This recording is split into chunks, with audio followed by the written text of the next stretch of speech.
It's going to... Global infrastructure is crumbling this evening as the NintenByte Podcast continues its unprecedented rise. In cities across the globe, fans are rioting. The Pentagon has issued a statement describing the NintenByte Podcast network as a pixel-based prophecy. Some say the rise was foretold, others say it's just a really good podcast. We're talking twisted nipples, milk, and a sock puppet who doesn't talk. It's dangerous to go alone. Watch this. Welcome to the NintenByte Podcast, bitch. That's right, ladies and gentlemen, you're watching the greatest Nintendo podcast ever! Yeah! Is that a Joy-Con in your pants, or are you just happy to see us?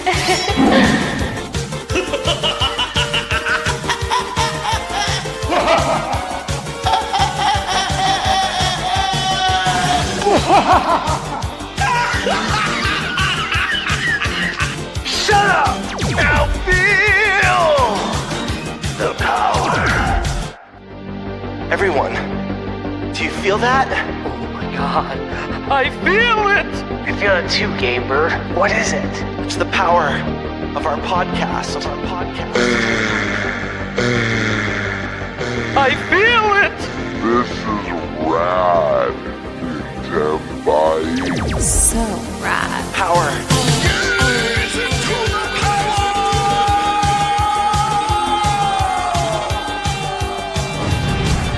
Now bask in their glory. I'm Nintendo Brian. Oh baby.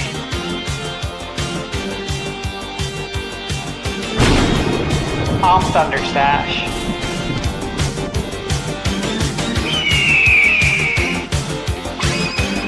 I'm Gamebird Classic.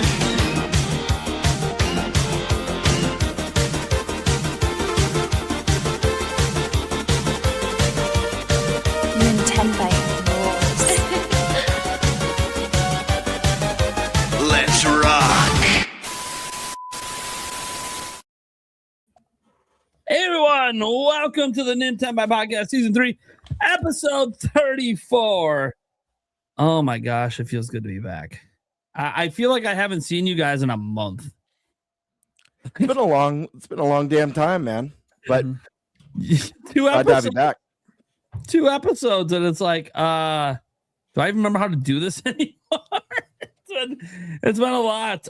This is our first episode of 2026, and it's so good to have us all back together again to start the year. I was telling Stash earlier today that it's just good juju, man, to have the whole core back. You know, we all had to miss some episodes last year.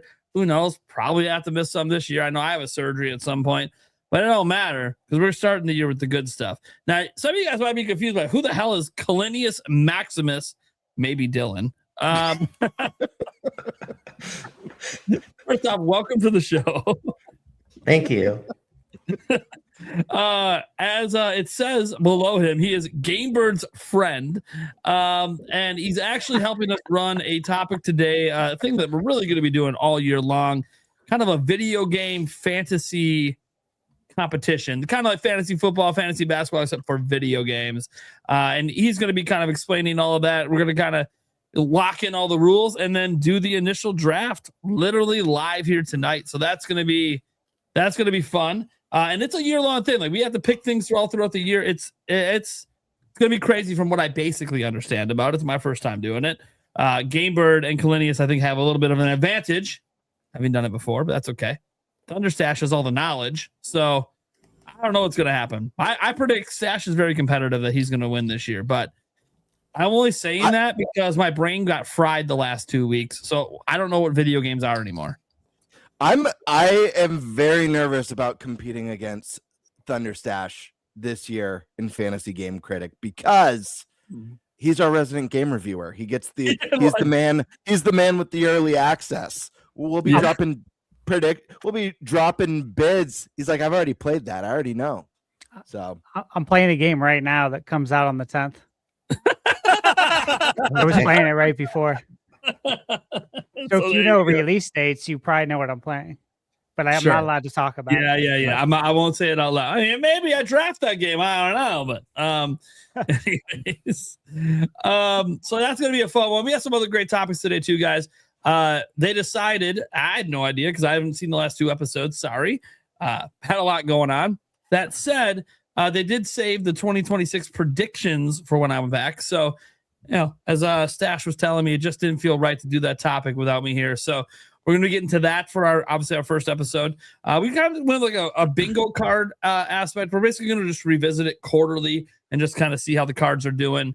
Don't know if there's going to be any punishments or anything for this at the end of the year. We'll figure it out as the year goes on. We also have a ton of like rumors and like leaks and news and all this stuff. And a lot of it could have to do with an upcoming Nintendo Direct. So we'll talk a little bit about that. So lots of game stuff today. So let's just go around the room now and introduce everyone. And we'll start with obviously Kalinius Maximus, the guest tonight. What do you want the public to know? The thousands, the public watching to know. What do you want them to know? I guess my only claim to fame is that I am Gamebird's friend. I had a YouTube channel for like 3 months. I think I did a couple game reviews. I'm just really into gaming. I play a lot of games. I finish a lot of games. I don't have time to talk about them most of the time. So yeah, that's me. Okay. Well, there we go. So he's kind of lame. That's kind of what he's saying. Right? Absolutely. If you're used to Birdman, his energy is like the opposite of what I'm feeling right now. We'll see though. Well, as he warms up to us, the shit talking might begin. This is, fantasy draft. Tonight. You have no idea. Shit talking is so part of fantasy. So we've been playing for 4 years, and I think I won 3 out of the 4 years. So yeah, no big deal. No big deal. Yeah, no big deal. Yeah. It's already begun. I think one year I lost by like 100 points too. There was one year that was just brutal. It was so bad that I gave up like 8 months into the year. I'm like, I'm done drafting. I even had Redfall on my team that year too. So yeah. Oh boy, this is gonna be wild. All right, then we'll get to our resident sock puppet. Filled in my role on the podcast last 2 weeks. Yeah, and from what I heard, did so quite admirably. Eric Moore. Hello. I'm here, and I'm actually a lot less nervous because I'm not running things. So yeah, I'm sure that, especially that first time, had to be pretty nerve-wracking. Yeah. Dude, he was talking to me all day, and he felt so bad because he wanted to leave me alone, but he's like, I don't want to fuck this all up. Yeah. I only asked a few questions. No, it wasn't too bad. It was just like throughout the day. And he came to my house plenty early to make sure he got it right. Yeah. So to come in last minute and try to be like, no, this one, that was not one thing I was going to fuck up. Yeah. I do a lot of things last minute. That's not one of them. Yeah. So thanks, Eric, for filling in for my role on the show and obviously having to talk more. It turns out the sock puppet can talk. We just had to eliminate me from the show for it to happen. All right. Then we got the Gamebird Classic. I know I sound disappointed introducing you, but you always are. One time in the last 3 weeks. It's been like that. It's been like that since I joined the show. Yeah. Dude, I've had some exciting introductions for you. It's just, because like he's had a couple out of like 100. Okay, he hasn't had 100 episodes yet. He wasn't here at the beginning. He's been better. I've known him for 20 years, and he's always been a disappointment. So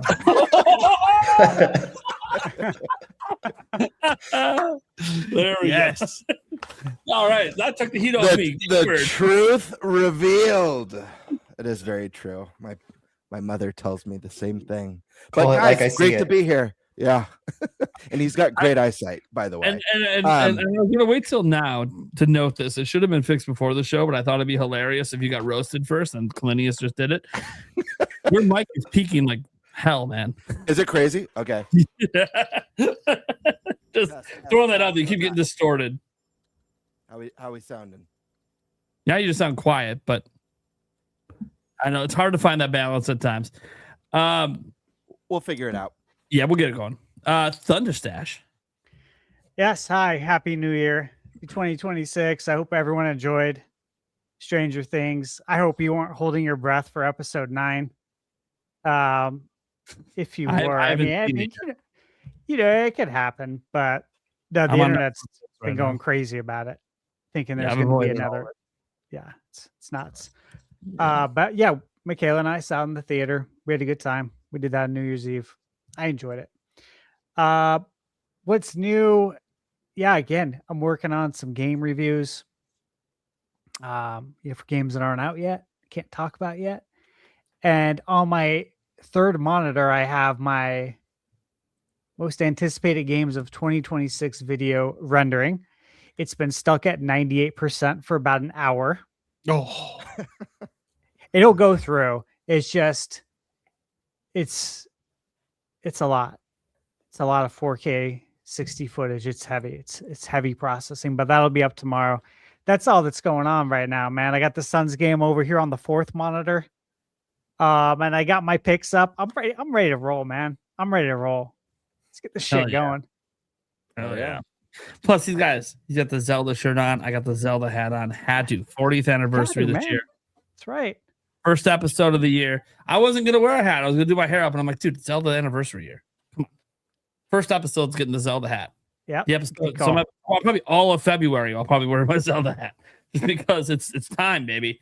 Might be some Zelda being brought up today. I think it's a pretty safe prediction that some of us probably brought up some Zelda today.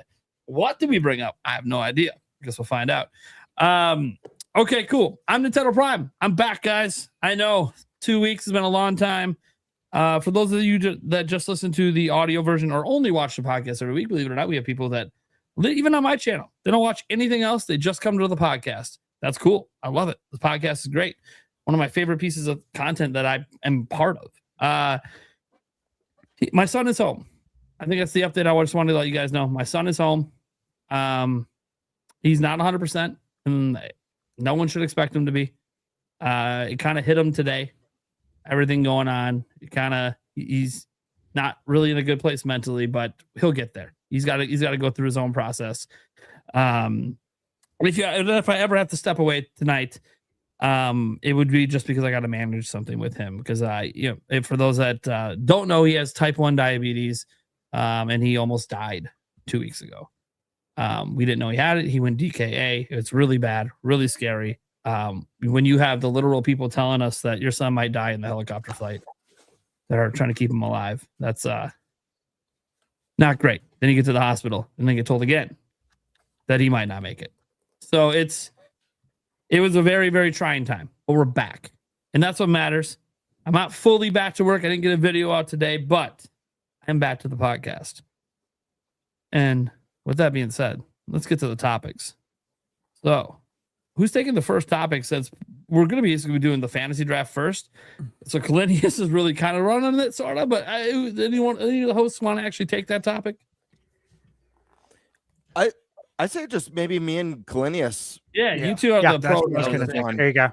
I mean, yeah, Kalinius is really gonna take it over. He knows the rules in and out. He's managed it every year, so I can introduce it, and then he can... the GM of the league, buddy. Mm-hmm.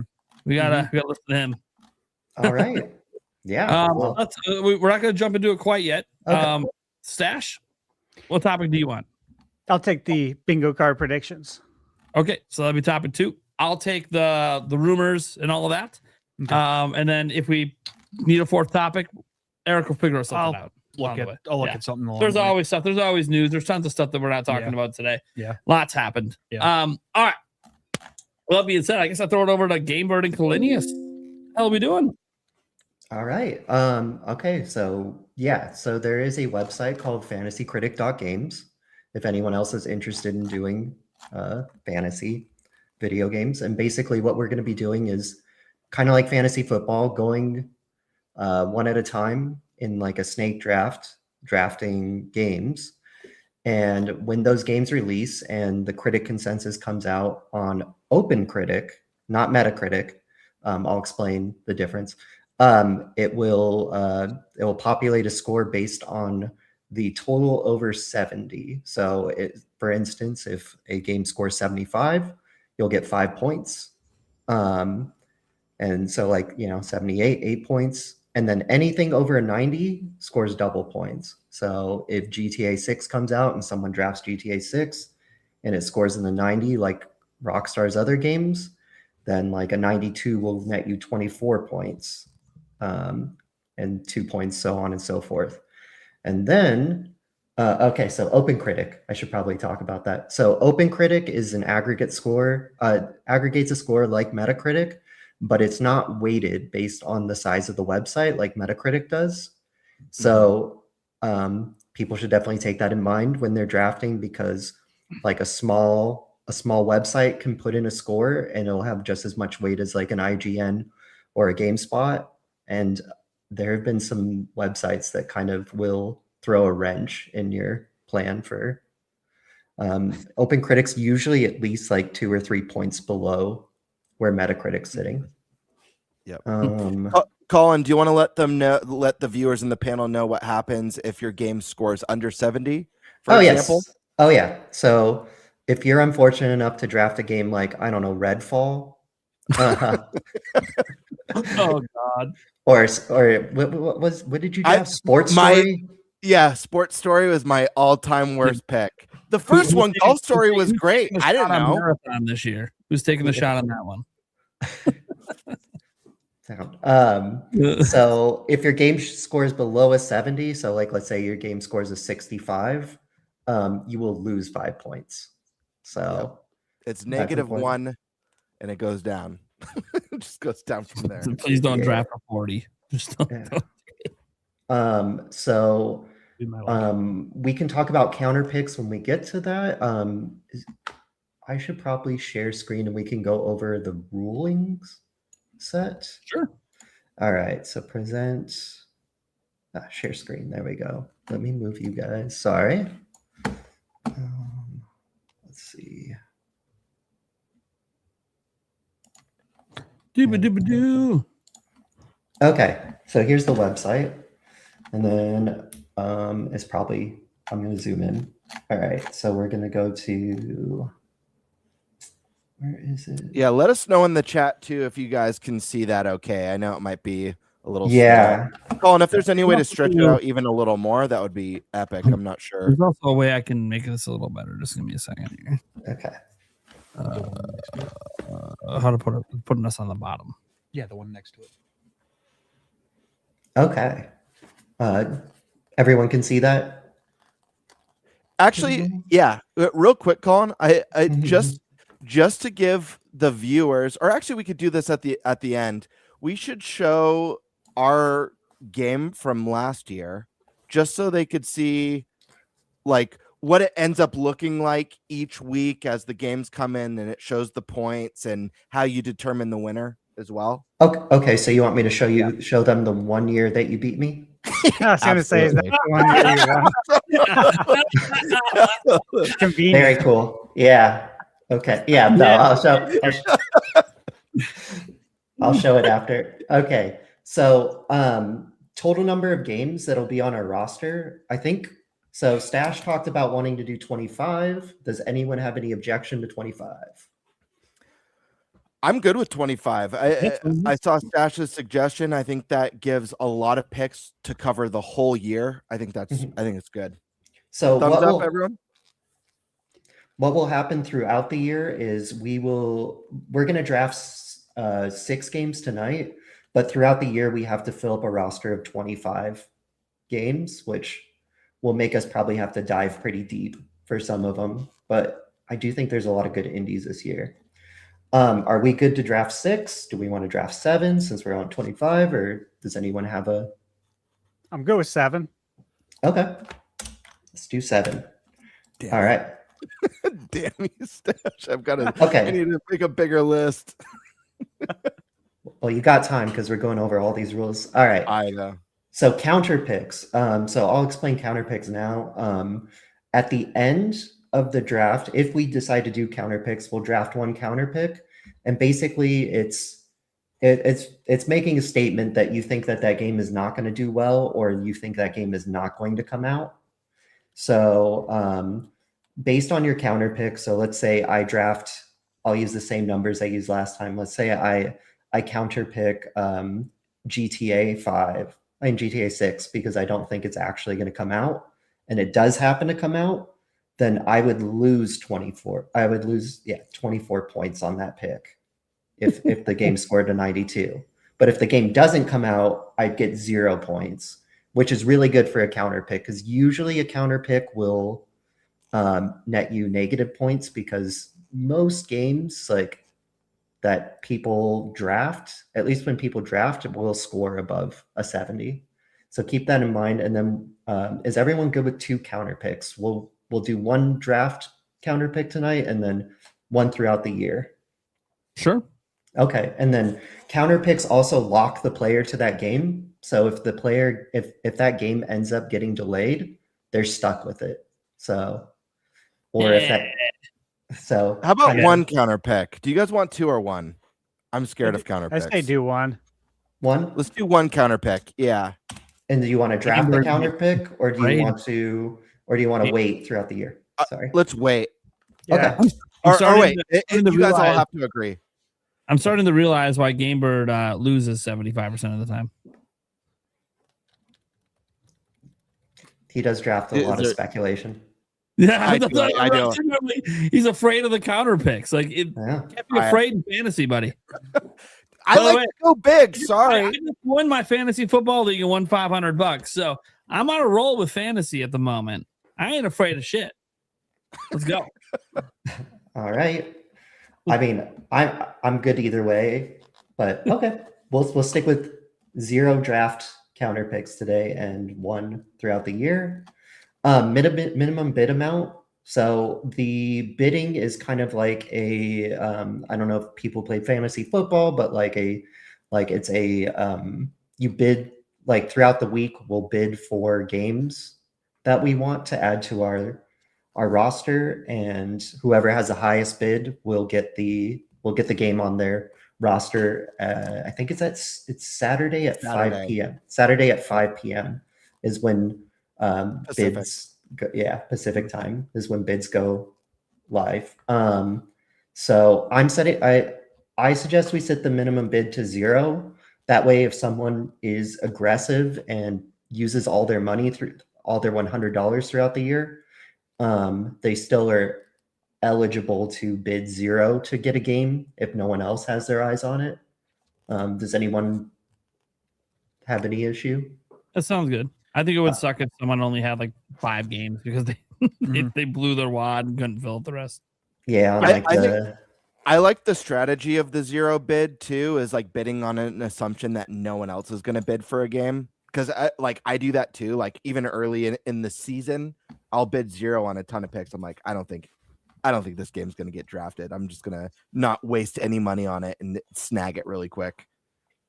And that adds a fun element because then sometimes you're all excited and then you log in and the other person has it. Yep. All right. Bidding settings. I put it to secret bidding. We can do public bidding, but I feel like the secret bidding like awards people that are I want it to be a secret to everybody. Yeah. Here we go. Okay. Like that Zelda reference? Oh God. Okay. Yeah. Keep Come going. on. It's All a right. secret to everybody. Trade settings. I left a standard. I mean, if 2 people think they're going to get the better end of a deal, I'm fine with it. I trust no one's going to collude. So, anyone? Yeah, no collusions. Let's have a fair. Yeah, we're too competitive for that. Yeah, that's what I figured. So, okay. Game drops. Let's get to this part. So, will release means that the game has an official release date of 2026. I have it set to 1. I'm open to changing it. It's just I'd hate for like us to have too many where like suddenly like a preview comes out for a game we have and we're like, oh, maybe I should change my mind. Kind of fun locking you into stuff. So do we want to do 1 or 2 for will release? What do you think, Bird? 1 or 2? What? You and I did 2 last year, Colin, and that felt good. We had 20 games each. 2 felt really good because it was something I was still very anxious about throughout the year. So I think with 25 games, that 2 is gonna feel even more slim and make me think about my picks. So I think 2 is solid. Okay. You have unlimited will not release drops. So what it means by will not release is it's been confirmed that it's not coming out in 2026.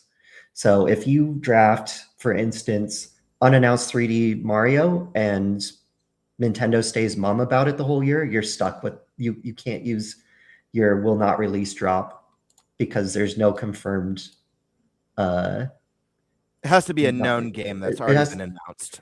That has been confirmed delayed to 2027 or further. For instance, a game that screwed me last year was I drafted Mina the Hollower, and they just delayed it indefinitely, but like they didn't give a date, so it was just like, well, it could come out in 2025, so I was stuck with it. And you'll see when I show you guys the 1 year I lost after this.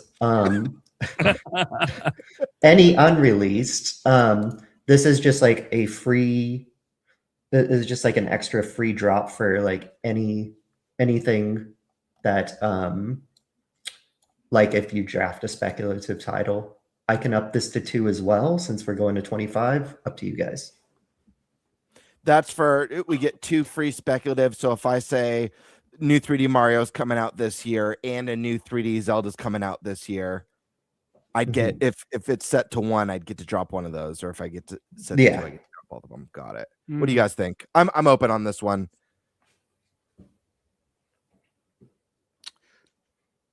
Let's do 2. 2. Yeah. Okay. 2. 2 seems fair. That lets us be a little Wow. Yeah.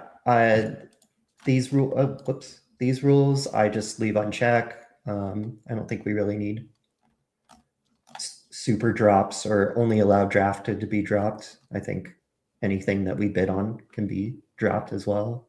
Counter picks, block drops. This is what I was talking about as far as the counter picks, like locking someone into a game that's you don't think is going to come out.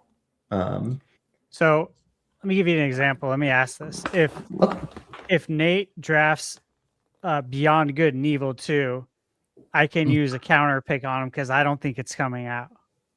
Yeah, exactly. And then he's stuck with it. 3D Mario. But I mean, Joseph Gordon-Levitt's waiting for us to finish that game, so it'll be done soon. What happens though if I counter pick him and the game doesn't come out? I think you mentioned earlier, does he lose points? No, he is stuck with that game and he gets 0 points for it, and you get 0 points for the counter pick, which is way above the average for counter picks. Because like a lot of people, you're preventing me from being able to swap it out to get a different game and get points. Yeah, exactly. Yep. Cool. Yeah, counter picks often will like net the person who chose the counter pick like -12. Like that's a pretty good outcome because that means the game averaged to 72 and you're all, I only lost 12 points. You know what I mean? So getting a 0, that's like a massive win. Yep, exactly.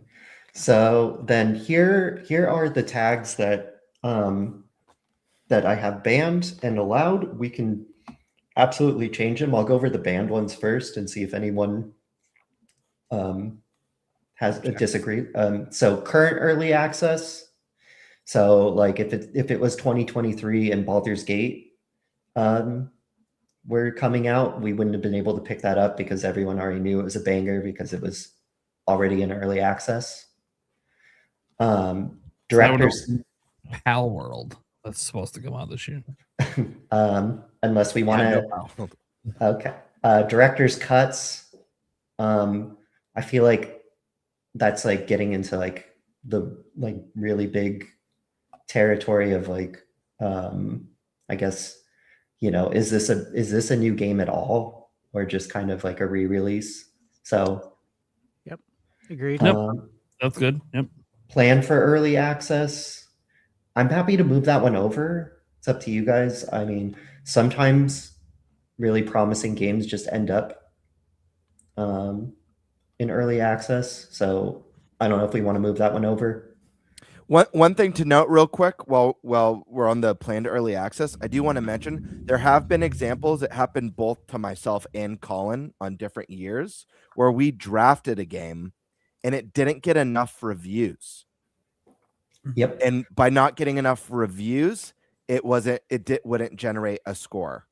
And one of the games for me was, or it ended up not counting. It was Hades 2 because it ended up in early access at the beginning of the year when it really, right? Or what happened? Was that the year before? I forget. So that was the year before. Yeah. Year before, yeah. You picked up Hades 2 and then there just wasn't enough reviews for it to be counted. Yeah. So it was early access. I can put this in the non-ban tags and you can draft at your own risk if you want. I don't know. What do you guys want to do? Doesn't matter to me. I think you keep it there. Okay. You keep it banned. Okay. Is what I mean. Perfect. Yeah, because honestly, for the most part, everyone's playing console games. You're really not going to see many games in early access, if any. For sure. Ports. I don't know if we want to do ports. I mean, I don't think like a Nintendo Switch 2 version of a Switch game should count, but it's up to you guys. I would be interested in a port if it hasn't been on Nintendo. So not a Switch 1 to Switch 2 port, not a Switch 2 edition, but a game that's never came to Nintendo Switch coming to Switch 2. My thing with ports is there going to be enough reviews for them? Like, for example, well, Final Fantasy and Elden Ring will get reviews, right? Yeah. Yes. Yeah. That's the kind of stuff I'm talking about because, I mean, if you picked Elden Ring, 6 months ago when we were at PAX, based on how much crap everybody was talking about that game, you wouldn't be looking very good right now. Mm-hmm. So it's not a guarantee that the Switch 2 edition will get a good score. I'm fine with it. Doesn't change my draft plan. Yeah, I have no draft plan, so Either do I. Yeah, and I can't say it really changes mine much, but I'd like to. I think it's good to have there for the ones that have never came to the one that's going to take Elden Ring on Switch 2. Just because you think it's going to score well because it scored well everywhere else. Released internationally, I currently have that one on the ban because we already know what it's going to score. You just look at Famitsu. Yep. Okay. Oh, sure. Yeah, that makes sense. Allowed tags. I have expansion packs. That has been either really good or really bad in mine.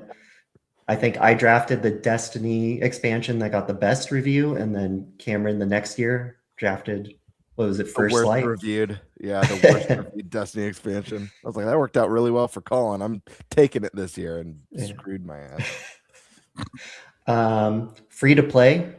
If someone wants to draft a free to play new battle royale game, I mean, I don't see any issue. New game, obviously, new gaming franchise, partial remakes. This is where it gets weird because the labels I just left them all reimagining, remakes, and remastered. I feel like the lines have been so blurred at this point. I don't know about you guys. Yeah, I say keep it all fair game. Unannounced games. Yep. If you want to draft virtual reality, I mean, go for it. We'll release internationally first. I think that's fine as long as it doesn't have review scores already from international. And then yearly installments. If you want to draft Call of Duty, please do. I'd love to see you not get the points. So who's drafting Madden? Go for it. Anyone have any issues with any of the? Joke's on you. I'm drafting Madden for mobile. No, I don't have any Alright. issues. Those look All good. right. There's an option to do special game slots, but I didn't. We can, but like the special game slots are like you have to draft one VR game, you have to draft one brand new.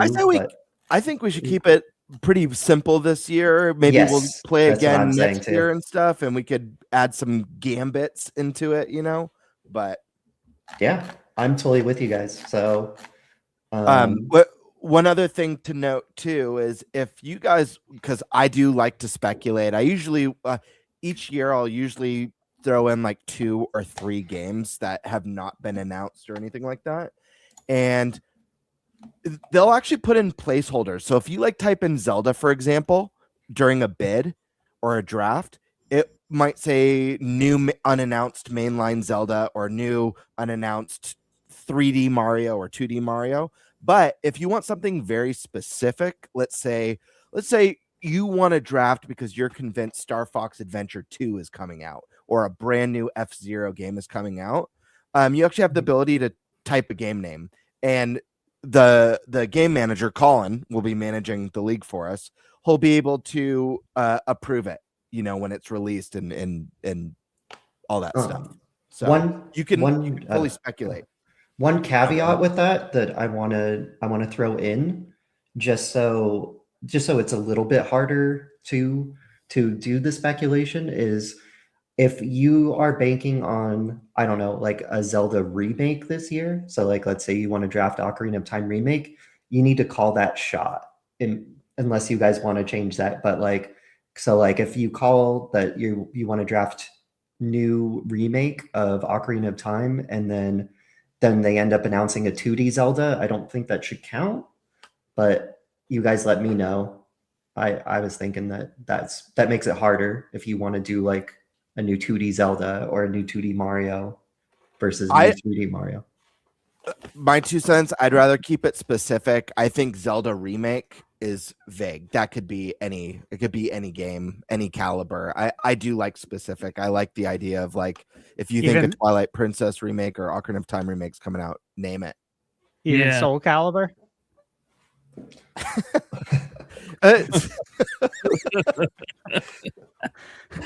So I'm cool with Soul Calibur remake. Yeah, I'm fine with that. You said any caliber, so okay. There we go. I'm good with that though. I think that's I like that. I think you got to be specific. 3D Zelda.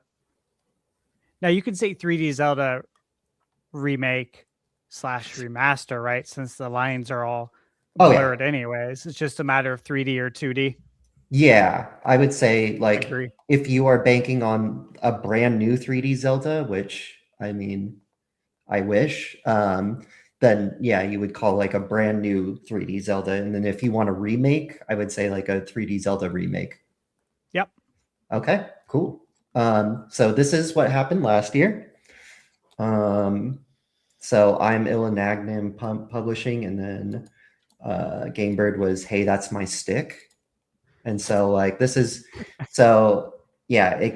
Doom the Dark Ages was one of his first picks. It came out with an 86 aggregate review score from Open Critic, and he got 16 points. I had like a really good draft, and then it just kind of fell apart.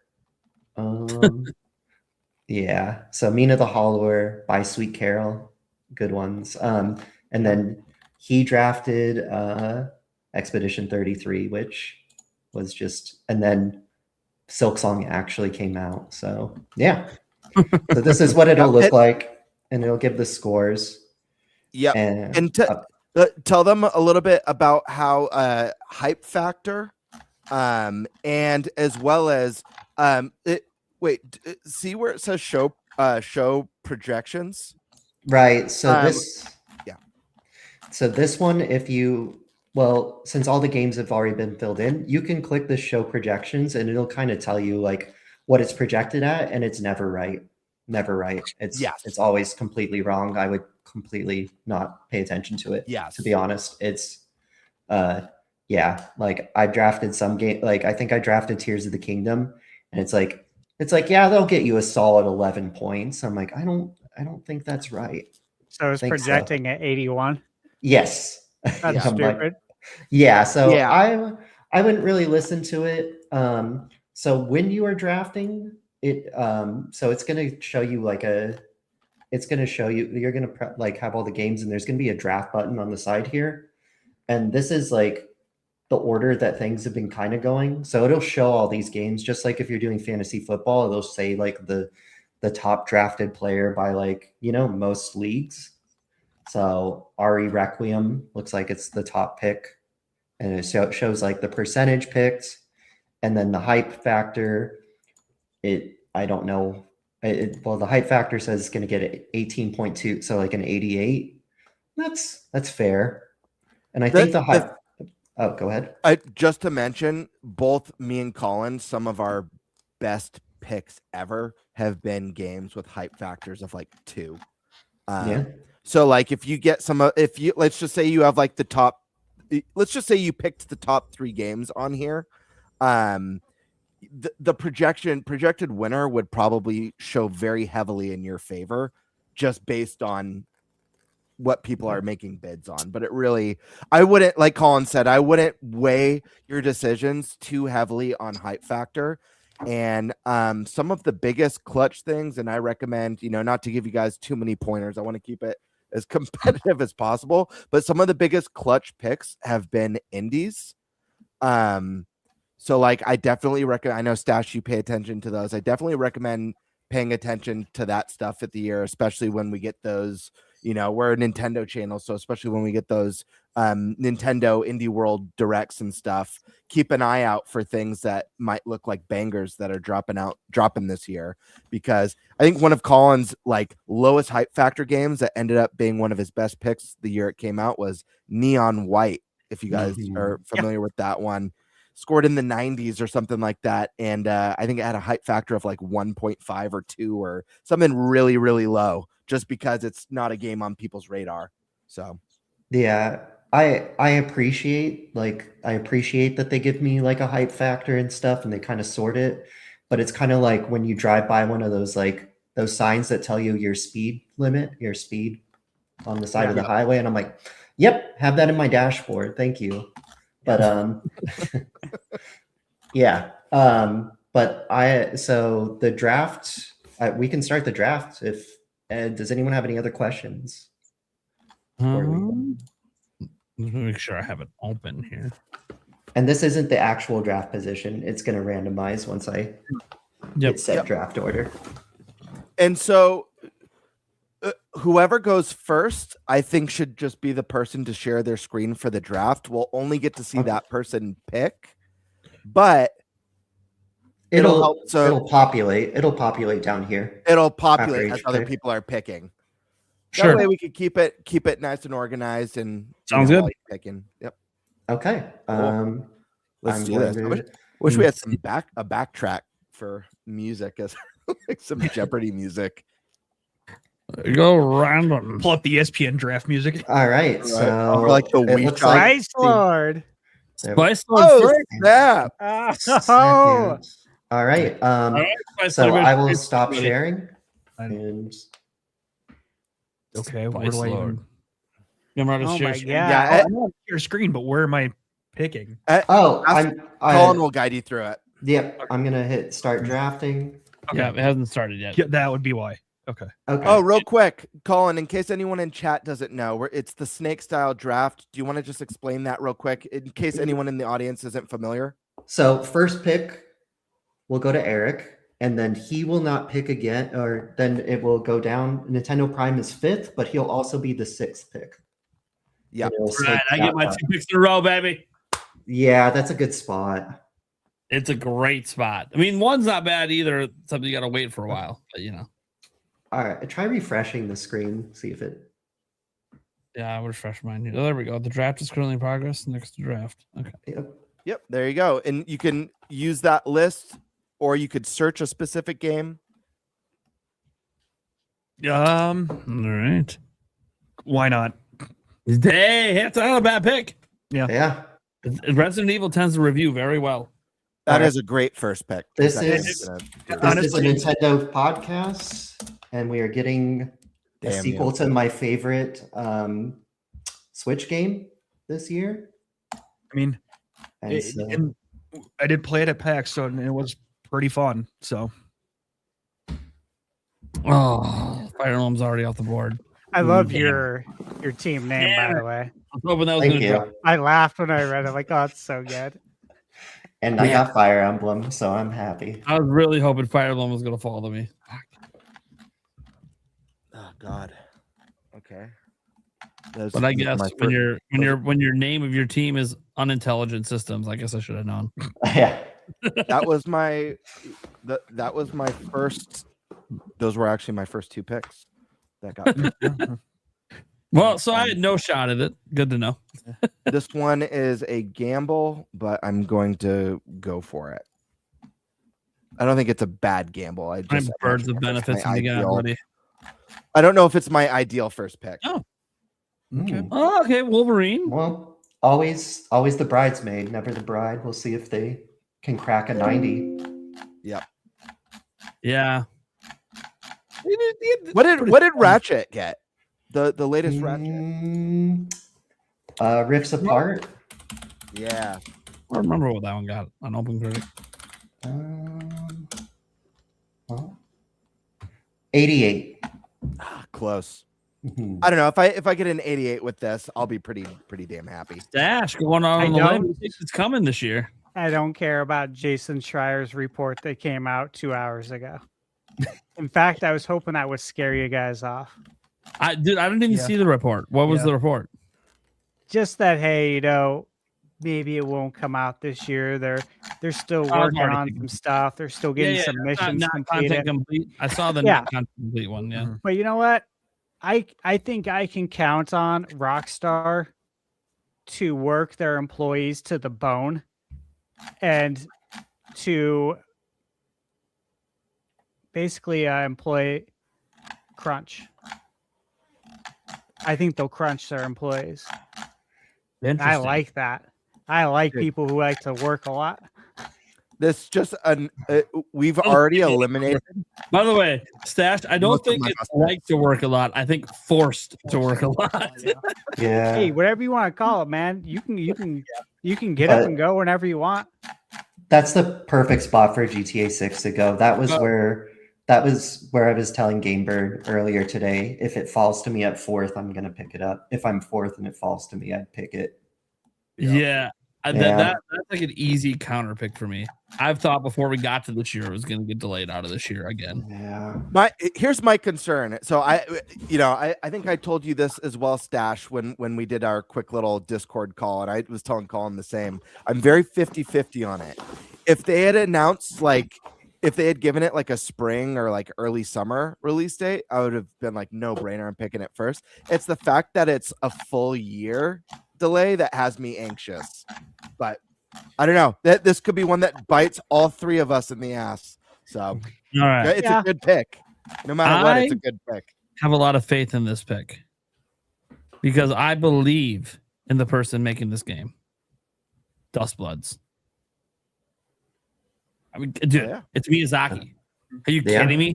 That half review at a chance that's easily got a shot at in the 90s with him behind that I just game. took that off. I just took that off my list. That was a high pick too. I agree with you. Night Rain was not made by Miyazaki. It was not. His Yeah, it was not specialized made by him. team. Yep. So, and this one is, and he's been cooking on it for years. You again. That's right. Snake Draft. Let's see here. Then we're gonna follow that one up with. You know what? I'm taking Mina. Taking Mina. Nice. You son of a bitch. Yeah, you son of a bitch. Yeah, That comes I off had the that one list. high on my list. Same. We I all got did. to see things with that game behind the scenes that I know this might be indie game of the year. It Yeah, might they- be. Like, We know things that we cannot speak Dash about. and I know some things that like this is going to review very well, very very well. It's make or break for them. So yeah, I imagine they're gonna put their all into it. So I'm super excited for it. After this game comes out, they'll be getting a yacht. Like literally. And I knew Stash was going to take it with the next pick. They could So I actually had go to on grab it. They could actually go have a club on a yacht. I totally knew Stash was going to grab the game. Like, fuck no, dude. I know the same things you know about that game. Fuck off. Yeah. You did. All right, who's up? Stash. Well, I'm up. Okay. That's why I took it, Stash. I knew you'd take it next. It was right there. Okay. You know what I'm going with? Oh, he's searching. He's going deep. The game coming out. Select. Dude, this is going to be such a Nice. Dragon Quest 7. Reimagined. Yep. Makes sense. Makes a lot of I'm sense. very good about it. It looks really good. Yeah. Good pick. That I was debating on that one too. Who's But I'm up? like Mina might get a Oh, little it's high. my turn. Oh my gosh, guys. I color coded. I was racing, so I only have 2 colors. I have great picks and I highlighted yellow, and good picks I highlighted green. But half my greats are gone now. Well, And it means so- you have some. Yeah. I'm color coordinating over here too. Yes, but the greats that I have remaining, they're very risky great picks. I They're mean, very yeah. risky. They're very risky. I'm gonna go for. You know what? I'm just gonna go for it. Hold on. Let me see. Depending on what this game is, I'm just gonna predict Gamebird's finishing last. oh, you haven't seen my next pick if it doesn't get picked here. So Unironically, I'll probably think your pick is great. possibly.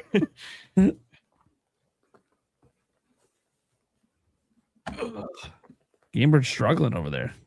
No, I got it. Oh, okay. That's not a bad Okay. Yeah, that's a great pick. That's solid. next pick. That's probably gonna get you some points. For my next pick, there is a fun little racing game that's going to Tokyo this year. That's gonna. There it is. I did not think Ford would make it to me, otherwise I would have took that next. Yeah. That's an easy mid 80s or above. Yeah.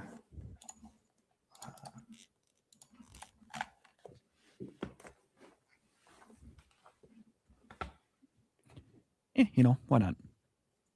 I know what it is now because I Oh, saw yeah. what you was searching. Oh, yeah. Saw what he was searching. I'm like, I know what he's picking. It's a good one though. That's like an unknown. Could be sneaky. You ready? Could be. It could also be. Well, they can see it. Yeah, they can. Splatoon Raiders. That's a yeah. sneaky. I'm up You again. don't know with that one. That could be mid 80s, or above. Yeah. It's sneaky.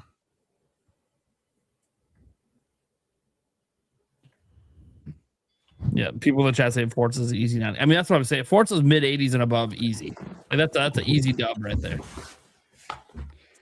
All right. For my next pick, I'm going to. Sorrow. Okay. I'm gonna right some wrongs from the Game Awards. This game got totally snubbed for the RPG category, and it got a 90 on Open Critic, and the second game is way better. So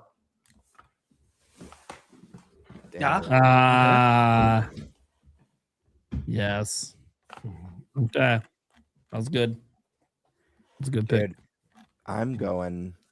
I might get thrashed this year. I'm gonna be going risky the rest of the draft because There was a point made in the chat, by the way. We do have an audio only version. We should say the games we picked. Yeah. oh yeah, I mean, we can recap it again too. So he took the Trails in the Sky second chapter. Yep. Which is coming out to Nintendo this year. So it's phenomenal pick. gonna review very Thank you, well. chat. That one's gonna review very well. I have some safe picks that are in great, but I also have some very risky ones that may not come out this year. I'm feeling risky, guys. I think I'm going to go a little bit big. I think I'm going to gamble on some picks here because why not? You know what I mean? Look, I gambled with Christian McCaffrey and won the title. So Yeah. Yeah, you guys heard every year, and Oh, okay. I just Onimusha. chose It's healthy. Onimusha Way of the Sword, one of my Onimusha, favorite nice. series of all time, Reborn, baby. And it got some glowing previews last year, both at Gamescom and PAX. So, and there's some personal bias there with that. personal bias, but I will say that I have to factor in the fact that Capcom hasn't really been missing lately. Yeah, there were some performance issues with Monster Hunter Wilds, but Capcom's kind of back. So I've got my faith in them. Hey, when do we go? Does it say like when I go twice? You don't. It's just first and fifth goes twice. Yeah, Okay. first and last. Yeah. So I started, then I went to Nate, and then the second round starts with Nate and goes back up to me, and then the third round starts with me and goes back down to Nate. Yep. So it's a you know, snake. Yeah, it's a snake draft. Have you ever done fantasy drafts before? It's the typical way. Okay. Unless you're doing like bidding Mhm. stuff, that obviously is a little bit different. Oops. Keep it there. All right. I've got my next pick planned. If someone takes it, I'm quitting the podcast.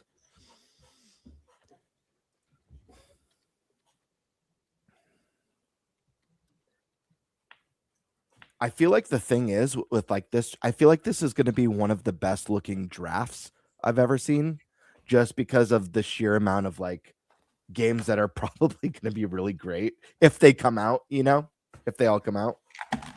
Yeah. See, I know Stash is ultra competitive, but his first pick's a game that might not be out this year. I don't know, man. You know why I picked it? Go ahead. Because it'll be the highest rated game this year if it does come out. No, because if it doesn't come out, I still know so many other games that you won't know about The that are people going to from score very high that I can pick up. That not even on your radar. I wasn't in a hospital the last 2 weeks. No, this is gonna it's gonna be like that for the rest of the year, Oh, like for okay. eternity. Okay. Yeah. Okay.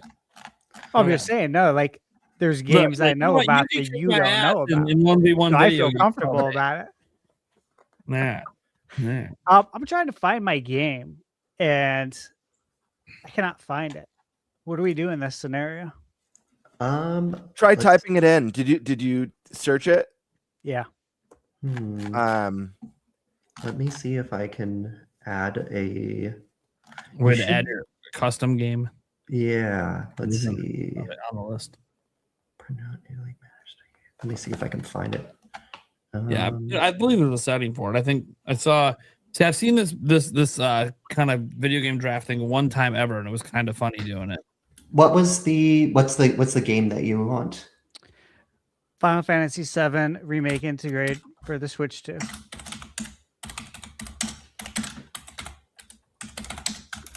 What an easy dub. That's a good dub. Okay, so add game to publisher, integrate. Okay, and then I will probably have to manually add the points once it gets reviewed, but let me know if that. There we go. There it is. Cool. Thank you. Mhm. All right. Then it gets to me. Let's see here. It's funny that you said that game because I'm probably gonna need next one as well. But let me just see. I'll search. Let's see if I get lucky. Hmon suggested that if someone wants to go really risky, you can pick Half-Life 3. Yeah, the rumors are so heavy to end the year again for it, and it's like nothing. Like, I know. There are people drafting that. Someone from Kind of Funny draft. Greg Miller did. Greg Miller. From It's Kind of Funny. It's kind of funny. I mean, if it does come out, so I was going to take a Final Fantasy game, but I wanted to take 7. What should we call it? Rebirth on Switch 2 because I think it's also coming out this year. All right. Yeah, might. I will. Yeah, I think this will be early. This will come like third quarter or something like that. I'll even put. They've already said they're working on it and it's going smoothly. So I get. Yeah. They also said they're working on Final Fantasy 16. Yep. So how many are they going to release this year? I think just those 2 because I think they want them out because I think the third one's coming out next year. So they want the first 2 out on Switch 2 before next year. Yeah, no, I agree. So that's why I think that one's going to come. Let's see if it So for those ones, since I get so what we'll have to do is I will go on to Metacritic and look at the Switch 2 version reviews. Since I don't think OpenCritic splits those out, so yeah, I'll do that for both of you guys, and I'll manually add the points based on the Metacritic score. Okay, sounds good. Thank right. you. The best commissioner right here. Right? Dude, I mean, has to. Only one. This one feels a little out on a limb, but I have faith that they didn't screw it up. We're gonna take Tomb Raider: Legacy of Atlantis. Nice. Hey, that trailer looked fantastic. I know. I have faith that they didn't screw it up and that this is going to be a high 80s. Mm-hmm. He embraced that one. We'll see if stupid. We got Stash 2.0. I'm just trying to draw on the fact that the most recent Tomb Raider stuff's been good. So just keep being good, please. Yeah. No, I'm excited for that game. I just played through the last one in the trilogy in preparation. Cool. Who's that? I think it's Stash. Yeah, Stash. Oh yeah, Stash, man. Stash. Please don't. Well, Stash is digging deep. There might be games. He ain't gonna be there because he's. I feel like he's gonna pick what I want to pick next. The Adventures of Elliot. Damn you! I knew you were gonna pick it too. That was literally gonna be my next pick when it came back to you. I was so freaking happy knew to it, get dude. that. I knew it, dude. I freaking knew you were gonna pick my game. I literally going have it all in. highlighted. On Square Enix this year. Damn you, dude. I freaking knew he was gonna do that. That felt Bullshit. good. Oh god. Smashed it right out from underneath them. Oh man. Okay.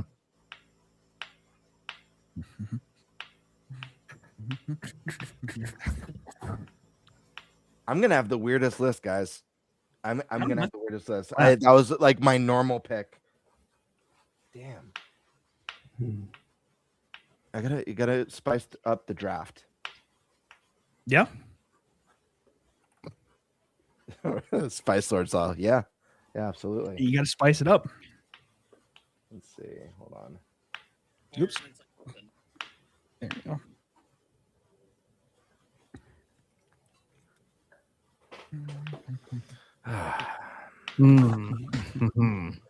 As I'm doing like research, what do you think? Mixtape. All right. The art style alone is wild on that game. And the music too. Really cool. I'm surprised this one made it this far in the draft, so I'm gonna pick it. There's a little company called Housemarque, and I don't think they've ever made a bad game. So They haven't. I'm gonna draft Saros. Yeah, it's on my list. But can they strike? Can they do it again? I mean, this one looks roguelite with more progression, so I'm excited for it. I am too. 007 First Light. First Light. Lenny Kravitz. And then hey, cool. It popped right onto the first screen. Cool. Crimson Desert. Because it was freaking fun. Oh, nice. Good pick. The only thing that might hold that back is the controls. You know what, Eric? I'm reading on that. Dude, I'm with you. That's the thing. It's on my list. I'm excited for it. But I think if I'm being completely frank, I think people are gonna be little bitches. Yeah, probably. And they're gonna complain about the controls. It's too hard. Yeah. I just feel like that's exactly what's gonna happen. Right. So yeah. Worth a shot. Why not? Yes, it is. Still worth a shot. I need to have a cozy game on my list, so that's why I'm going to draft Pokemon. I'm not drafting Pokemon Pokopia. I'm drafting Witchbrook. That's a good one. Oh, there you go. Chucklefish. Yeah.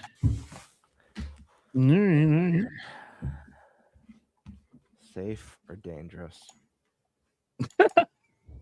You're going dangerous. I don't know why you're even debating. Gamer, you're all in. Listen, Go home. We already This know. is my chance to have the most fun. Let's be real. You guys Yeah.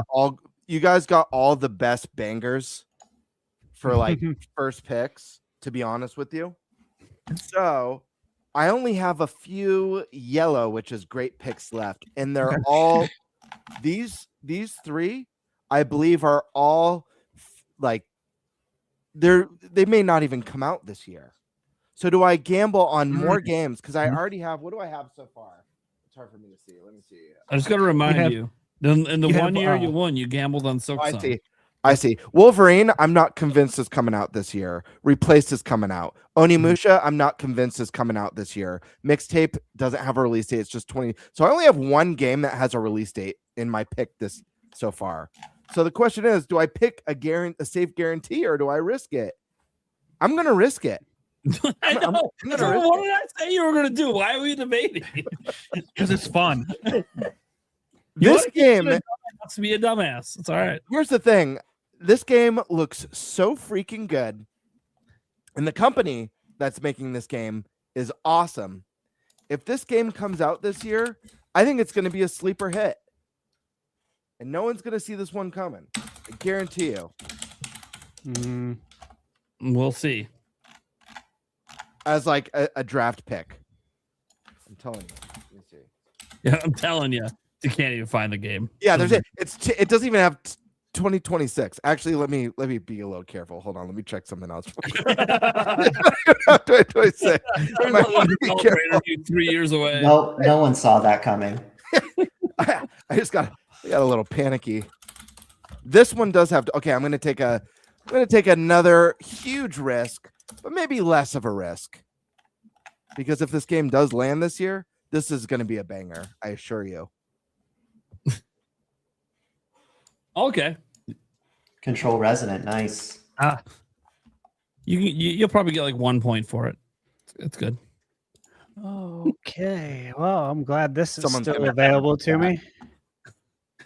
The Stash is just gonna have another banger right here. Oh, dude, Gamer- Lego Batman Legacy of the Dark Knight, brother. Yeah. It's coming off my list. I think that's Dude. gonna be in the high 80s. You son of a Looking bitch. on We're Tree all and seeing excited for Gamebird- this. Seeing Yeah. Gamebird's list compared to Stash's, it's like, okay, so Gamebird's out. He's not winning. Just side by side already is a slaughter.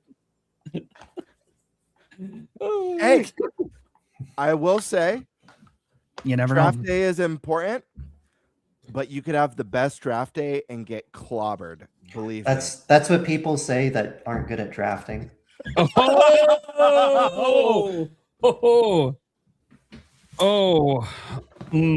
on here. I gotta glance at something before I make this pick.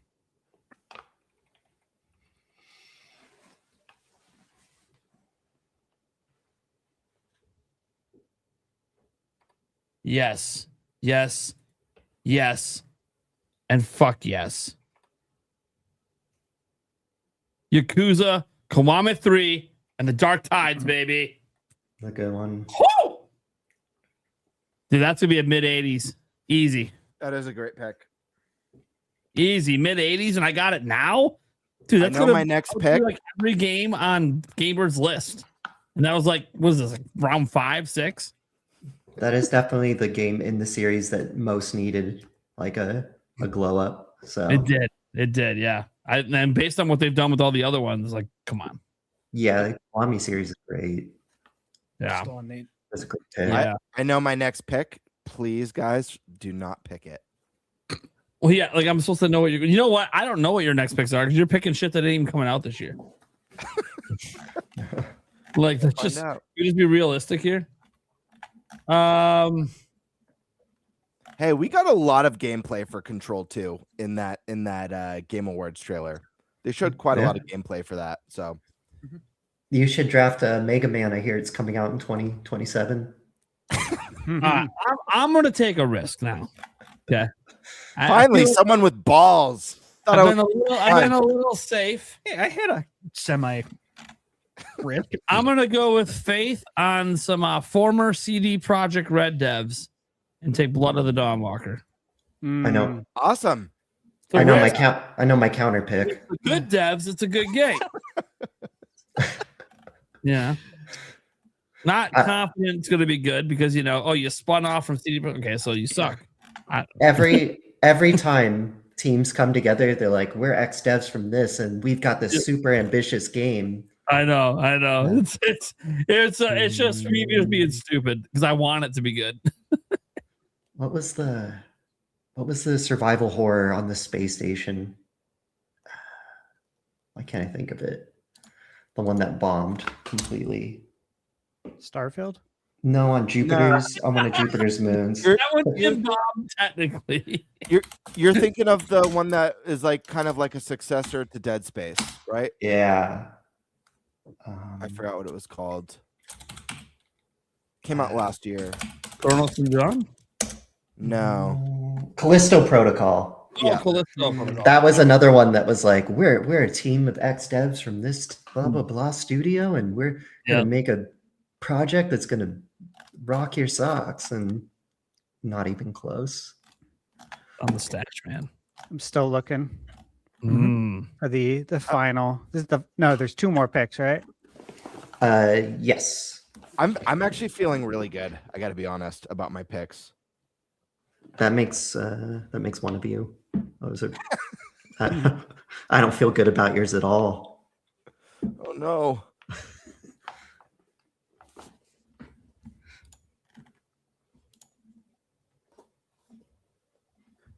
Okay.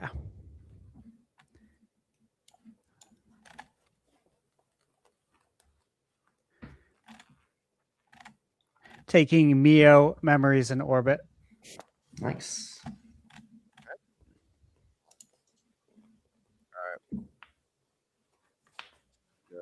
Paper this time.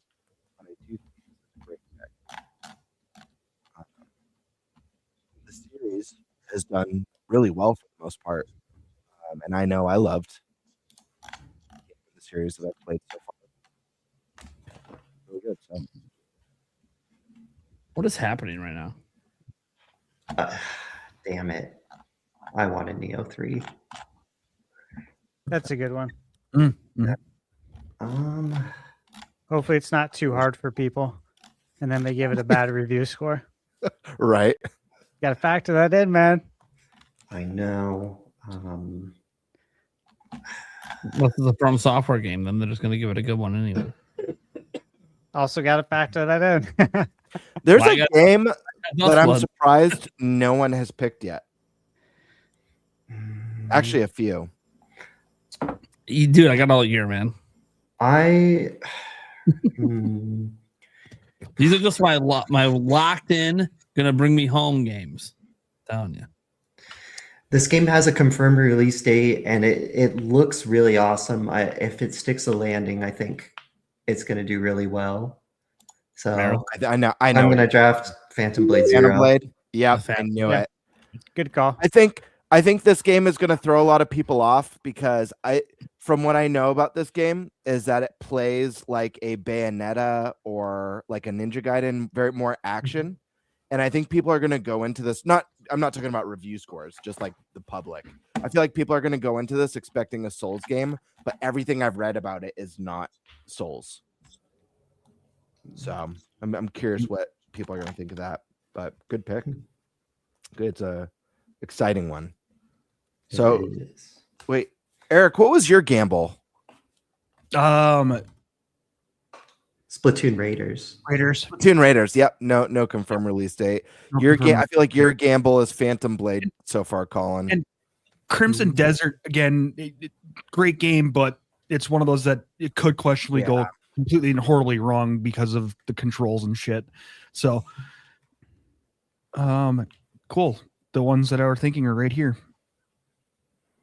Monster Hunter 3. Damn you! Damn it! That's gonna be my next one. That was my next pick. That's a good pick. I'll piss off ThunderStash, Mouse PI for hire. No, you're good. Okay. You take it. I'm excited for it, but you can have it. I hope that's in the 80s. That was promise. Damn it. That was my last big pick. Like laughing. He's like, I've been playing that game for a month. You're fucked. sucks. You're fucked. I'm worried about mouse PI. Early access over there. I'll be honest. Last round. You'll be honest that you Okay. think you fucked up.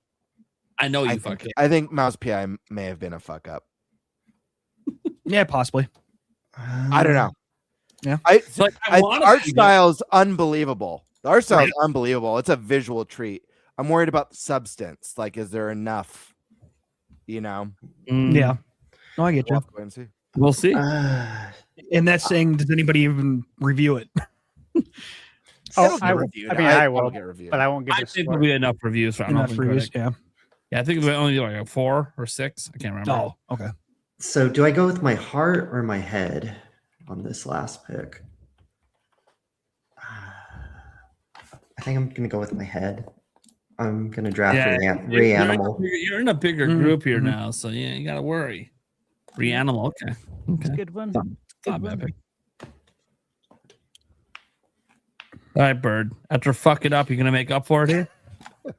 No, you guys are gonna hate my You can just continue the fuck up. dude. This is not a listen. They're not conventional picks, but if all these games come out, Oh, absolutely. Dude, like yeah, the okay, then potential go is big. really Go, high. go with 3D Mario. Go No, I'm big. not- Because That, it's gonna be a 3D Mario already rated burned game. me last year. It's going to be a 95 plus rated game if it comes out this year. I'm going for something that no one's gonna see coming. Because you know what? Let me look at what I've got so far. See, no one's got the balls because they know I'm going to counter pick that 3D Mario in a heartbeat. Listen, I've already got 2 indies, and like I said, indies. Listen, we all know. Listen, with the big AAA games, they're either gonna explode into the 90s or they're gonna be in the mid 80s. Most of them. The indies are really some of the best gambles. Yeah. So this one doesn't have a set release date. It was supposed to be 2025, 2026. Obviously, didn't come in 2025. But this guy makes unbelievable indie games. Really weird, really bizarre. I hate you. I was hoping I can grab it on the Nope. bids. So I'm very excited for this one because I played a game from this guy this year called Inscription, and it's a roguelite card game, one of the best I've ever played. I know what It game it is. mixes roguelite card game with escape room mechanics. It is so Interesting. cool. But listen, he's got his what do you call it? His creme de la creme. That's coming out. Creme de la creme. Damn. My God, man. Pony Island 2. 2. And if All you right. don't know what it is, just watch the trailer. Pony Island is actually a fantastic game. Yeah. If you haven't played it. So I'm gonna have the weirdest list. I'm sure the chat's like, dude, Gatebird is whacked. But listen, I mean, look, the first one was the mid 80s, you know? yeah, That's the thing. That's one of those ones that no one else was probably going to pick. And it's again, easy mid 80s game, probably. Unless they fucked up. Of course, I don't think they did, though. That developer's had a couple consistent bangers recently, so.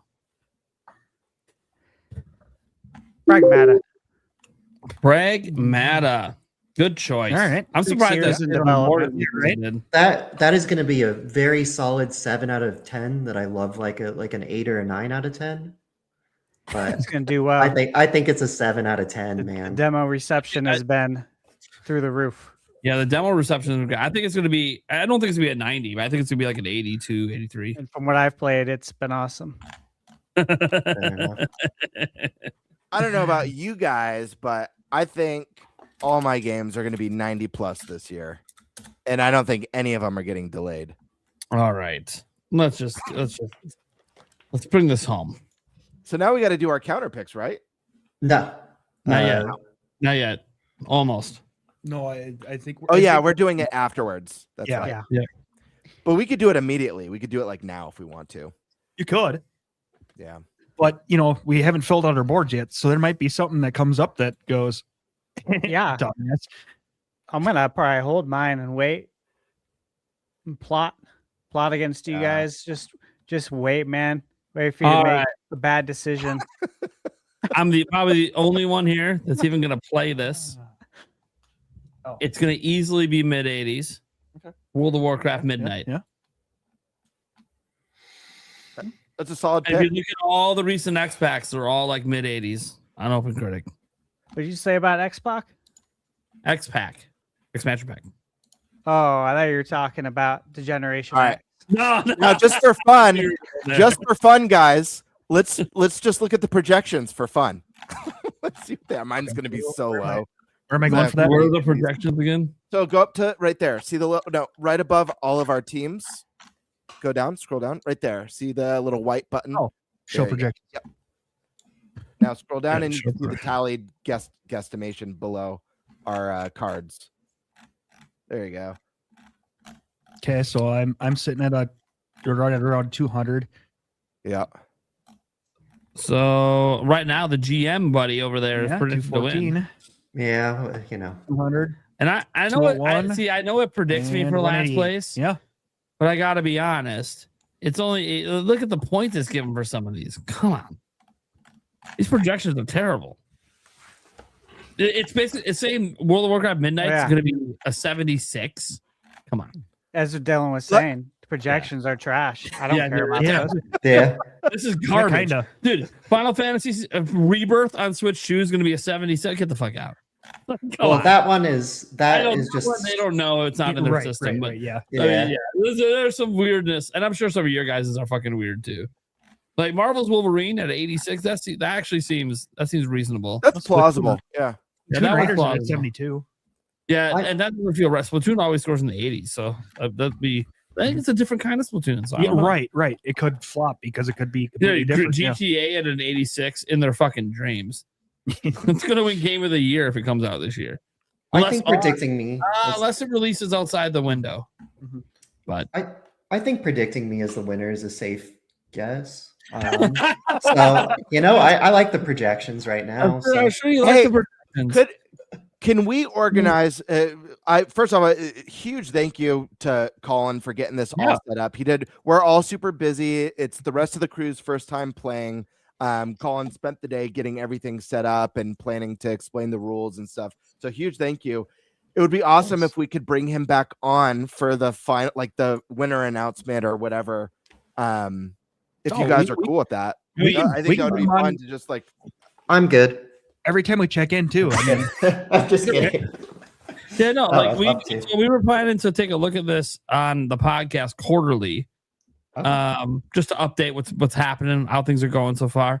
Having them come back for some of those quarterly updates, like 3 episodes the rest of the year. Like, yeah, that'd be kind of cool. And obviously, guys, one thing that I don't think was brought up is I believe there's a way to follow this publicly for fans if they just want to see what's going on. So I don't know how that all works, but like I'll get links and tell people like how you can go check this all out. Yeah, I can send you a link, and then I did make it public, and I think it's just called NintenByte Podcast League. Yep. It's NintenByte Podcast Fantasy League. Yep. There we go. Yeah. So you're at the top here. There we Yeah. go. So literally fans can follow this all year. You don't have to wait for the quarterly updates if you just want to follow and see who's doing what. Because you guys don't know, like obviously you see there's 25 spots. We bid and get more spots throughout the year and add things to our so like this is gonna look way different by the time we get to our first update than it does right now. This is just the start of the year. And it kind of goes every week and we kind of do our thing. So yeah. And then half of Gamebird's list is going to be missing right now. Half of these games because they all get delayed.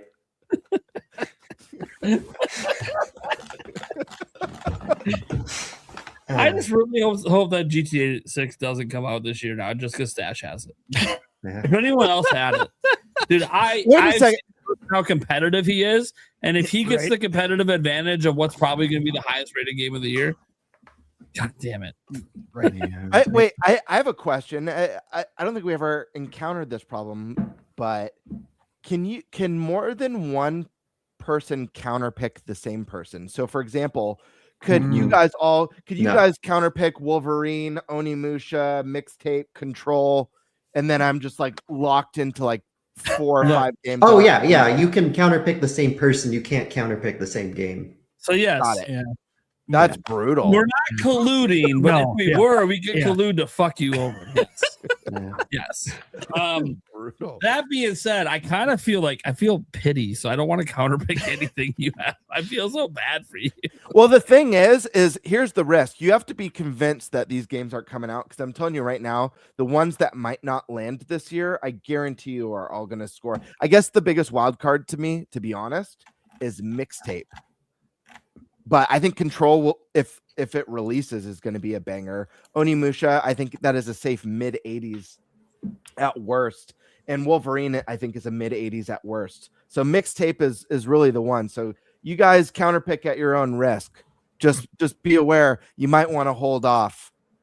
Yeah, okay. Hold off so I can drop something. Because I'm freaking out, man. before I can't swap out anything and then none of them come out. Oh man. Should we just go over a quick review of our teams? Sure. Yeah. For the audio listeners, because I don't know if we did a very good job. Yeah, let's do it. Eric, you're at the very top. So I'm at the very top. First. I'll do mine. So I have Resident Evil Requiem, Splatoon Raiders, Hollow Knight Silksong, Sea of Sorrow, 007 First Light, Crimson Desert, Monster Hunter Stories 3, Twisted Reflection, and Mouse PI for Hire. Awesome. Hell yeah. Colin, Yeah. So I have Fire Emblem Fortune's Weave, Forza Hey, Horizon guys. 6. Say your team names too, because people are going to be looking at our leagues call. and it doesn't say our names on. Well, I guess it says Spice Lord and Lannister, but Yeah, for yeah. audio listeners. I am Del Fuego. Nice. I am Unintelligent Systems, and I've got Fire Emblem Fortune's Weave, Forza Horizon 6, Trails in the Sky Second Chapter, Saros, Witchbrook, Phantom Blade Zero, and Reanimal. That dude, you've got a really solid list. Yeah, he does have a really good Like he's covering like the broad. winning. I'm very Some- jealous of his list. It's broad genre. He's got the tactics game. He's got the racing game. He's got the RPG. He's got the cozy game. He's a He's gamer. got the action game. Sure, The he's a big gamer. indie. Yeah. He's a gamer. Bull Yeah. crap. That man clearly isn't raising 3 children. He's a I gamer. I know. Listen, guys, my team is birds with benefits, and my picks are Name. It My is. favorite It is. team name, by the way. It is. my game picks are Marvel's Wolverine, Replaced, Onimusha, Way of the Sword, Mixtape, Control, Resonant, Neo 3, and Pony Island Panda Circus, baby. Nice. I will say if Pony Island 2 does come out, there's no way to fuck it the 72. So that's these predictions are wild. All right, right. Stat. This is ThunderStash Gaming, and that is also my team name because I want everyone to know who wins. And Fear. Yeah, no confusion.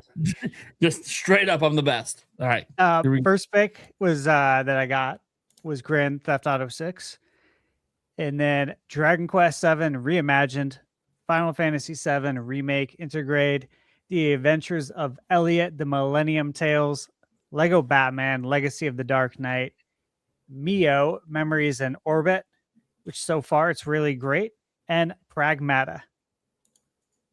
All right. Mhm. Yep. All right. And then my team names, I'm going to prime you up. And my games right now, we got the Dust Bloods. Just believing in Miyazaki. It is what it is. All he makes is high 80s and 90s games. So I'm hoping. Mina the Hollower. I already know it's going to outperform this prediction score. I'll tell you that right now. I think that might be your star pick, to be honest with you. I honestly think game's it's gonna be really, a really 90s. high. I honestly think it's gonna be a 90s game. It's gonna be up. It might even be up for game of the year, to be honest, but it's gonna be up for indie game of the year for sure. Yeah. Final Fantasy 7 Rebirth for Switch 2. We don't know if it's coming out this year, but I believe it will be because the third one. And obviously we know it's a high review game, so we'll see what happens with that. That was maybe a riskier one just because not announced yet, even though they did say it's coming. So we'll see. I'm kind of hoping it'll come out this year. Tomb Raider Legacy of Atlantis. Just believing in the way Tomb Raider's been, and actually the trailer looked pretty good. Feel like they're doing right with it, just like they did with when they brought Tomb Raider back. So we'll see. Yakuza Kiwami 3, The Dark Tide. I even think here the prediction it's like 10 points. So it's predicting it to be at 80 based on what they've been doing with the Kiwami stuff and all the remasters and remakes. That seems low. And this one based on just a little bit I've looked into it, really needed this. Really needed to be redone. So I think that's gonna be a mid-80s. I got Blood of the Dawnwalker. That one was kind of a shot in the dark, going off of former CD Projekt Red does. I have been paying attention to the game. It does look really good, but we've been down this road many a time as gamers where games look fantastic, and then they get in our hands, and you're like, "What the fuck was that?" I'm hoping this isn't one of those. Was that Alien Isolation? Was that the game? Some game that looked incredible, and then that was literally not what the game was. Colonial Marines. I think. Colonial Marines. Yes. It's just total. What was talking about pulling the rug? Like, holy shit! How does that company still exist? Did they get closed? Like, they lied. They just straight up lied. That was bad. I'm hoping that's not one of these situations, but we'll see. That was my shot in the dark because maybe it ends up being incredible. We'll see. And then I got World of Warcraft Midnight because I'm probably the only person on the panel that even plays World of Warcraft and knows that the X-Pacs always score in the mid-80s. So, so that's what kind of my pick there. And that's there's a lot more to come. We got a lot more to fill out. A lot of things change. Games might get swapped throughout the year. So we'll see what happens. Be a bloodbath. For the record, Prime, Colin and I used to play a shit ton of WoW back in the day. Sure. Yeah. Well, I'm talking about today. Dude, a lot of people played a shit ton of WoW back in the day. Did 2004? Come on. 40-man raids? Shit was the bomb. Yeah. I missed the Wrath days. Wrath days. Wrath was good. Yeah. But like I actually played what is the current one? I don't even remember what the current X-Pac is, but I played it. It's all right. What is it I'm called? actually digging the story, but I don't like the world. Dragonflight? No, that was the one prior. I always forget because there's been so many. I just log in and play. I stopped looking at the name on the logo anymore because there's like 20 X-Pacs or some shit. Yeah, that's crazy. But yeah, I know like the most recent one was like the start of a whole new story arc. I'm really liking the story in it. So didn't like the world as much, but I see what they're going for. It's building towards something. So I think this next one's going to be much more impressive, and I paid a little bit of attention to it on the beta server. So, all right, cool. Well, that was our fantasy draft. I hope you guys enjoy that. Something new, something fresh. If the audience loves it, and obviously we love it, we'll do it every year. If you guys, really think it's awesome, obviously next year, maybe do a whole episode just on the fantasy draft. But we'll see. For now, we should probably move on to our next topic. And that goes over to I think ThunderStash. Mm-hmm. Yeah. Okay, let me get this pulled up here. I'll stop making my bids. You're already working. You got it. Come on. That's a sneaky thing. Is there going to be new ones this week, like this Saturday? Yes. So you can start bidding now. Okay, cool. Yeah. Yeah, sounds good. Yeah. It says I say that 2 days, 21 hours. I wasn't looking at it. All right, cool. All right, let's see here.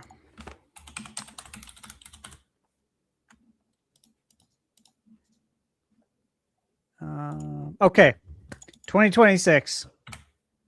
Actually, you know what? Hold on. I gotta get my drink for this. I got a good drink for this. Oh, whoa! Now a good drink. It's not gonna be alcoholic. It's gonna be something like. He's got milk. Is he going with just plain old milk? Oh, whoa! It's in a bottle. Hold on. What are we doing? It's got a classic here. Oh shit! Ready? Dad's root beer. Okay. I saw the bottle. Like he didn't grab like a beer, did he? Oh, he did a root beer. Yes. All right. Yeah. I was gonna say the only thing I've really ever seen Stash drink like alcohol wise was sake bombs. So, and boy, did we do a lot of those. And I can't wait to do them again. Right. Those were good. Oh. Those were good. Yeah, that's good. Okay. All right, guys. So this is our 2026 Nintendo bingo card predictions. Okay. So let me explain a little bit how this works. So again, these are predictions only, not confirmations. you have to choose unannounced Nintendo-related developments only. So no officially revealed games with known 2026 release windows. For example, Fire Emblem. Can't put that on there. We already said 2026 at the end of the trailer. The next thing, we're not predicting release dates. We're predicting new things that are coming to Nintendo. Rumored or leaked ideas are fair game. This can be a mix of Nintendo published titles, third-party games, indie, doesn't matter. You think we're gonna get a hardware revision? Who put it on your bingo card? Mm-hmm. You think we're gonna get a special edition of something? Of maybe some hardware? Put it on your bingo card. Put it on the bingo You think we're gonna get some new accessories that haven't been announced? Put it on your bingo card. Of course, there's no guarantee any of these will happen. That's the fun in this. Wait, Stash Man, question. When you say unannounced Nintendo related developments only, so that means, like, for example, you cannot predict, like, if I was going to predict that there's a Fire Emblem dedicated direct that's going to land this year, that wouldn't be allowed? I think that's allowed. Yeah. Okay, Yeah. because it's related to an announced. Yeah, you can't Item. you can't That's- say Fire Emblem It's coming out. is coming out, but you Got can it. say Okay. direct. Yeah. That's an unannounced. Nothing thing. that's been We don't confirmed. know if it's Yeah, gonna yeah. get. Never I happened. mean, Might not it get should. Yeah. But we don't It know. feels like it should, but we don't know. Yeah, that's totally. Cool. All right, let me see. I got a couple more bullet points here.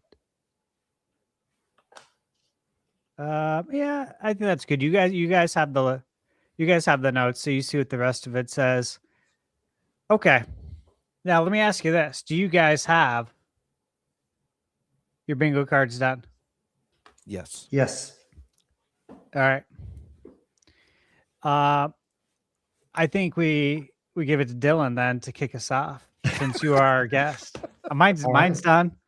All right. Well, thank you. So I'll yeah. go ahead and kick it off. I do have so Gamebird didn't give me the correct info, so I have a few maybe known quantities, but I have caveats with them. I wanted to make them spicy, so We like spice here.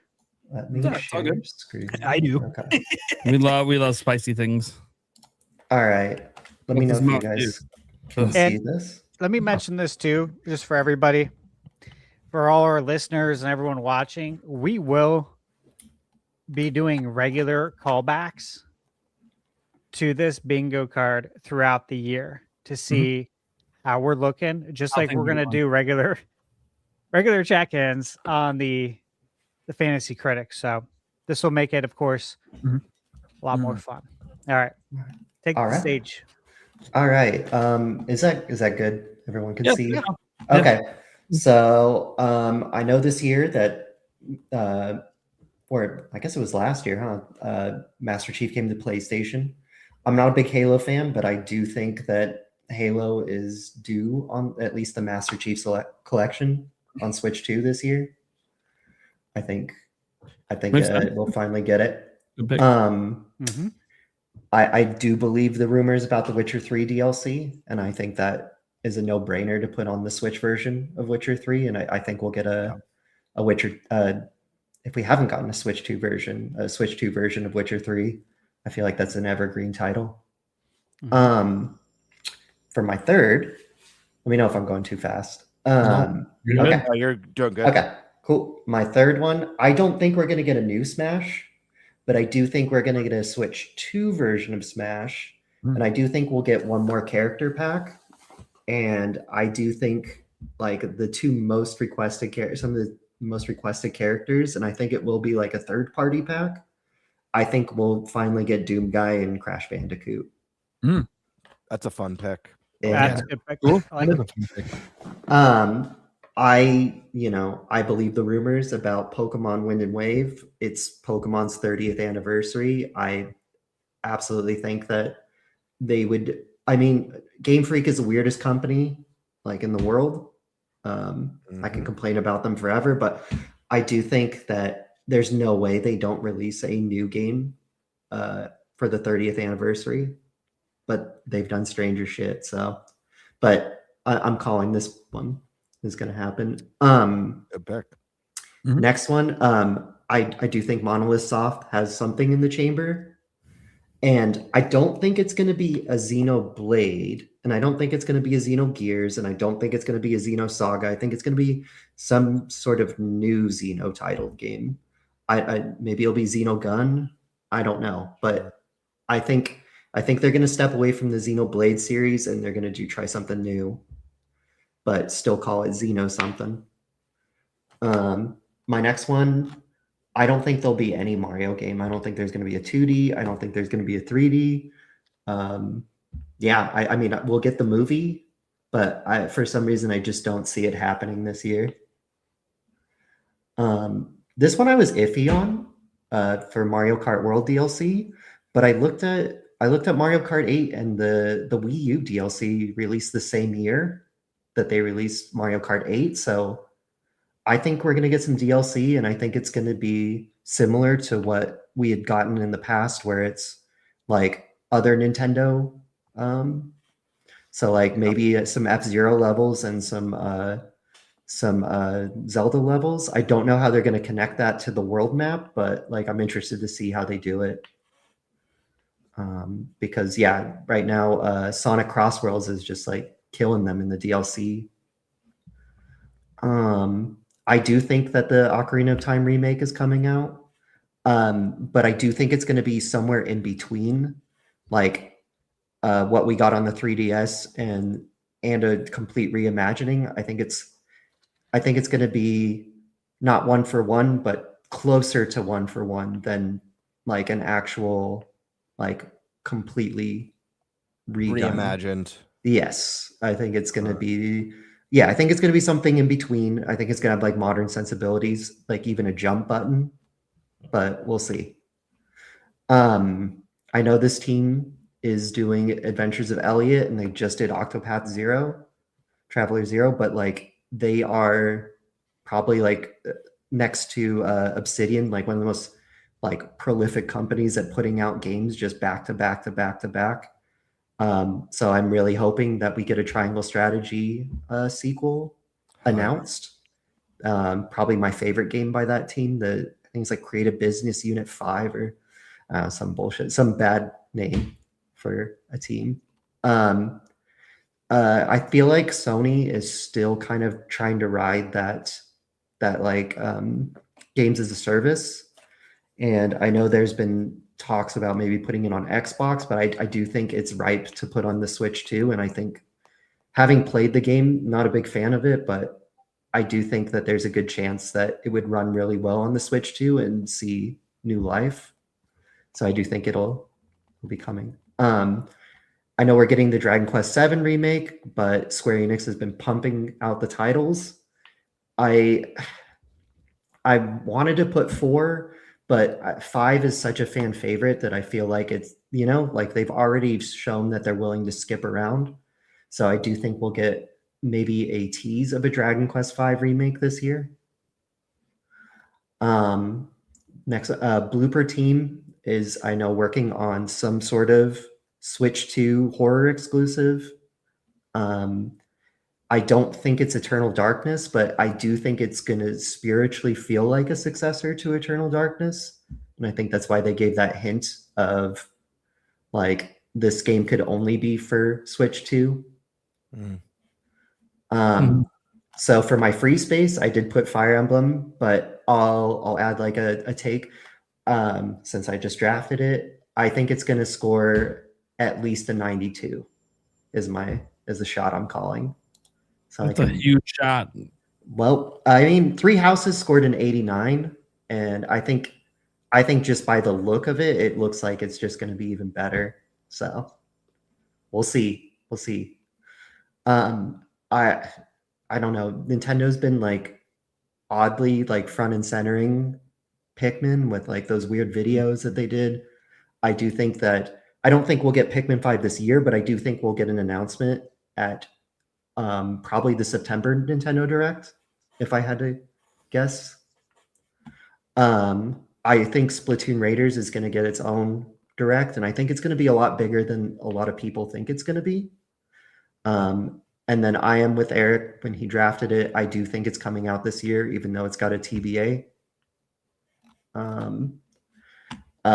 Last year's Game of the Year, Expedition 33, deserves all its flowers. It's an amazing game. I do think that they would be leaving money on the table if they don't do a Switch 2 port. So I do think we will get an announcement of a Switch 2 port somewhere along the line. Platinum Games, I think, they've kind of exhausted Bayonetta at this point. I think that they might revisit Astral Chain, and I think that would be a really cool announcement if they do like Astral Chain 2 and then maybe even a Switch 2 version of Astral Chain while people wait. A game that I've been waiting forever for. I think it'll finally release this year. I think Deca Police is going to release this year. Super excited for that one. So there was a weird interview with the director of Chrono Trigger not too long ago, and they asked him if a Chrono Trigger remake was in the works, and he said, if I answer this question, I'll get in trouble, which is like a really weird response when all you have to say is no comment or no. So I do think that we will get an announcement of a Chrono Trigger like HD 2D, and I think it's going to be announced at a Nintendo Direct. So we're getting Fire Emblem Fortune's Weave. I do think that Path of Radiance is ripe for the GameCube Virtual Console, or Nintendo Switch Online. NSO, yeah, same thing. So I do think we're going to get Path of Radiance sometime this year. So this is one that's been like speculated on for like ever, I feel like. But it just seems crazy to me that we have Mario Maker and we haven't gotten like 2D Zelda Maker. I think the closest thing we've gotten is like Link's Awakening. They had that extra mode. But it just seems like such an easy win to like give out the dev kit for the 2D and just let people design crazy stuff. Dude, if that ends up being a thing ever, just ever, I think it would be so huge, and have like the online, like the rating systems, and you could just play all the dungeons that people are creating with puzzles and different item arrangements and bosses. I think if done right, the game could be phenomenal. Oh yeah, it's a Zelda dream come true right there. Like, I don't know how much Nintendo focuses on their media presence, but like if I go onto YouTube Shorts, I think like every 5 videos it's someone doing some weird hard Mario Maker level. Yeah, I mean, I just feel like just for the media presence alone, a Zelda Maker would just go nuts. Well, look at how that fan base goes with Breath of the Wild and Tears of the Kingdom, with all the contraptions and like weird like ways that they find out how to do things. I feel like the audience is like perfect for exactly what you have on your card. Yeah. I do. So I'm not as hopeful that it's going to come out this year as Nintendo Prime for Final Fantasy VII Rebirth, but I do think we'll get the release date at the very least at the September Nintendo Direct. The Okami sequel, I do think that the next time we see it is at a Nintendo Direct and not a Jeff Keighley event. I feel like they have like a very like strong presence with Nintendo on this one, having done like Okami done on, what was it, 3DS or was it DS? I can't remember which. But DS. DS, yeah. So I do think that we will see this at a Nintendo Direct this year, and hopefully get a 2027 release date on it. Yeah. So Konami is back. They're back in the game. They have released I think they've released collections for every single 2D Castlevania at this point. All they really need to do now is like get a team to make a new Castlevania. I'm not sure which team. I thought that the team that made the Prince of Persia Lost Crown, I didn't realize that they dissolved them and they put them into different teams. They didn't fire them, but like that team would just be so amazing for this. But I do think we're going to get a Castlevania 2D announcement. And then finally, I think because it's the 30th anniversary for Pokemon, I do think we're going to finally get the Black and White remakes. Hell yeah. But it's going to be a monkey's paw situation.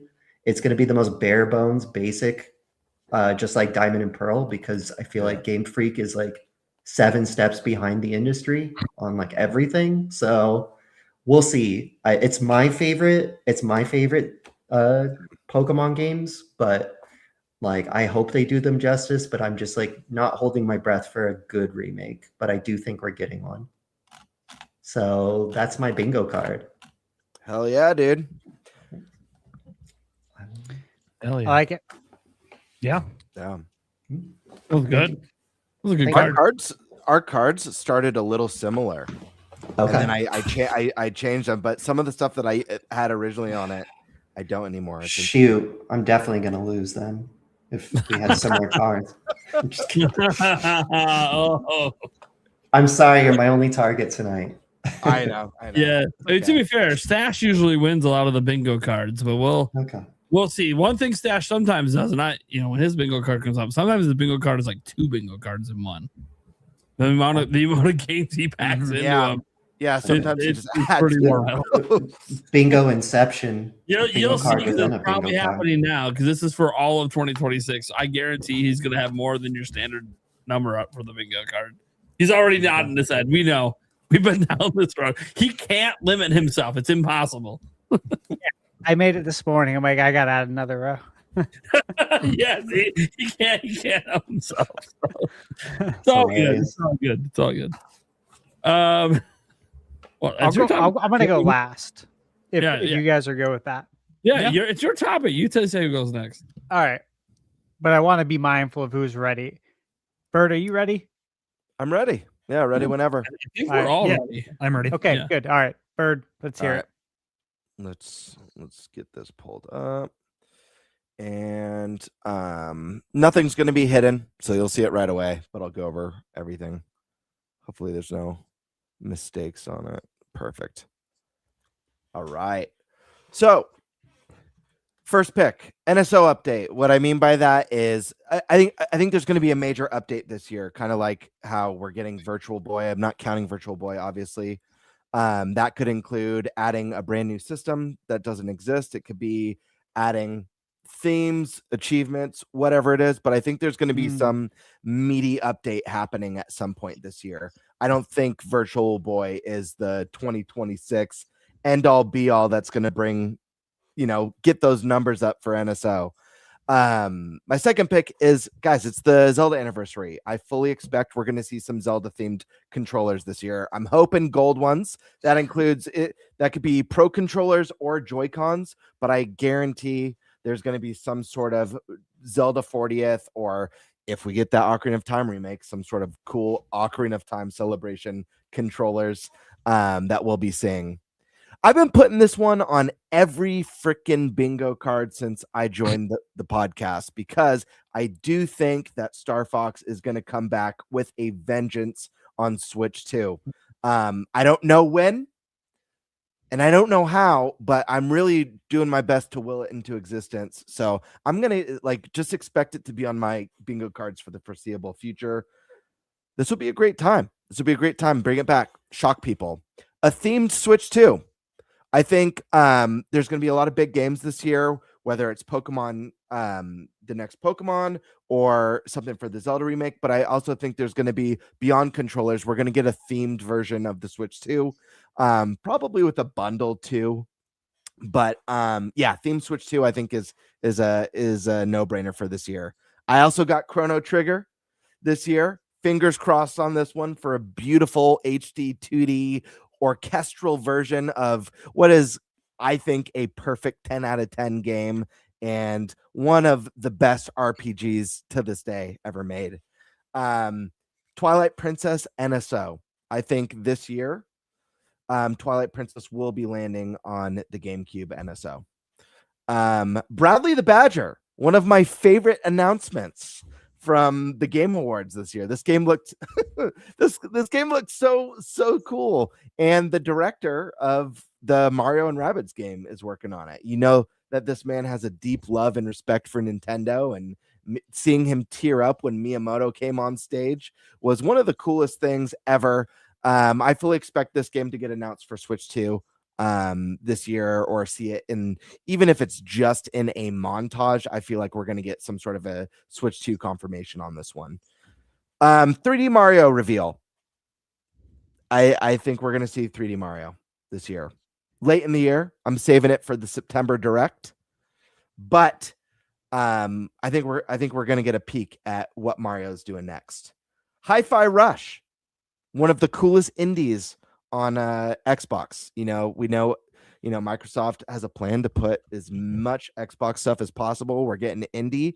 This is a special gem. I think this game would succeed more on Switch 2 than any other platform on the market right now, and I fully think that there's going to be some sort of announcement for that. It needs to happen. Metaphor. This is one that we've talked about many times. It's Atlas, guys. It's an RPG. It's one of the best RPGs of the last few years. And I think we're all in unison when we say Switch 2 and Switch is the place for JRPGs. It's just a perfect machine for that genre of games. We got some Eternal D. I think Eternal D is going to drop on NSO this year, maybe around Halloween season. The Halloween part isn't on my bingo card, but this seems like a cool one. They're going to need to fill out the GameCube NSO platform, and I think one of the things that makes NSO fun is when we get those special games like this that are really meaningful, and there's really no other way to play it. I think this one makes sense to get in this year. A new Platinum game. I think Platinum's going to announce a new exclusive for Switch 2. I don't know if it's Bayonetta 4 or a new Astral Chain or a new IP, but I'm banking on some sort of reveal for a brand new Platinum game that's exclusive to Switch 2. Zelda movie trailer. I think we're going to be, I think we'll probably get 2 trailers this year. We'll probably get a teaser earlier in the year, maybe middle of the year, with a banger, like first full trailer, maybe towards the end of the year. I have a mistake on here. It shouldn't say RE for Resident Evil. I was using an old bingo card. That's supposed to say Deca Police. I apologize. I'll have to edit that. Deca Police finally comes. We'll let it slide to this year. Cool. Deca Police finally comes to Switch 2 this year. And I'll add a second part to that. I think it's going to be a sleeper hit. I think this is going to be one that people don't pay attention to, that actually reviews a lot better than most people think it will. Classic Sega reboots. I think it's time that some of these awesome games that have been teased get like fully revealed. That could be Crazy Taxi. It could be the new Golden Axe, but I think they're going to get revealed for Switch 2, and I wouldn't be surprised if 1 or 2 of them landed on the Switch 2 this year. But at the very least, we're going to be seeing one of those. I could see Crazy Taxi being in a Nintendo Direct this year, and I think that would be really cool, especially with hearing how ambitious, from what I've read, Sega plans to go with it and make it a little bit more like Forza Horizon style. Sounds really cool. New Monolith game. That could be a brand new IP. It could be a new Xenoblade, a new Xeno trilogy that they're starting, like Colin said. But I do think Monolith has been very quiet for many years now. I think they're working on something big in the background. And so, yeah, dude, I have a busted list. This is also, I guess I wasn't ready. That's from my old bingo card too. I don't know what I meant to have, so I'm going to have to think of something on the fly. Let me think. I'm just gonna take a page off of Eric, because I don't know what I'm supposed to have here in Colin, and say that Splatoon is supposed to land this year. It's gonna land this year, guaranteed. And new Luigi's Mansion. I think it's time we see what that team's been working on for the last how many years now? 4 years, 3.5, 4 years. So Luigi's Mansion 4 would be really exciting to see. The third game was one on the series. Here's some hopium. Final Fantasy IX remake. We haven't even gotten the third Final Fantasy VII revealed yet, but of all the games from the NVIDIA leak, this is the only one that hasn't come true. I have a strong feeling that this is real, and this could be the year that we finally see it, or it finally gets teased. And I guarantee you this game will 100% come to Switch 2. I think we will get actually, no. Okay. Scratch my Splatoon one. Sorry guys. I'm beefing tonight. I had to throw us together right before the show. Splatoon. I think we're getting a Splatoon specific direct, this year. So I have a blank space. I'll think of something by the end, but yeah, I think they're going to do I think it will release this year, and we're going to get a full direct dedicated to just this game to show how this game stands out from the rest. Metroid. I think we're going to see the next Metroid game. I know Prime has come and gone to mixed reviews. You know, overall, it averaged to be a great game, but you know, I forget the name of the team, Mercury Steam, I believe, that made Dread. They've been radio silent for years now. I think it's a good idea to keep the momentum going. A Metroid game has come out. The name is relevant. Get another one out this year. Keep that momentum and build hype. Romeo is a Dead Man, the new Suda game. He mentioned in a tweet, I want to say like a couple months ago, that he'd love to have a version for the Switch. I think that's coy. I think there is definitely a plan to get this game on Switch, and I think it's very likely we can see an announcement for a Switch 2 version this year. Ocarina of Time remake. I'm gonna throw a bet in on this. I think it's real. The gamble is, do we see it this year? And I think yes, more likely than not. Could be wrong, but we'll have to wait and see. Pokemon Gen 10, I think, is very likely to at least be seen here, but I think it's also possible to release this year. I think it just makes sense with the timing. New controversy. What I mean by that is there's going to be some sort of announcement from Nintendo that's going to piss an entire segment of the internet off for months and months, and we'll be making videos talking about the discourse. But I do believe that there's going to be some business decision or announcement that just pisses people off. I have to say something. First off, shout out to Odo, it's Alex for Tonga Plays, and all the content creators out there that have made videos not liking my video game opinions, because all of them have come through to help support what's happening with my family. I think it's funny because we're 7 days into the year, and I'm actually shocked. Correct me if I'm wrong. Nothing controversial has happened with Nintendo yet. Not yet. Yeah, but I'm banking on that. It's coming. It's coming. We all know it's coming. It's just, I almost thought while I was gone, something new was going to happen. Ocarina of Time remake's going to be $90.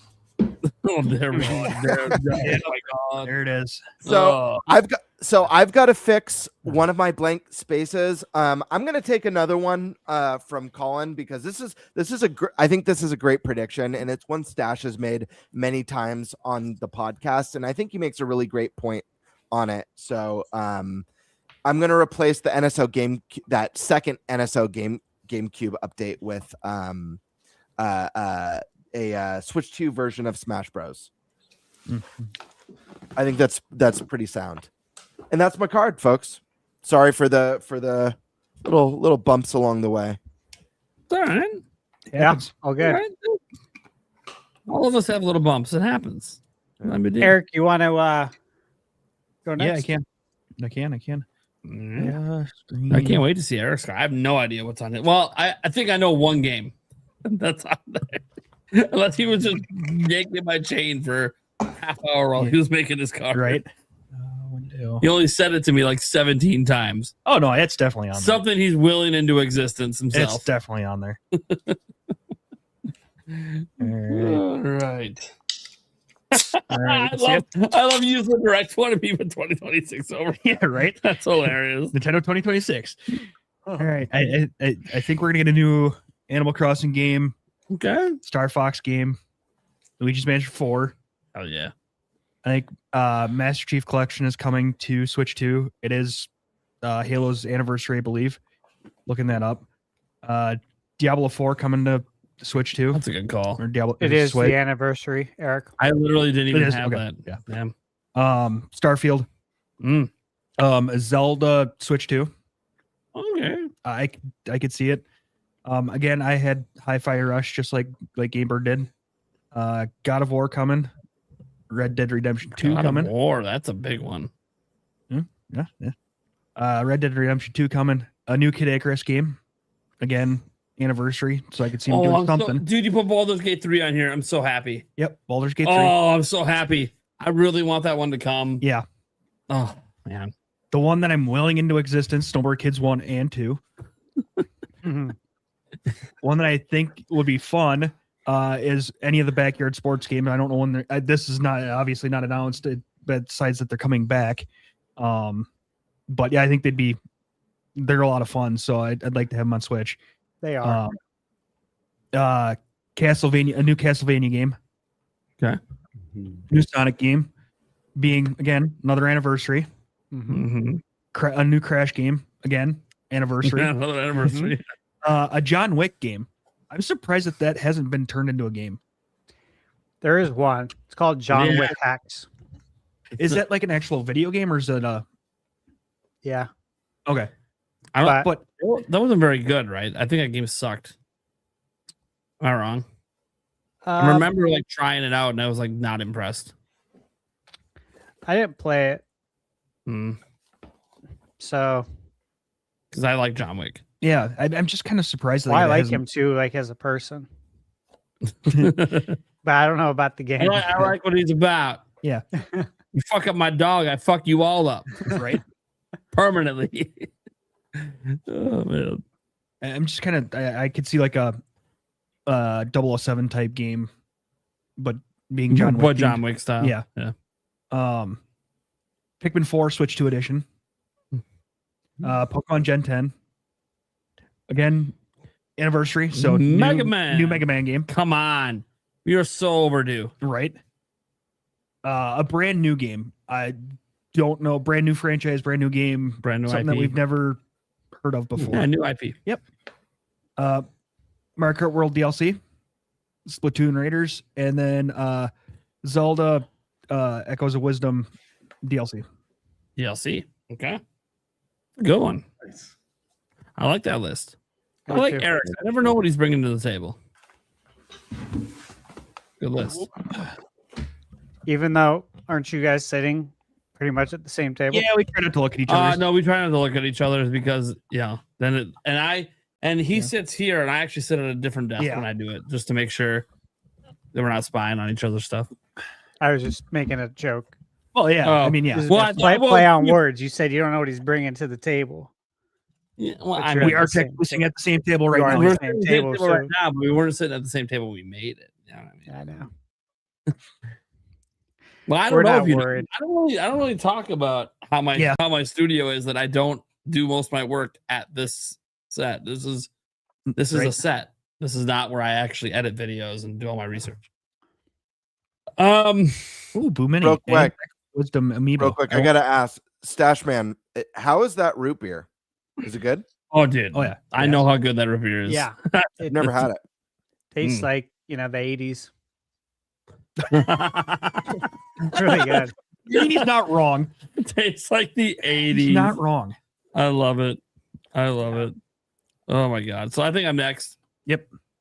We'll just kind of fly through this like Eric. I don't think we need a ton of explanation. Just a couple spots I might have to explain what they mean. Ocarina of Time remake, that's what the top left is. I think that's not just announced, coming out this year. That's what that spot is, coming out this year. For the 40th. You know, we got the Zelda Lego set coming, all the teases, stuff we've been covering. Yep. I think it's coming out this year. Monster Hunter Wilds. Look, guys, the data mines are out there. Mhm. Yep. The game has had work done for Switch 2, quite a bit of work done for Switch 2, Yep. suggesting it's probably planning to come out this year, maybe seen as soon as the February Direct, but it's not announced yet. So There's Lock no that shit in. Yeah, they could have did the work and then just decided they couldn't get it to work, so then it's not coming. But I know that Capcom knows there's a lot of Monster Hunter fans in the Nintendo fan base. They know it. They're wild about it. Yeah. So I mean, we're talking about potentially millions of sales missed out if they don't get it over to Switch 2. So the fact that we already had definitive evidence that work has been done means that they're pretty serious about getting it over. By the way, I'm extremely curious how it runs, since it runs like shit on pretty much everything. But hey, they're putting in the work. So they obviously feel like they can do something here. So we'll see what happens. Fallout New Vegas. Look, we saw the reports today. If you didn't see it from Windows Central, Jez Corden, he's pretty connected with Microsoft stuff. And Microsoft brings a lot of other stuff, multi-platform. Fallout's more popular than ever thanks to the TV series. Season 2 somehow ranking higher than Season 1. I barely started Season 2 because I'm trying to finish off Stranger Things. But yeah, that's that one's coming over this year. New Kirby game. I didn't know how specific I wanted to get because I feel like they should go with another Forgotten Land style, but just a new Kirby game. You know, whether it's a spinoff, whether it's a side scroller, whatever they decide to do. I think there's gonna be something Kirby, brand new, not a remake, not a remaster, brand new Kirby game this year. Call of Duty finally making its way to Switch 2. I know, like we pretty much know what Call of Duty it's gonna be, but since it's not announced yet, I just went with just Call of Duty in general. But Call of Duty is coming to Switch 2 this year. So the Joy-Con 2s you see there, those are just there to say that I think new colors are coming for Joy-Con 2s this year. New colors, new colorways. We got the orange, we got the blue. I think there'll be some other ones. They might line up with game releases. I don't know. But I do think some new colors are going to be coming. So do you think they're going to stick with the black and do the I colored no part idea. of it? Or do you think they're going to actually give us different colored shells? I have no idea. Just new colors. Fair enough. Pokemon Winning Waves. It doesn't really have to be that. It's mostly just Gen 10. I know that's what the leaks and stuff say it's called. But they might change the name. But Pokemon Gen 10 coming out this year. Like 30th anniversary, but more than that, more than the anniversary stuff. It's really just that we literally had the Giga League, and this was the target year for Gen 10. So I think it's probably on schedule. I think the games are probably going to disappoint like Pokemon games usually do, but it's coming out. So that's all that matters. Mario Kart DLC. Don't pay attention to what's some fan-made image, but Mario Kart DLC, I think it's coming this year. Not just announced. They're going to begin it this year. It's going to be a multi-year, wave thing, which is totally fine. They did that in the past. They'll do it again. Makes a lot of sense. Luigi's Mansion 4. I think no 3D Mario this year, but Luigi's Mansion 4. Grand Theft Auto 6. Now this one's kind of interesting. I don't actually think it's coming to Switch 2 this year, but I think it'll be announced for Switch 2 this year. It'll be a 2027 and launch alongside the PC version. That's my predictions. I don't actually think it's coming this year, but will be announced for Switch 2. Crimson Desert. There was the GameStop thing, which could mean absolutely nothing. But I don't have to rely on that because I played the game at PAX West and asked the people there about it coming to Switch 2. And they said, "Oh, so people on Switch 2 want to play this." And they kind of let and look, you guys were there. The podcast crew was there. They can confirm that it was very much a wink, wink, nod, nod. Wink, wink, nod, nod. Can't quite say the words out loud you want to hear, but we're doing something. So I'm gonna say Crimson Desert's coming over. Might not be on day one. Depends on when they got the dev kits, but it was sometime this year, or at least announced. Clockwork Revolution. You guys remember this game? Of course, can't wait for it. Dude, it looks incredible. So good. This is on your to pure hopium. I don't even know if they have dev kits. I don't even give a shit. I know Nate the Hate said dev kit issues are pretty much resolved at this point. That's great. But dude, this game needs to be on Switch 2. It looks so good. Yeah. Timing shouldn't be an issue with that game. Yeah. Tomb Raider Legacy of Atlantis. Already said this in a prior topic. I think this is a no-brainer to come to Switch 2. They've been bringing Tomb Raider stuff over. I think you got to get this one over. And why isn't it announced for it already? I don't know. Things are different with Nintendo. For some reason, we have to wait for directs for half of the game announcements that happen at other things. It's weird. But that's just the way it is with Nintendo. Fable 4. Now, this is a weird one because I think it's coming to Switch 2, and I think it's going to come to it this year. But this is the caveat: is if Fable 4 even comes out this year. Like, we don't know that Fable's even coming out. Like, I know it's slated for this year. I feel like it's a good candidate for being delayed. But I think Microsoft's bringing everything to every platform they can. So, Red Dead Redemption 2, technically not announced yet for Switch 2, but lots of rumors and reports around that. Makes a lot of sense. We have the first one already. Why wouldn't we get the second? Ace Combat. Come on, baby. Ace Combat 8 on the go on Switch 2. Come on. Mm-hmm. Yep. Come on. That makes too much sense. Yep. Lords of the Fallen 2. I really enjoyed the first one. I haven't played the second one yet because I've had a hunch for a while that it's coming to Switch 2. There's no really rumors or reports around it. It's just something I think is going to happen. Star Wars Galactic Racers. I know it's not announced for Switch 2, but come on. The original pod racer was N64. What are we doing?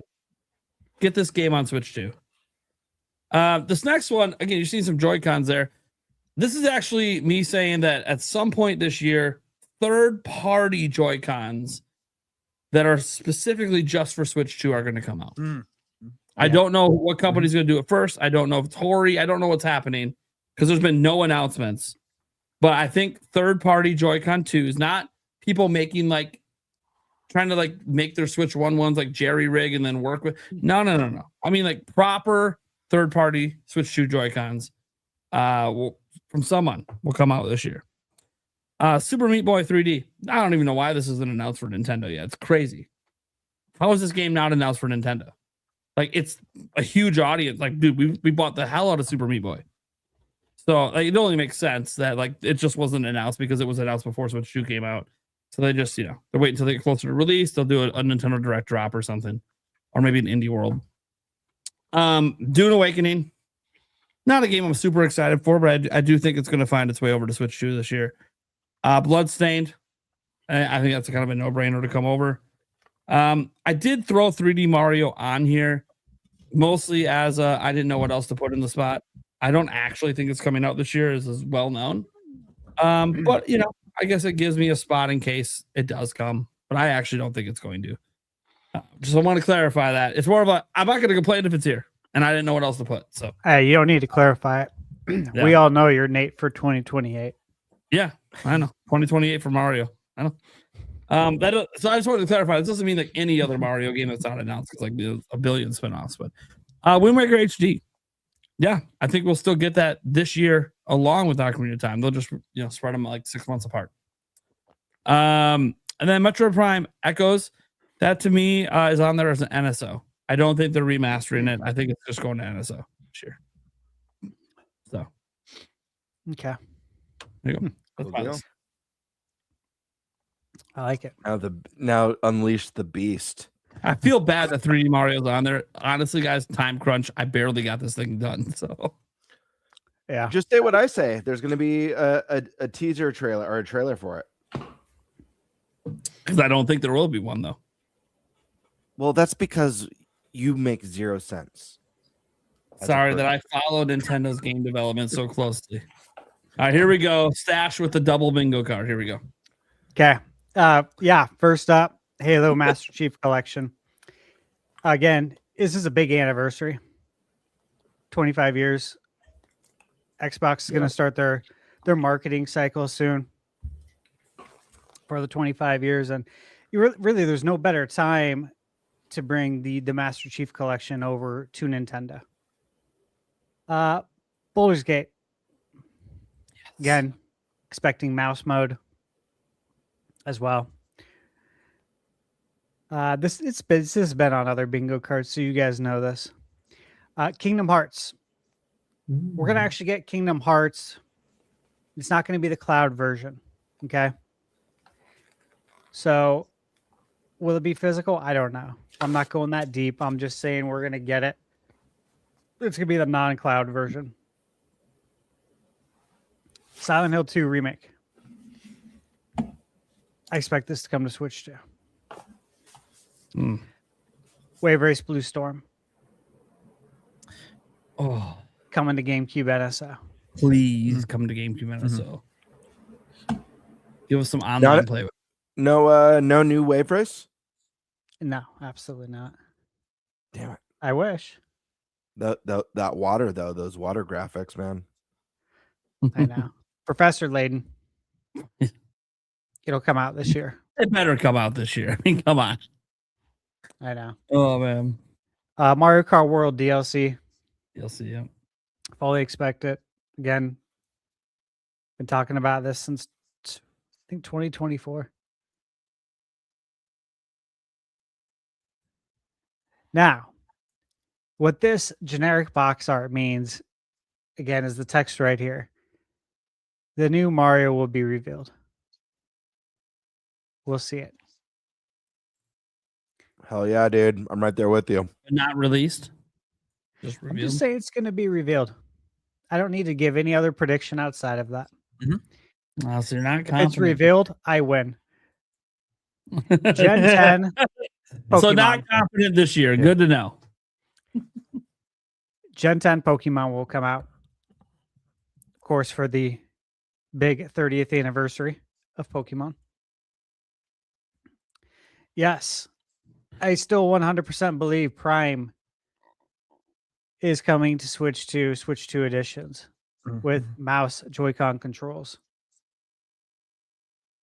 I'm not going to go into my whole spiel as to why, because we've already been down that road. Expedition 33. Please this year. Fully expect it. Castlevania, again, I've talked about it several times for I think over a year at least. That again, the anniversary collections, Dylan touched on it. That's why I think this is coming out. That's why I think, other games will be coming out, like Metal Gear. If you look at the Metal Gear Legacy Collection, Metal Gear Legacy Collection 2 is in development right now. And then they'll eventually get Metal Gear Solid 3 Remake that's already out. Same thing for Castlevania. They have a very successful show as well on Netflix. So now is the time to strike. Now is the time to stop making the casino games. Take all your winnings that you got and go promote the new Castlevania game. I don't think they're going to stop making things. It's like, No, you know what? I'll tell you what. I talk about this in my video that's going up tomorrow about my theory with this, but it includes the casino games. I was going to say, like, it's like 60% of their revenue is casino games. I don't think they're going to stop that, but yeah. No, I think they're using that money to fund development. That would be nice. Yeah, that's what I said in the video. All right, so Starfield, again, been expecting this for over a year, long before the rumors started. Xenoblade Chronicles. So this pick is that we're going to get Xenoblade Switch 2 edition. Okay. It can be any of them. I don't know how they're going to roll it out, but all this pick signifies is that we're going to get Xenoblade Switch 2 edition. End of prediction. Elder Scrolls Oblivion Remastered. Fully expect it. Runs great on Series S. That's a great pick. I agree with that. That's a very good pick. I'm surprised no one else had that. Thanks. Of course, Smash Brothers. Been saying this again, I think for about a year. Switch 2 edition. It makes sense for so many reasons that, I just won't go over because it's a long list. I can make a video probably out of it. Zelda, again, same thing. I won't go over all the reasons. We all know them. And yes, Ocarina of Time, specifically. Monster Hunter Wilds. 100%. I'm in on that. Metaphor Fantasia. Again, please. I reviewed this game January 1st, 2025 on my channel. I said in the review, expect this to come to Switch 2. Put your money on it. I do fully expect it. Chrono Trigger. Again, been talking about this since, I think it was since we're leading into the 30th anniversary. So when it was still the 29th. So since 2024 that I expect this to actually happen. And then shortly thereafter, there were some talks, right? And there were some slip ups actually. And so it just lent even more credence to this happening. But this has been a prediction for since 2024. So I do fully expect that. Kingdom Come Deliverance, Switch 2 edition. Fully expect it. I think Kingdom Come 2 will come, but I think this will come first. Obviously, it's already on Switch 1. I mentioned several months ago on the podcast for people to buy this game when it goes on sale, to add it to your wish list, wait to get a notification for it to go on sale, and then buy it because it'll get a Switch 2 edition. And you'll be happy that you bought it for $5 like I did on the eShop, because you're going to get a Switch 2 game for $5. Paper Mario, Thousand Year Door, Switch 2 edition. It's coming at some point. Will it be this year? Maybe. Maybe they'll want to strike during the movie marketing.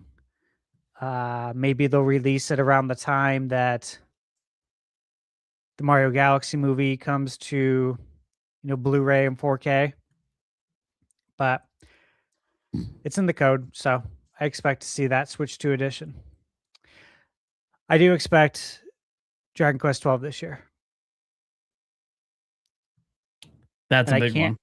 I can't say anything else. I'll leave it at that. Oh, Diablo shit. 4. And I better start spamming my Dragon Quest games now. Oh, You're an ass, dude. God damn it, Stash. Can't say anything else. Diablo 4. Yeah. Again, mouse Joy-Con mode. That's money. Diablo was really cool on Switch. On Switch 1. It was the best on Switch. Well, not dude. PC obviously is going to be king for that game. But console wise, just being able to play that at home and on the go and like couch, just locally on the couch. I mean, Colin and I, we sunk dozens of hours into Diablo 3 on our Switches. And that was the best time I ever had doing the local couch play. It was the most fun I ever had playing Diablo ever.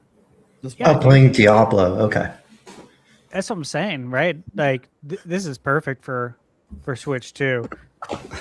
Everything's just a matter of when, not if. I fully expect it to, and we got 12 months to make it happen. Yeah, I think it comes out. And hey, you know what? Maybe, just maybe, it comes out around the time that they release their next expansion. That'd be a great time to use some of those marketing dollars to also attach it to the Switch 2 and pull in a nice return as well. Blueprints, again, just a matter of when. Yeah. And so as we know, development kits, they're out there now, right? We've seen the news that the developers who want it, they got it now. So I expect this to come over this year.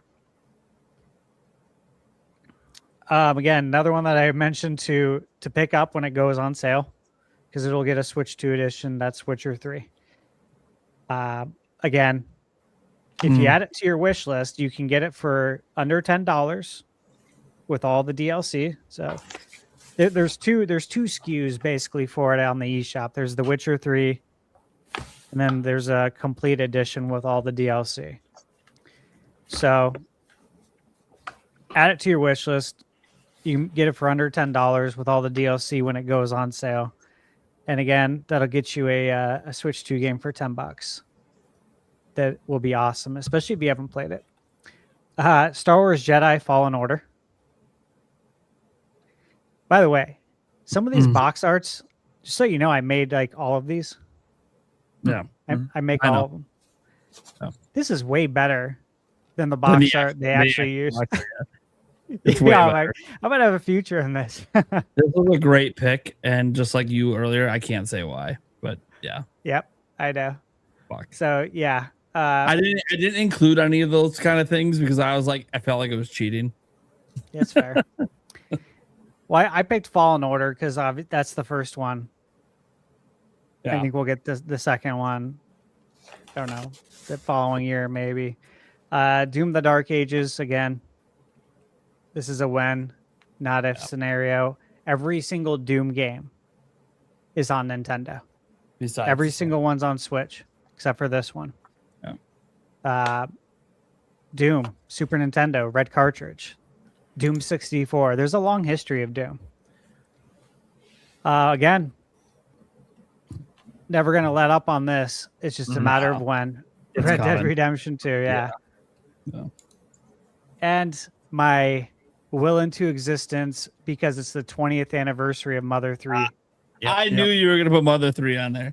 I knew I it. had to. I had to. You know what? I was like, this isn't a good pick.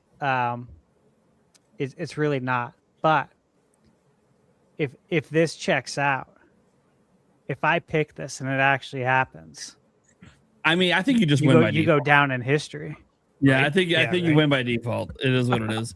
Unless you're just someone who did it every year, because at that point, then it's like, well, okay, like yes, someday it might happen, maybe.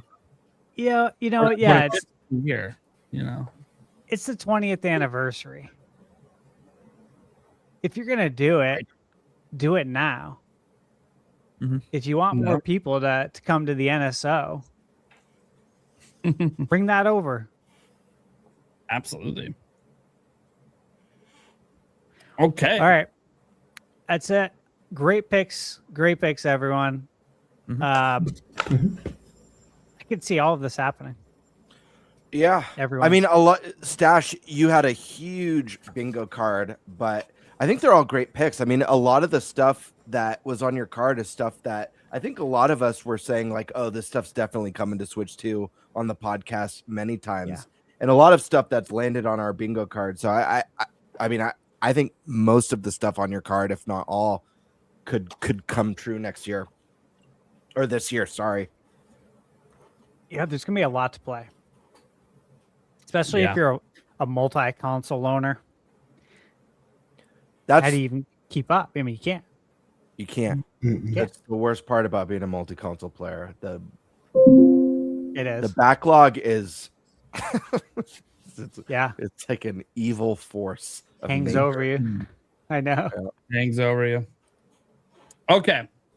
So I guess, guys, that's time for me to go on the rumor mill and obviously talking about direct stuff. So just to be very clear, there is no current rumors on when the next Nintendo Direct is happening.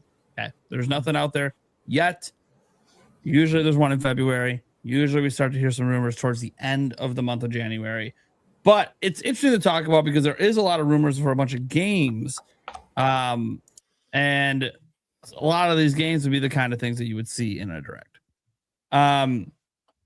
So we're going to go over a bunch of the rumors that are currently going on. And dude, so many of these happened while I was gone. So this is insane how many just like popped up in 2 weeks. And we'll start with the first one here coming up from Nintendo Universo here. Let me share their post here over on the website. They have by Necro Felipe. And he says the developers of Ark Survival Ascended are working to release a version of the game for the Switch 2. So the studio behind Ark Survival Ascended has confirmed it is actively working on a version of the game for Switch 2. According to Jeremy Stilegitz, co-creative director and lead programmer at Wildcard, and I know I butchered that name, please forgive me, in an interview with WCCF Tech, porting the title to Nintendo's new console only became feasible thanks to the performance improvements of Unreal Engine 5.7. So that's a really recent version. That is incredible. That just improvements to the engine, maybe even improvements made specifically so it runs better on Switch 2. This is a big deal. That's what I'm kind of hearing here with 5.7, even from some developers I've talked to. Like, it really feels like this was specifically targeted to make this engine work on Switch 2. So the internal test revealed that the improvements in the new version of the graphics engine provide a performance gain between 33 and 40% on the GPU. This was a huge update. So like these Unreal Engine games out there, if they can convert over to 5.7, massive performance games on Switch 2. Like I said, this really felt like a Switch 2 targeted update for Unreal Engine 5. The developer highlighted that although the console has more addressable memory than the Xbox Series S, the biggest challenge lies in the graphics processing power to maintain advanced visual features such as Lumen and Nanite, which, yes, those are the two things that we haven't really seen. Like Fortnite's using Unreal Engine 5 on Switch 2, but it's not using Lumen or Nanite. But there are some games that it's absolutely required with Unreal Engine 5, and now it seems to be possible to do with the 5.7 update. The team's goal is to deliver a visual experience close to that of Xbox Series X or PlayStation 5, albeit at lower resolutions, such as 1080p or maybe 1440p in docked. Achieving a stable frame rate remains an obstacle. The game is currently running in development around 20 FPS, but the studio is aiming to get it up to a solid 30 before it comes out. So they're exploring frame interpolation, which is frame generation technologies, again, which is quite interesting considering this is the first time we've ever heard of frame gen being attempted on a Switch 2. That is not a current feature that we were aware was even possible on Switch 2. It is a DLSS feature that is not part of the core feature set of DLSS on Switch 2. So they are attempting to run something that Switch 2 did not natively support. But maybe there's been some updates behind the scenes allowing the possibility to at least attempt to run frame gen. Frame gen can be a little taxing. So very interesting if they do get that to work, because it'll be the first game that we know of using it on Switch 2. And if they can do that to hit 30 FPS, cool. Obviously, guys, real frames are better than the fake frames, but we're talking about, Is there any examples of games that are currently using frame generation? Like every game on PC? Yeah, Okay. they just showed, I think at CES, not at CES, but in the last couple of days, NVIDIA was showing Resident Evil Requiem using frame gen. And yeah, there were some folks on Twitter that were reposting, and they were very upset about frame generation. They're like, I don't want fake frames. I don't want AI stuff in my games. And, then some people were replying, were like, you can't even tell. Yeah. Like, if they didn't tell you, you wouldn't know. And that's my take as well. But people are concerned about, input lag. It's going to add input lag. And it's really not. To me, it sounds like an example of like AI being put to good use. Like that's not something that's like taking people's jobs, creating artificial art and artificial storyboarding and stuff like that. It's usually it's using AI to enhance the performance of something that otherwise wouldn't perform properly or Yeah. They have to start getting acceptable crafty, since like the only cards that are going to be available for PC gaming are like 3060s with like NVIDIA doing all the AI stuff. So God, yeah. totally. And their next gen cards won't be here for like another year, and then the prices floating out from those are just like Jesus. Yeah. You need like 5 jobs to afford a NVIDIA GPU. Anyways, let me just say I'm very happy I have a 4080 Super right now, because I'm gonna be rocking this thing for quite a while. But yeah, no. So the biggest thing here is obviously, when we talk about the rumor mill, this is the one thing that isn't actually a rumor. This is one of the things that legit they came out and said they're doing it. And they do expect it to come out sometime in 2026 because they think the technical advancements will get all ironed out at some point this year. And they want to make sure that Nintendo users get the exact same content and updates. So they're not looking to like gimp this game outside of frame rate. Of course, if you like 60 FPS, third-party games on Switch 2, 60 FPS is probably not going to be very common outside of multiplayer games. But yeah, I do think it's good to see this come over. I'm not a huge Arc person. I have played Survival Evolved. I have not played Ascend. So you guys excited that this one? I mean, this one's for sure coming over. They're straight up telling us. No, Yeah. I'm not excited. No, I was really excited at first because I thought it was a new Riddick game. Yeah, when Vin Diesel walked out. Yeah, and I'm like, oh, never mind. Yeah. Well, the game set aside the game you wanted it to be. The game it is not exciting. Okay. Yeah, no, I'm not really in. It takes for me to get into this 30 million copies. Really no, I know it was super popular. It's nothing to do with that. It's just like these type of games, the survival ones that are kind of like not I guess kind of like forever games or games that you're supposed to soak hundreds and hundreds of hours into. I don't know. It's like every once in a blue moon, a special one comes along that grabs my attention for like, I don't know, 30, 40 hours. But it's just not really my genre. The best one that I've played that I got really into for a little bit was the new Fantasy Life. And I know that's different than Ark Survival, but it's within, similar, you don't have the survival element, but it's still got like the tree chopping and the crafting and the cooking and stuff like that. Are you saying you don't like punching rocks in a loincloth? Not particularly. Oh, okay. My first hour in Ark was frustrating. It's painful. At best. Yeah, to me, like, it's not probably a game I'm going to pick up, but for me, it's like one of the coolest things about this is just, the tech going behind it, like doing things with Switch 2 no one else has done yet. I'm guessing the fact that they could even attempt frame generation, because it just doesn't seem like a good fit for Switch 2. Must be because there must have been an update. DLSS like 4.5 is coming. It's been all over CES, and it's actually been quite impressive, even with frame gen. Like, they seem to have solved a lot of the frame gen issues and lowered the performance hit with it. So I'm wondering if that also means they were somehow able to pack a lighter weight update for Switch 2 for their DLSS, and that's what they're working with, is like the latest version that's not, hasn't been seen in a game yet. Because there's already a fully custom version of DLSS on Switch 2 that doesn't exist anywhere else. And maybe there's another one that will enable the possibility to even attempt frame gen that we just haven't seen yet. So I think that's interesting. Frame gen, before DLSS 4.5 had kind of a bad reputation, lots of ghosting and other problems. All that seems to have gone away if the CES reports are right. So we'll see. And again, it says they're experimenting with frame gen. Doesn't mean they're going to actually use it. But the fact that like it's even something that they can attempt to use, that means that there is development pipelines for frame gen on Switch 2. So that's new, because that was not existing last year. So I'm guessing that's related to 4.5, which, by the way, does not mean the Switch 2 would ever have the full 4.5 update.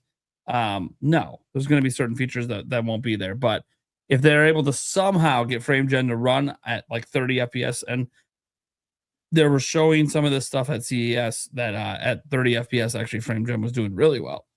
So we'll see. That's obviously just one. I figured we'd go with that one first because it's the only one that technically is not a rumor at all. We just straight up know it's coming.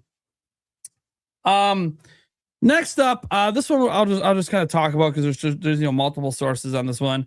The Fallout New Vegas, Fallout 3, etc. They're reportedly in development. Similar to kind of like the Oblivion remaster. Hearing about this from like Windows Central and Jez Gordon, and Nate the Hate has chimed in as well. And Stash wanted to make a note here. Per my bingo card from season 3, episode 9, July of 2025. Many times before that. Stash will make sure he gets a little credit for a prediction versus people that might have direct knowledge, but hey. Thank you. Had to make sure. Yep. I was questioning if I was going to read that off. I'm like, you know what? He made the notes. I wasn't expecting you to. That was just for you. Yeah, I know it was just for me, but I was like, I usually make most of the notes. If you guys don't know that watch, I usually make most of the notes every single time, but because I've been out of the loop and I'm still not fully back, Stash kind of did pretty much all the notes today.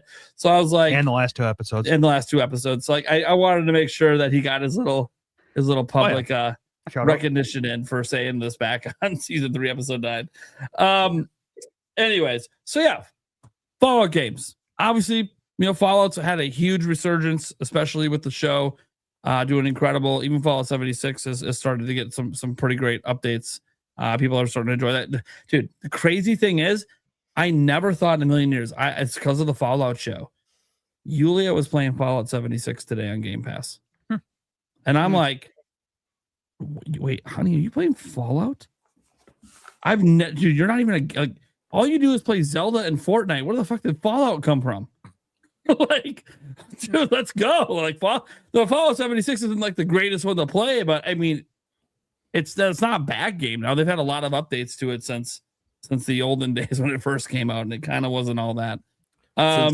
Since the duffel bag days.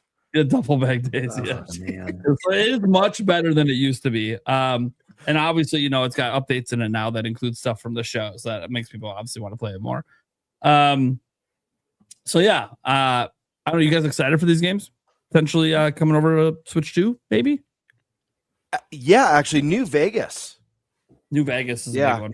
Yeah. New Vegas. Like that's the fan favorite Fallout. The show.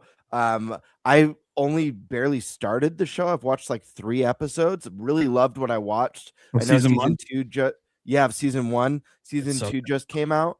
But I'll tell you what, I definitely fell victim to you know how like sales numbers like skyrocket when like a game to show comes out or a game to movie comes out. Watching those first 3 episodes, I'm like, man, I could really go for some like Outer Worlds or Fallout right now. So yeah, it does. It gives you that itch to play if you played the games. It's like yeah, absolutely. I want to get in. And so New Vegas, I never played. It's one that like is kind of a it's arguably the best. Yeah, it's arguably the best one. I'd be into that personally. Nice. Yeah. Anyone else excited for the Fallout possibly coming this year? Not These really. are the old games. They're not new. Never played it, so there's probably a new one in Absolutely. development. I just don't think it's coming out this year. I can't wait. I'll be getting Fallout 4 also. Yep, Fallout 4 we know is coming. Yep. It was already announced. Yeah. I'm very very excited. I'd be interested in playing them with mods, but like I Yeah, just get so annoyed at like the weight limits. It just got so frustrating after a while. I'm just like, I can't deal with this. And then why are the games so brown? They're so brown. The whole game is just brown. Yeah, they're hideous. First time playing Bethesda? Oh no, I've played. Like the definition of every Bethesda game. Oh yeah, I've been playing their games since like Morrowind. For a long time. Yeah, they aesthetically are pretty much identical, like every single game. Okay. Then we get to this is one of the really cool ones. Again, it's a rumor, but it's really more so a data mine. Monster Hunter Wilds. We obviously popped up on a bunch of our bingo cards. We did expect this just because Monster Hunter does so well, but there was always the caveat that it really has performance issues on like everything it's on, and Switch 2 is even a lower performance target. So could they ever make this work? Well, yeah, actually, there's a bunch of stuff from Datamine showing that it can work, and some of the sacrifices they're making to make it work that actually seem to make sense, and most people seem to not be too bothered by. If they bottom line, we haven't seen it run. It hasn't been announced yet, right? But they're doing a lot. Monster Hunter Wilds version of Switch 2 uses DLSS for upscaling, which is no surprise. I think I pretty much think every AAA game is going to be using DLSS moving forward. Now that they have the dev kits and have them for a while. NPC rendering technique has been modified and reduced in distance to avoid creating a CPU bottleneck. Totally makes sense that they would do something like that. Apparently, I read that this also might apply to the monsters as well, which, again, makes sense that you got to lower basically how far out you're seeing stuff because, so they'll still popping. There's going to be popping, which isn't too shocking. And the game will have local multiplayer, seemingly not online multiplayer, but local multiplayer, which is still a big win to have multiple people playing on one Switch 2. Interesting. And I think they even said, based on what I said, it might not even be on one Switch 2. It might just be people with different Switch 2s playing together. But again, the details are kind of vague because it's all from a data mine, and there's a lot of assumptions being made about what some of the stuff in it means based on what I read. But like the DLSS is not an assumption. There being local multiplayer isn't an assumption, and obviously the reduced distances, and that's all literally in the code. So I think this is one that just makes a ton of sense. Mostly just because Capcom knows how big the Monster Hunter audience is. If people don't understand, like people always say third-party games can't sell on Nintendo. People only on Nintendo only buy first party. 8 million copies of Rise sold on Switch. So like this is one of those franchises like Dragon Quest that does sell gangbusters on Nintendo platforms. And part of that's just because of that exclusivity deal they had back in the day with like Wii and DS and 3DS. But history. In history. Like it doesn't really matter what the reasons is. The bottom line is there's a lot of Nintendo fans that like to play Monster Hunter. So like I know we never got World or anything like that, which again probably couldn't even run on Switch. But if they got this running and running decently well, I mean, it's the same engine that Requiem's using. It's probably the wrong engine for the kind of game they're making for it. But what? I mean, that's why it runs like shit on everything, because they're doing things with this engine that was never really meant to do. But you know, if they got it to work and it's running at 30 FPS, that's my big thing is it doesn't run at like a rock solid FPS on anything. So I'm really scared that it's like a 30 FPS, but it runs at 15. But we haven't seen it yet. So this feels like one of those games, and maybe they wouldn't because of like the work that it would entail. But obviously, it makes sense for as many Monster Hunters as possible to be on a Nintendo platform because it sells. Yeah, it's going to way print too money. much. The audience is there. There's a history of it. You know, even on the handhelds. You're literally saying, I don't want to make money. Yeah, but this does feel like the type of release where like the smart thing to do. And again, you got to weigh the cost and time and effort, but it almost feels like the smart thing to do would be to build a specific version of the game just for Switch 2. Like it's like its own, you know, kind of like how they built a Monster Hunter specifically for the Switch when they built Rise. But I mean, obviously that's a lot more development regardless of the fidelity or the scope or whatever. But yeah, I don't know. It's interesting. It without them building a specific version of this game for Switch 2, I don't know. Cause like I liked what I played of Monster Hunter Wild. I dipped pretty early. Part of that had to do with performance. The other part of it had to do with, I feel like Rise was really good about this, but every other Monster Hunter, I feel like it's very, like the way they do their menu system and like joining friends, they make so cumbersome and not user friendly, like grouping up with friends and having to regroup every mission. It's like, let me party up and just stay with my friends and just get shit done. But I don't know. I'd be interested. I think it makes sense. I'm worried about performance given the performance on you know, the higher end, more powerful. And one of the bummers is that we can't find any evidence that there's online multiplayer, and that's a big thing with Monster Hunter. So that could be a thing that makes it not sell. Not to be fair, I do know there's plenty of people that play Monster Hunter and they just play it as a single player experience, and it's perfectly enjoyable that way. But as you know, Gamer was saying, like, yeah, there's also a lot of people that like to play with friends, and you know, that would be a drawback here. But I still think it would end up selling really, really well if they even got it on Switch 2. And I also think, like Rise, there will be a one that's built specifically for Switch 2 in the future that does come everywhere else, but it's like a timed exclusive because it worked so well for them last time. But yeah, I mean, it's one of those things that I feel like the game, and it feels weird because it doesn't run well on anything, but I feel like it maybe could add online multiplayer and other things if they would have had dev kits at the beginning of development. But they didn't. They're retroactively trying to make the game work, and I'm sure they'll pull it off and get some sales. But it's interesting because this is the game that like they just can't get it to run well on anything, and I truly think it's just they're trying to do things with this particular engine it was never built for. And so I think it was a mistake to use this engine for this particular game, but it's wild they didn't use, no pun intended, but it's wild they didn't use the world engine and just enhance it, like add enhancements. Considering that game performance was not an issue, you know? Yeah, it feels like one of those situations where like, you know, EA was forcing the Frostbite engine into all these games and like, okay, it was originally like for Madden, and now you're like trying to do things with it that don't make sense. And then, you know, you see that sometimes with like even Ubisoft has kind of backed off a bit. They were going to use Snowdrop for everything, and yet they're still using Anvil for some of their games because they started to realize, hey, we didn't custom build this engine to do these specific things, but we have a different engine that does. Why would we leave that engine? Because the game doesn't work as well in the other one. So, you know, it's one of those that some companies try to do this because they're like, oh, we invested so much in this engine, we want to use it for everything and simplify our development pipeline. But then you start to realize, hey, we didn't consider these things when we built this engine for this kind of game. And so we're trying to like retroactively modify it and get it in. It's one thing, like, you know, Nintendo is also pretty good about this. Like the engine being used for Zelda is not the same engine as being used for other games. So I feel like, if Capcom learns nothing from this, even if they get this on Switch 2 and it does sell a few million copies or whatever, I don't think it's going to sell as well as Rise just because it doesn't have the online multiplayer, at least as far as we're aware.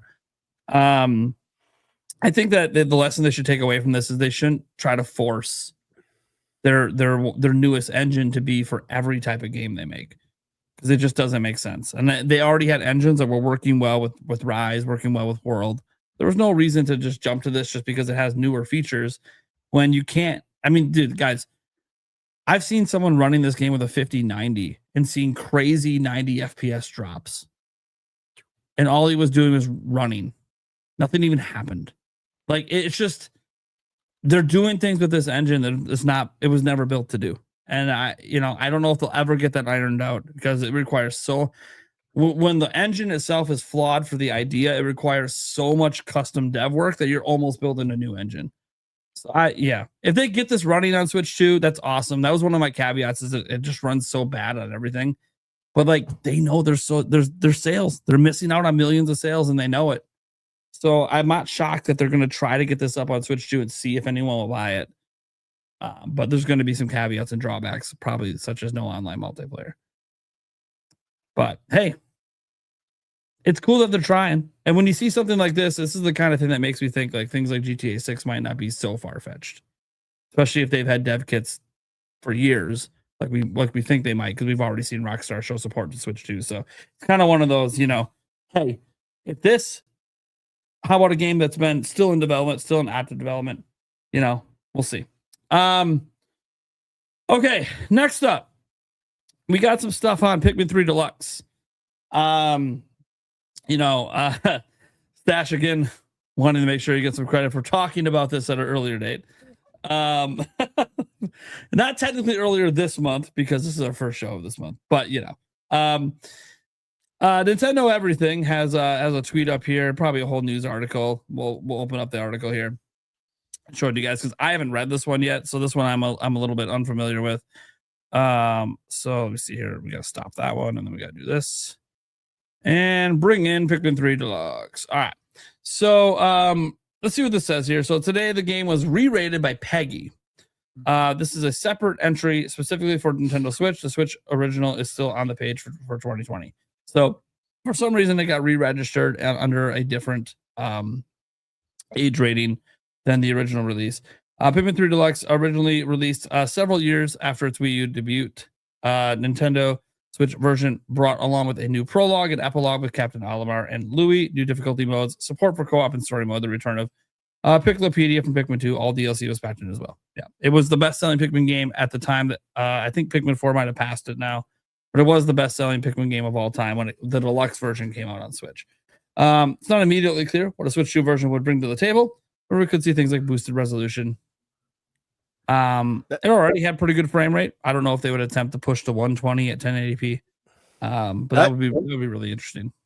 That's my favorite part of this article is it's not immediately clear what Nintendo Switch 2 version would bring to the table. Yeah. Instantly, I think of mouse mode. Yeah, mouse mode's the big one. Mouse resolution, frame rate, and mouse mode. Okay. Yeah, pretty freaking clear.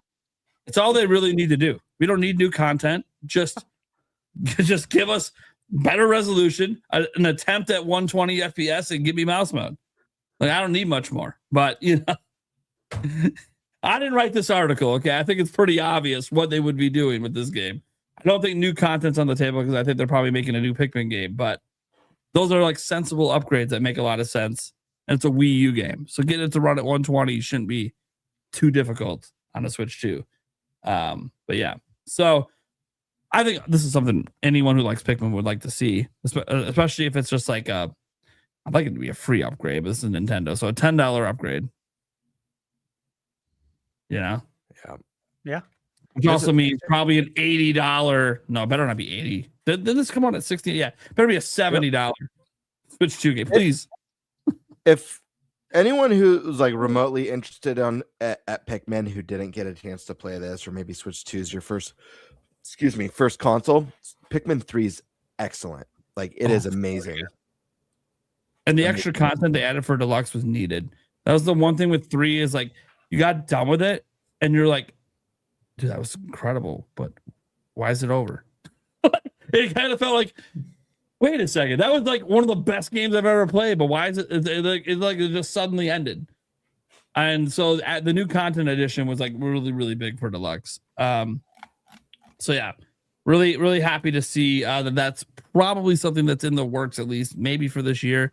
I assume for this year since it's PEGI rated, but sometimes as you guys might know, for your little fantasy games you do, you'll get a PEGI rating that makes you confident something's going to come out, and then it doesn't come out that year.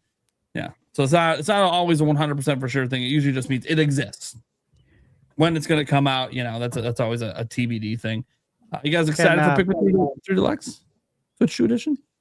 Well, let me ask: can any of you guys do a good impression of the PEGI guy? No, I cannot. Can you? Oh, Colin does it really good. I don't think You're so. full of Do it, you? dude. Stop it. Do you No, seriously? he's No, just saying, but you know who he does do really No. well is Fozzie Bear. I do not, dude. I don't know why you say that lie every time. Dude, anytime I see a trailer and it's a PEGI one, and the PEGI guy says like, Yeah. PEGI 18 or whatever. Yeah. Like I always try to do the voice after, and then I like shake my head in disappointment. Like that wasn't. No, good. you can't do it. Like it seems like it should be such an easy voice, and then you do it. You're like, no, I can't do it. Like what the fuck? Like this doesn't seem hard. Nope. Yeah, That I don't know voice what is just- draws me to trying every time either. Because you keep thinking it's such an easy voice to replicate, right? It should be. It seems like it should be. No. No. It's just not. I do that with some of those voices. I used to do it with. You guys familiar with the Anyplex? No. Anyone? No. No. Yeah, Are you talking like the it's anime opening. anime? Yes, dude. Oh yeah. I've done that one so many times. Oh, yeah. It's so weird sounding. Oh yeah. There's always the EA Sports one. Oh Yeah, classic. Timeless. I am excited for this, by the way. Yeah. Look, Pikmin's come out on every console. It's been re-released. Yeah. New play control with the Wiimote. Look, I think you can say anything with the Wiimote that had a re-release should have a very high probability of coming to Switch 2 and with mouse mode. It just makes sense. It's an evolved Dude. form of it. Totally makes sense. You know what also makes sense? What? Kingdom Come Deliverance. So there's the rumor for it is kind of like the sourcing on it's kind of weak, admittedly. It seems to be coming from a Twitter account called the Gameverse, and I looked into this a little bit when I first saw it yesterday, and his track record isn't that fantastic, so it's a little weak. But that's what rumors are sometimes. It's reportedly in the works for current gen consoles. Stash talked about it a few weeks ago. Maybe I was on that show, maybe I wasn't. I don't remember because it's all a whirlwind for me the whole month of December at this point. And I do think I remember you advising people to buy it. Yeah, that was around March. Yeah. So I do think I remember you saying that. So the source is unconfirmed. I don't know if I can say the next part that you wrote, but yeah. I mean, I would be shocked if there's not an upgrade coming. I also think the second game's coming to Switch 2. I don't know if that's gonna be this year, but I do believe that's gonna come over. But yeah, I don't know. I mean, Stash, you have anything you want to say on it? Because just based on what I'm seeing here, it seems like you. No, that is for your For just eyes only. Yeah, that's what I figured. Yeah. Yeah. Okay, so I'll leave that be. I'm just saying, when I see something like that, then I'm like, I probably can't say that out loud. That said, Yeah, thanks. kind of a weak source on this, but I also think it's something that just makes a lot of sense. Again, it was on the original Switch, wasn't it? I think the first one. It is. Yeah. I didn't play it on the original Switch. I played it on PC. So getting an upgrade for Switch 2, I think it just makes a ton of sense. It's going to be infinitely better than it was on Switch 1. And that just sets the table, obviously, to bring over the second one, which is also really, really good. I haven't dived into it yet because I've been hoping it's coming to Switch 2, but if it doesn't, I'll also get it on PC because I game on PC, guys. It's kind of weird when people just assume because of Nintendo and my username that I only play games on Nintendo. Like, I play on everything. So PC is actually my second platform besides Nintendo that I play the most on. You want to hear something? Sure, yeah. I have a Steam Deck OLED on the way. Oh, do you? Nice. Did you get it on? Did you get a discount on that? A sale? Yeah. Nice. They discontinued the LCD version. Wait, I didn't want that, but yeah. Well, I mean, I'm assuming they discontinued it because it wasn't selling well, to be honest. But I'm just excited because you know how it is when you get game codes. Oh yeah, I know. It's always always Steam all the time. Yes. Yeah, and it's a real pain to capture. Like, oh, we want you to talk about this game on Switch or Switch 2. Cool, but you can only give you a Steam code. I'm like, okay, so I could talk about the game, but what people want to know is what's it look like and run on Switch or Switch 2, and I can't tell them because I don't know. And to be fair, guys, behind the scenes when we get codes, and Stash probably knows. I guarantee Stash knows this. When you get review codes, a lot of times you'll find out eventually if you get enough of them that like for some reason with Nintendo, it's a lot harder to get enough codes. There's some reasons that under NDA that I can't really say why that is, but it does seem to be specifically like with Nintendo. A lot of these companies just can't get enough codes to give out to people. So that's why a lot of people end up with Steam copies that are trying to cover it for other platforms. It might be true for other platforms as well, but I've only ever obviously concerned myself with getting Nintendo codes. So it's that, and it's also these games. It could have the same release date across PC and console, and it will go into Steam database considerably earlier than early. Yeah, like I could play several games literally like right now that aren't going to be out for until February.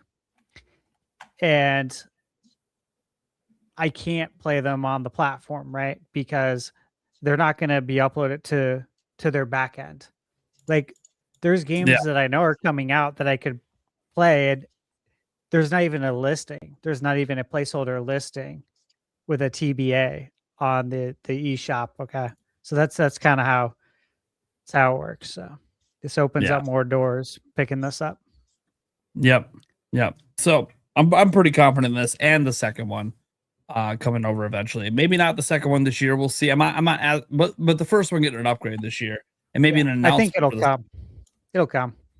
Yeah. So I'm excited because I really enjoy these games. They're very good. If you've never played Kingdom Come Deliverance, it's very good. Why are you shaking your head over there, Game Bird? You seem perturbed. You're muted, by the way, so you're even more perturbed. Stash knows why I'm laughing. I'm shaking my head. I'm not in on something. Well, I have been gone for a while. All right, moving on. So I guess there was some Nash Riddle out there. I haven't read this one yet, so we'll show it here. I don't know if all of them are in this tweet that's linked, but it's okay. There's some games on the list here. Let's get this one shown here because I'm behind on things. So Nash Riddle, who's gotten a bunch of stuff right for Switch 2 over the last year, has put out this list. I have some of them, and this comes from any previous forecast. Already mentioned a new batch of free game updates coming for Switch 2 are coming. And then these are the updates that he apparently is aware of in some form. Mario and Luigi, Brotherly Bond. We obviously know it's brothership. Different territories. This is obviously translated. I kind of like that name better. Yeah, I do like that name better, but we know it's called Brothership over here. Metro Prime Remastered, supposed to get an update, which that doesn't shock me. Mario Strikers getting an update. Warriors Age of Calamity getting an update. Astral Chain, That one I'm excited. I'm excited for that update. That Same. game, man, that game's 60 FPS and like 1440p. Oh, Beautiful. Yoshi's Crafted World, and then Princess Peach Showtime. Again, I just don't like that game. Every time it comes, I know, but even my kids don't like it. Even they thought it was too easy. So, but again, my kids, I guess, are getting older now. So let's be fair. Maybe it's for like 5-year-olds. It's fine. And it's like, curiously, they did not mention Pikmin 3 to me, which we obviously know has been rumored. They haven't mentioned Luigi's Mansion 4 either. And I'm really looking forward to seeing improvements on Switch 2. Now, I think the Pikmin 3 one's probably happening. Luigi's Mansion 4, I found that interesting because that wouldn't be an update. That's a new game. So I know. Like, that doesn't really fit with the list of stuff we're talking about. It's like a different conversation. It could have been a typo. Yeah, I think he probably meant 3 because that's the one that's actually out and it would actually fit with what he's talking about. Yeah. But yeah, Luigi Mansion 4 is obviously going to happen at some point. The series sells too much to not happen. So, so Nash Vito's been pretty accurate with stuff, especially last year. Last year was like a big year full of a bunch of W's for his rumors. So, yeah, I don't think any of us are going to shout that Nintendo's going to continue to do Switch 2 editions and free updates and all this stuff to all these various games. Like, I don't think that shocks anyone. It's going to be a consistent theme, and we're going to keep hearing the narratives that Switch 2 has no games. It's all Switch 1 games, despite all the brand new games coming out every month. But, it is what it is. You know what? I could cover just Nintendo, and I would be just as busy as I am like covering all of them, because there comes a point of like no return where you're just so busy it doesn't even matter. Yeah. Right? When it comes to covering games. But even if I just covered Nintendo, I would be just as strapped. That's like how many games are out and how many like Switch 2 editions there are. And it's crazy. I don't know how anyone would say there's no games. Ash is like a solo reviewer over there, guys, and he literally can't review everything. There's too much. He's got to pick and choose what he's going to do. Obviously, sometimes, if he gets early access, that can help, but there's just too much.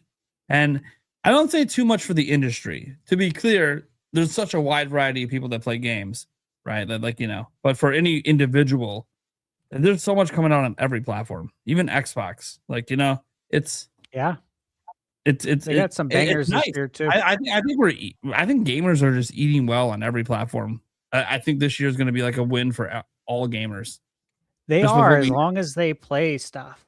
As long as they like play new stuff, and as long as they don't get hung up on things that don't matter.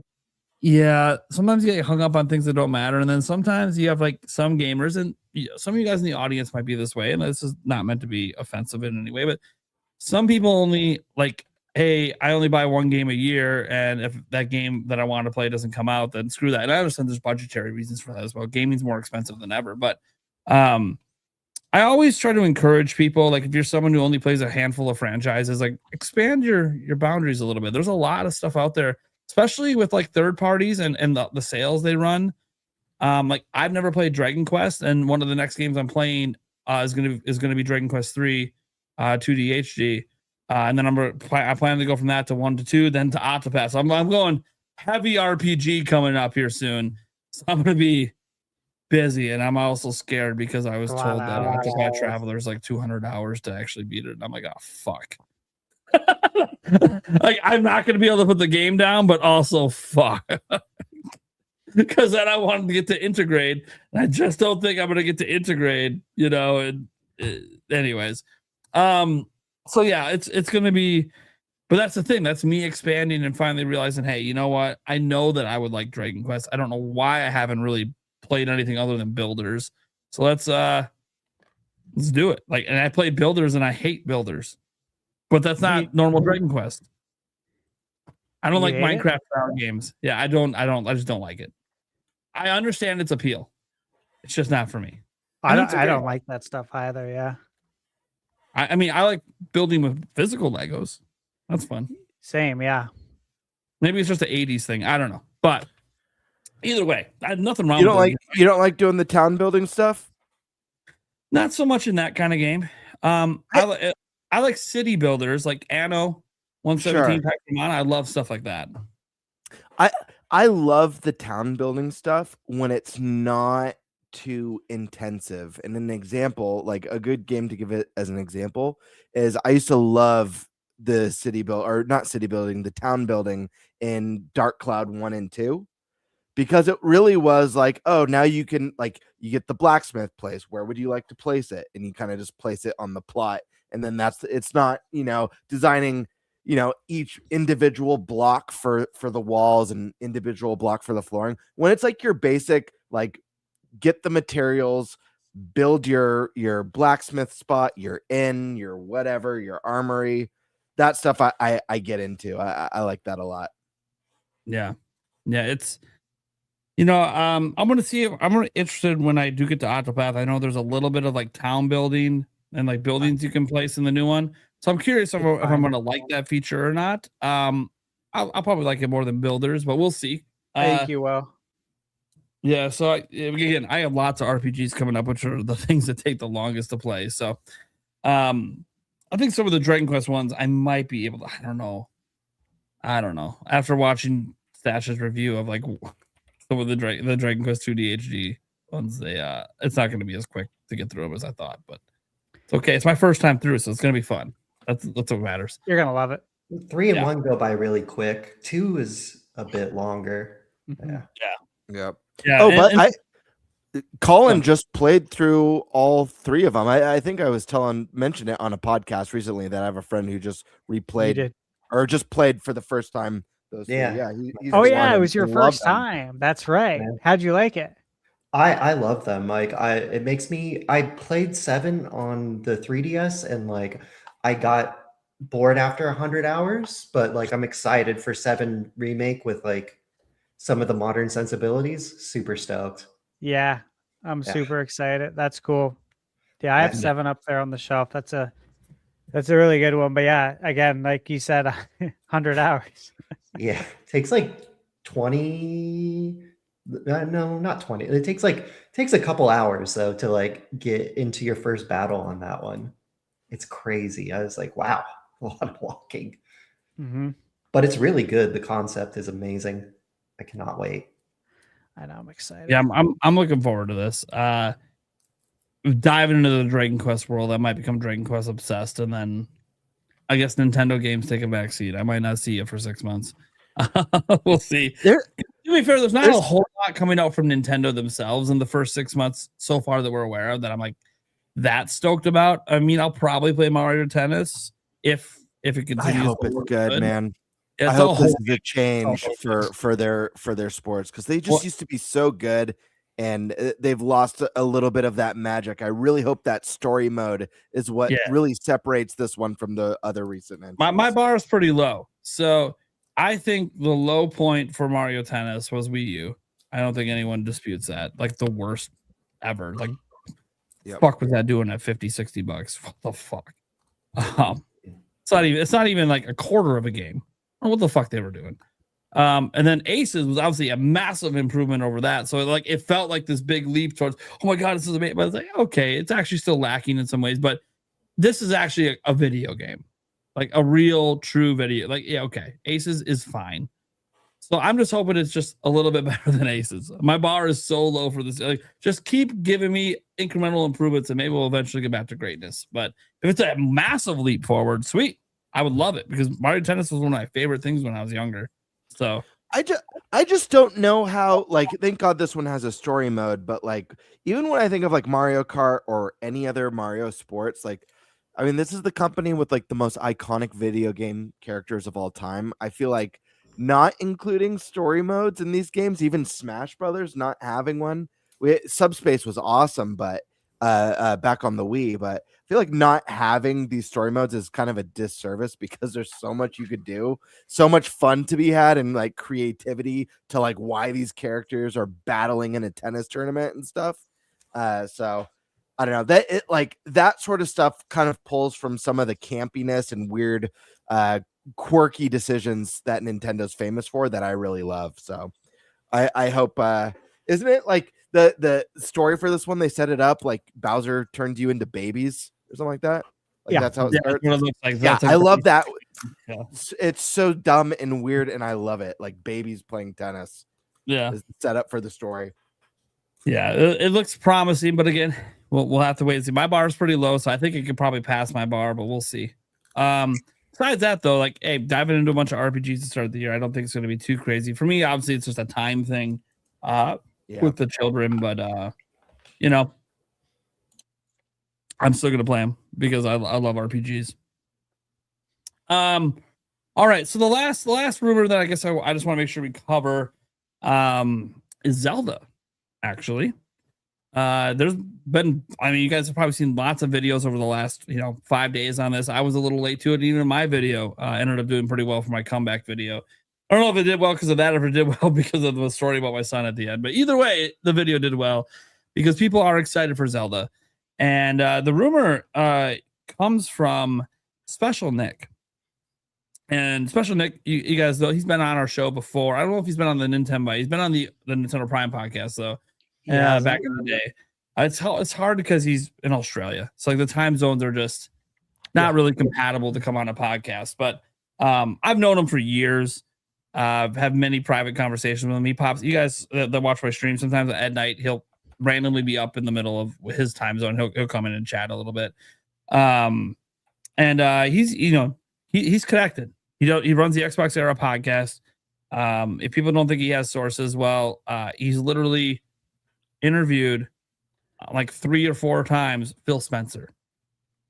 So like he knows people. And the reason people are giving these other rumors a little bit of attention from him is he doesn't have a ton of Nintendo rumors. He doesn't have a ton of them because he's an Xbox guy, but he does like Nintendo. His source seems to be pretty good on the last couple of big rumors he had.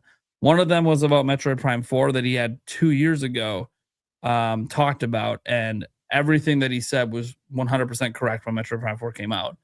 Some people just forgot because it was 2 years ago, but he literally, the whole Soul Valley and all that was, he talked about it 2 years before the game came out. So, and then he also had his source tell him, before anyone else was saying anything, that there was going to be 2 SKUs for the new Switch 2 device, and that it was going to be $450 and $500 in the US, and that's exactly what it was. So seems that that's pretty legit stuff here. And he purposely he's actually known about this for a little bit. This, by the way, the rumors are about the brand new 3D Zelda, like not a remake or remaster. We're talking about the next big game. And he said he's kind of known about it for a little bit, but he was waiting specifically for the episode that Jeff Grubb was going to come on, since Jeff Grubb's a big Nintendo guy. So he had Jeff Grubb on, and I know some people like Jeff Grubb or don't like Jeff Grubb. I don't know, but still waiting on Metroid Prime 2 and 3 remastered to come out. Because he was big on that one. Still waiting for Ocarina of Time. Oh, not Ocarina of Time. Wind Waker, Twilight Princess. He said he had sources on that one as well. Still waiting. I love you, Jeff Grubb, man. It's okay. Things happen behind the scenes. The more and more us people start to meet other developers and learn things, like, yeah, there's crap that happens behind the scenes. So we understand that what you hear one day might not be true a month later. It happens. That said, what I find interesting about these rumors is mostly like they're kind of vague and they kind of sound like some prior Zelda games, but then they kind of don't. So like, a big theme about what he was told is that these tears in reality are going to be like this big thing for like puzzles. So like this cross-dimensional thing, like taking water. He talked a lot about water. Seems like that seems to be something that his source knows about, some water puzzles where you're like taking water from one dimension and putting it in a different dimension to solve a puzzle. Definitely sounds very Zelda-like. And Zelda's had multiple dimensions before. You can talk about the rifts and echoes of wisdom even just not last year, 2 years ago now. You could talk about obviously like the Dark Realm, the Twilight Realm, and also the Sacred Realm. There's been like multiple dimensions in Zelda before. But like there hasn't been a lot of cross puzzle solving per se. Like, yeah, in Echoes of Wisdom, you can get rid of a rift and then that opens up some stuff in the overworld, but you didn't do something in the rift to solve a puzzle not in the rift. So that aspect seems to be new. This does remind me a little bit of a mechanic in Skyward Sword.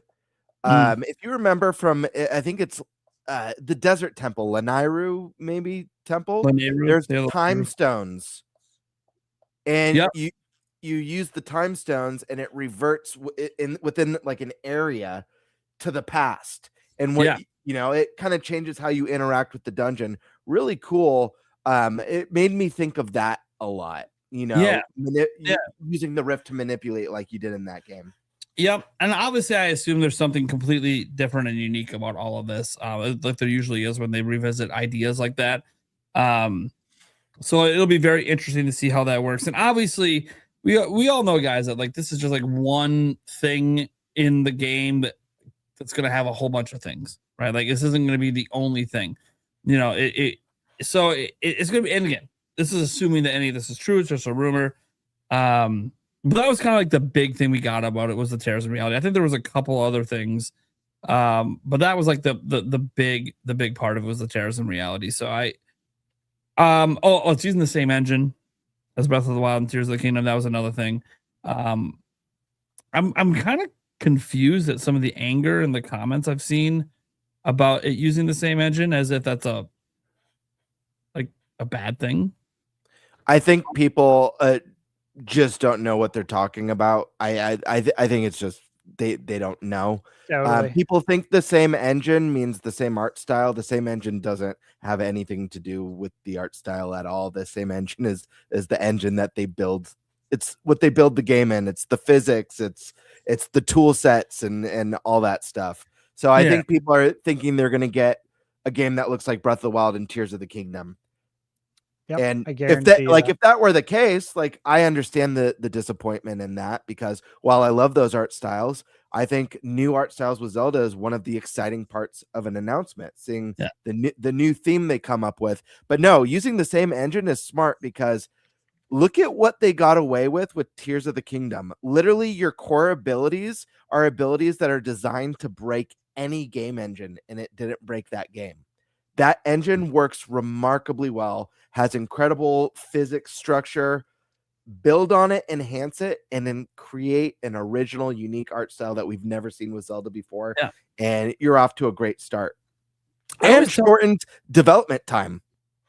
I always tell people this. Twilight Princess and Wind Waker use the exact same engine. Yet the art styles are entirely different. The gameplay is entirely different. So it's one of those things that using the same engine, all it really does is just make game development faster. But also the engine, as we have seen on Switch 2, runs incredibly well on Switch 2. No real reason to go away from it. But yeah, same engine does not mean same art direction, does not mean same Hyrule, does not mean a third Breath of the Wild, Tears of the Kingdom game. That's not at all what it means. Now, if you're one takeaway, and I saw some people say this, that they're pissed about, well, if they're using the same engine, then it's probably another open world game. Yeah, they told us that in 2023. That's not new news. They literally said they're the next open air is the future of Zelda. So yeah, it's going to be open world. Sorry if you don't like that, but they told us that in 2023. I think it's time to get over that. If you don't like it, don't buy the next game.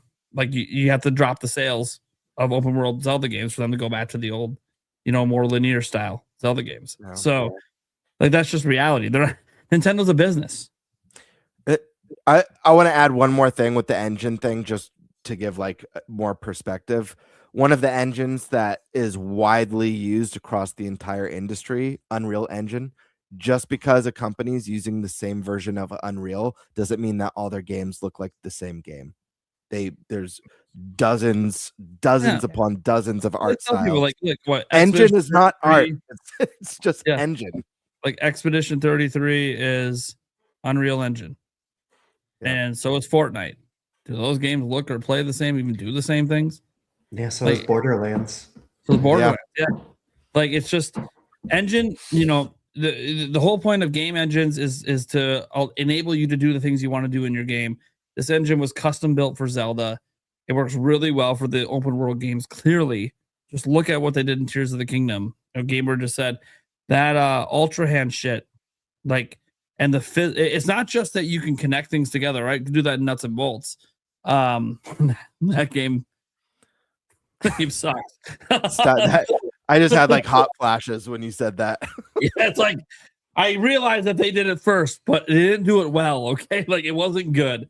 So not just being able to use that, but all the physics associated with it, and the game doesn't break.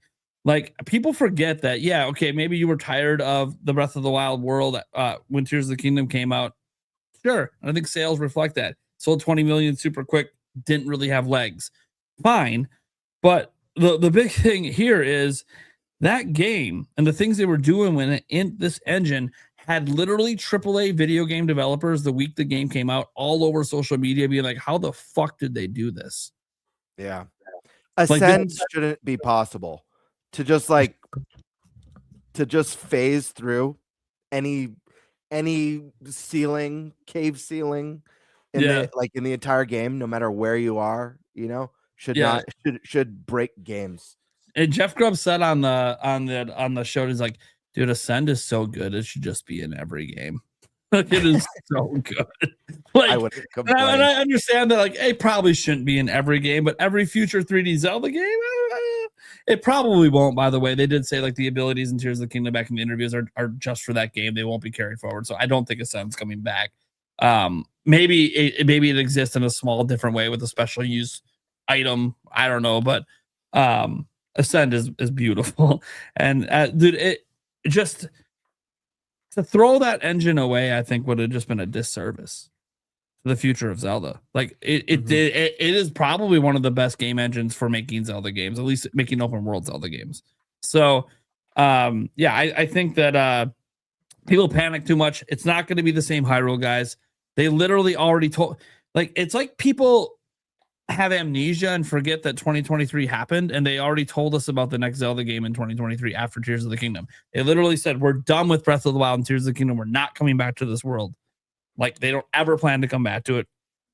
The next game already had new ideas for it. And they literally said back then it wasn't going to be the same map or anything, because they're not doing the same thing. We don't even know if it's going to be in Hyrule.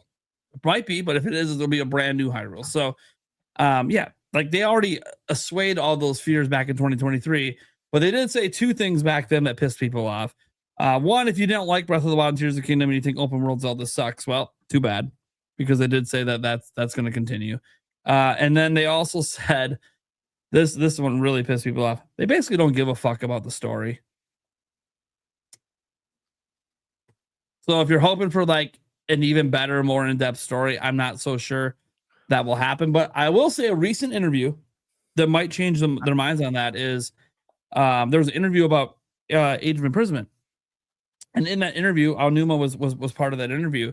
They talked about how they might be taking some inspiration from this game for the next Zelda. And I'm wondering if that part of that inspiration is actually the storytelling, because the storytelling in Age of Imprisonment is getting praised by a ton of people.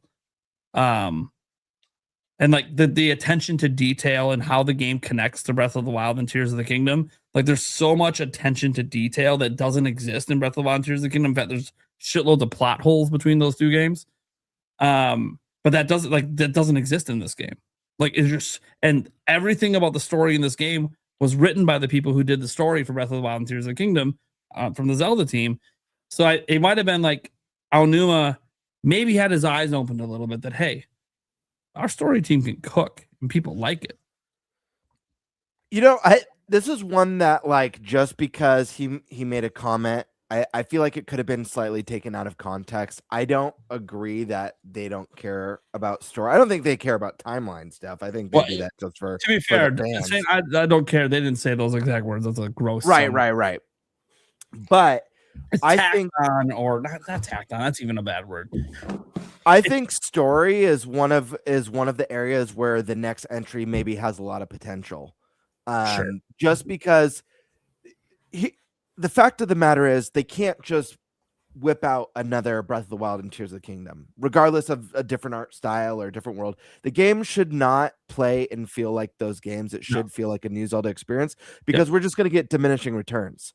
And I do think that part of the reason that Tears of the Kingdom didn't sell as well as one, yes, it was it was a continuation revisiting the same map, but I think there's a whole second element that a lot of people never talk about with that game is regardless of the critical praise, regardless of what a milestone and how important Breath of the Wild was when it came out, the game was also very divisive, and there was a lot of hype leading up to it with the perfect scores. But if you bought into that, if you're one of maybe 10 million people who or one of the 30 million people who picked up Breath of the Wild and you hated breakable weapons, or you hated that you got all your abilities in the first 30 minutes of the game, like that sort of stuff, even though you were a day one purchase because of all the hype, you might have been like, oh, Tears of the Kingdom's kind of the same.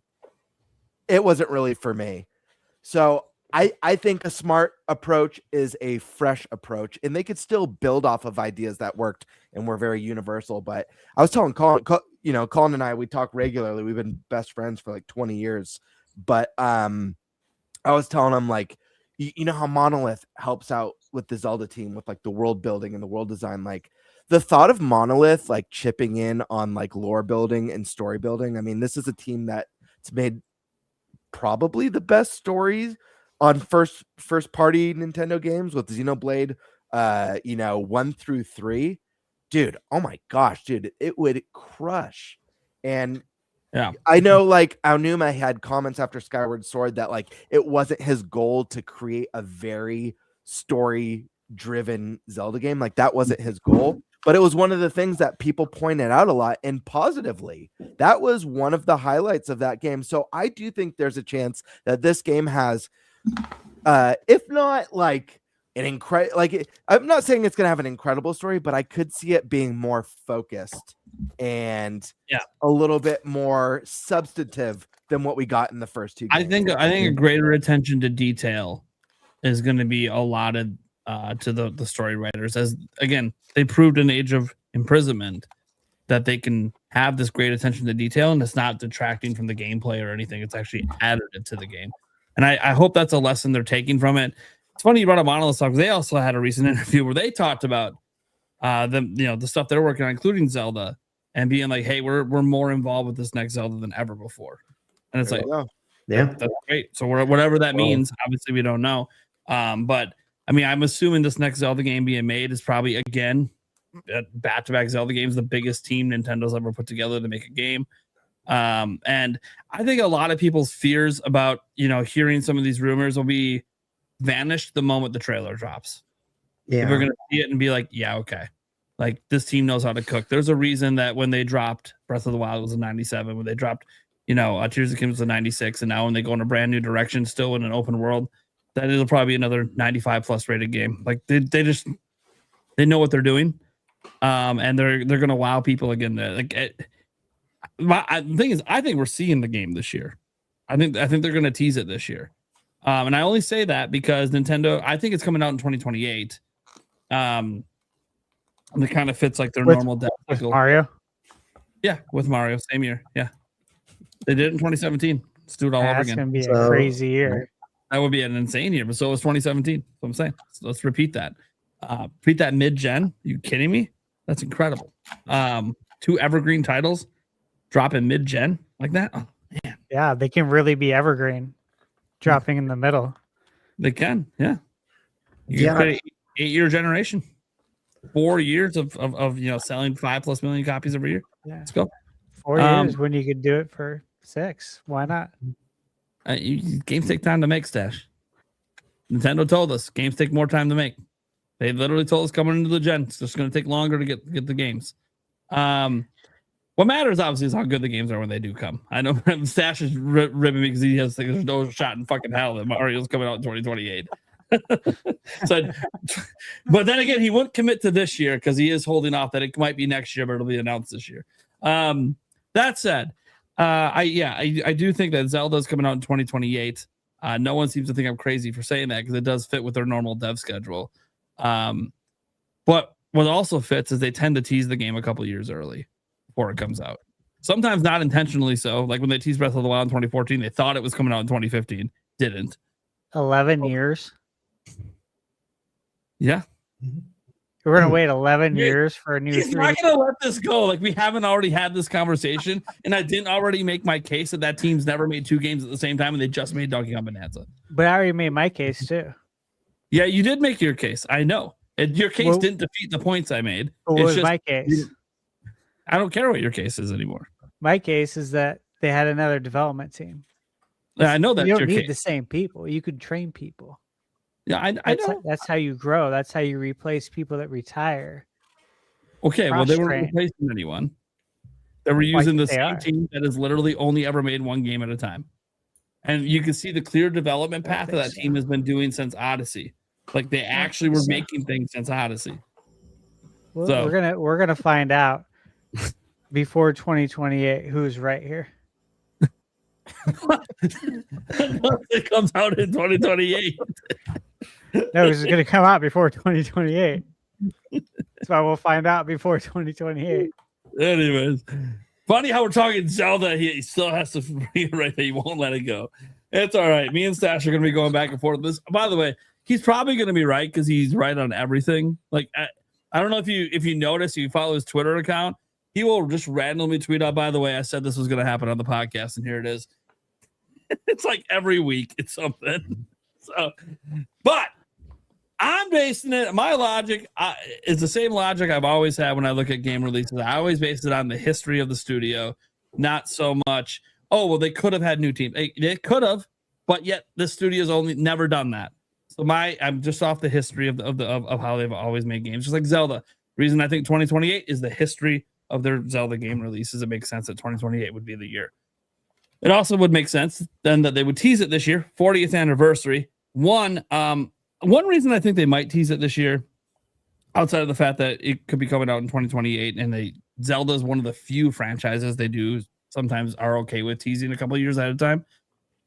Outside of the 40th anniversary, I also think Nintendo is also acutely aware of narratives online. And despite how successful Switch 2 is, the narrative hasn't necessarily been great. And prices keep going up, and gaming is getting more expensive. They kind of need that jaw-dropping moment that it seems that Zelda games are capable of putting out there. And just a tease, even like a 30-second, 45-second tease. I mean, going back to like in 2014 when Aonuma snapped his fingers, and here we were in this open world Zelda, and it just blew people's minds. A moment like that's visually impressive on top is the kind of thing that Nintendo would do just to change the narrative. And just be like, hey, we keep talking about how powerful the system is, and Nintendo themselves is using the word power in their marketing. But we're not really seeing it from Nintendo yet. A lot of the games they've released, people feel like, oh, that could have been on Switch 1, and they all started development on Switch 1. This Zelda game, the fact they started development probably in late 2023 or early 2024 means it's probably only ever been in development for Switch 2. So it would be the jaw dropper. I think a Monolith Soft game would too, but people don't get as excited like in the general public for Monolith games, even though I think they're incredible. But Zelda, yeah, teasing that during the 40th anniversary, I think that would really go far for helping the narrative for Nintendo. But again, I don't know that it's going to happen this year. I'm just fairly confident it'll be a 2020. At least that's what they're targeting. But I also keep it back in my mind, like what I said earlier, that Furukawa put out there that it's taking them longer to make games. So maybe it's more like 2029 for Zelda, but we'll see. We'll see on that front. I like that the rumor says they're using the same engine. That makes me feel like that's really good for the development pipeline. But who knows? That's kind of the rumors. And like literally all of this or none of this could happen in a direct that's probably happening next month, as there's almost always a February direct. And we're kind of getting to that point where new game announcements need to happen. We know there's an Xbox showcase happening later this month. Like what, on the 26th, I believe? That's what someone told me. Don't quote me on the 26th, but I know it's later this month. There's some Xbox event happening. So PlayStation will probably have one eventually. You're muted, Gamebird. Yeah, I know. Just testing. That's if I was paying attention. I said it's so like the Xbox showcases are so weird now because it's like it's special events to announce all the games coming to other platforms. There's gonna be PlayStation. That's the thing. Like, people are you gonna live react to it? I'm like, dude, well, not only do I usually live react to it, now there might be Switch 2 logos. So like, yeah. There's a developer direct in January. That's what it is. Yeah, that's what they kind of call it, developer directs. Yeah, they usually tell you what games are going to be there ahead of time. Yeah. But yeah, and I'm Is sure anyone Sony will do watching? eventually. Is anyone watching the showcase tomorrow? Is that Showcase the? tomorrow?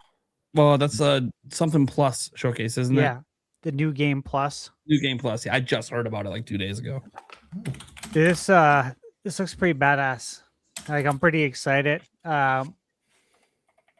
The guys putting I don't know the guys putting it on, but they didn't get any money from it. They're putting it on themselves. So they said there's gonna be no sponsor spots. It's like just straight up video games. And as you see by the list of developers there, Yeah, 45. Oh, yeah. 45 games.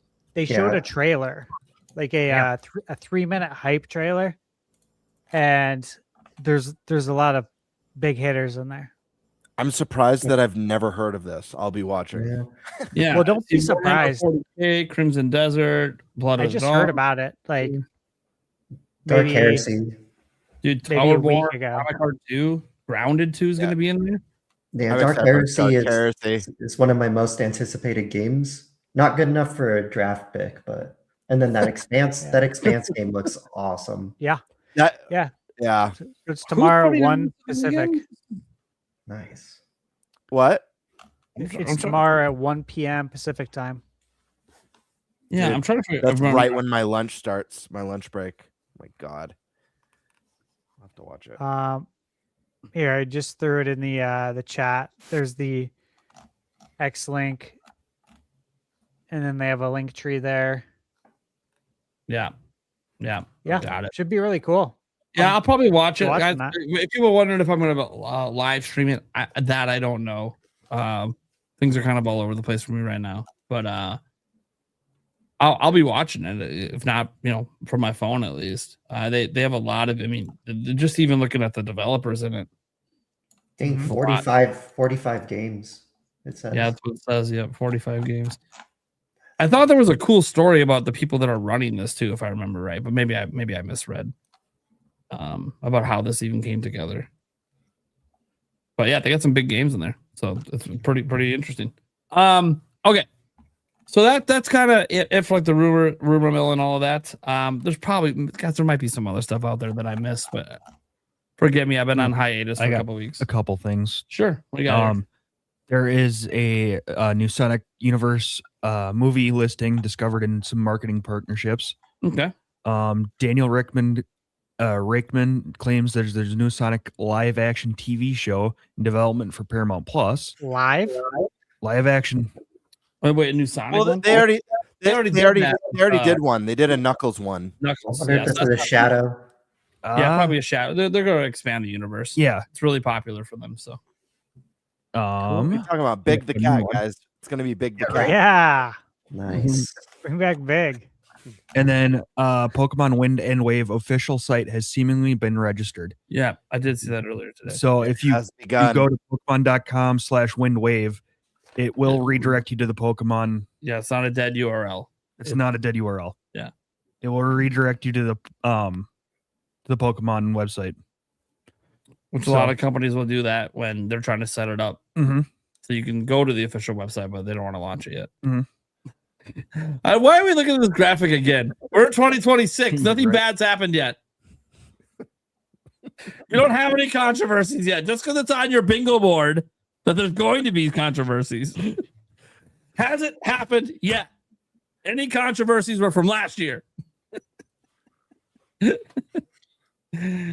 For those listening to the audio version, Gamer just randomly throws up this graphic he made about a fake like National Enquirer magazine article that's just got like all these different doom and gloom for Switch 2 because of all the controversies that were happening last year. And that was all I had. So I can't wait to see this year's edition by the end of the year. Before we get to the Q&A section, I guess we'll probably just go to that Yeah. here because we're kind of late. Yeah. Although this is like normal for the show. right. I want to throw out there just one correction I saw today in the news that, I think, again, I'm getting a video out today, so I know about some stuff because I tried to work. Guys, stop yelling at Nintendo for Hulu leaving the Switch. I saw that. It's leaving everything, guys.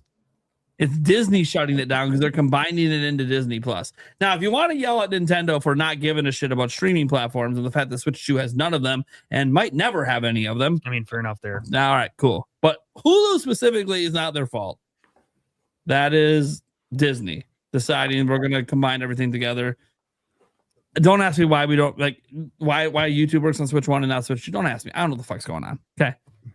I personally don't care. I have like all these stream, dude. You know how many devices I have that I can watch shit on? I don't need to watch shit on my Switch 2. But I will say for like kids and other stuff like that, sometimes that's their primary device. And so having some multimedia options would be nice. But yeah, I would, you know, Sound like a complete shill.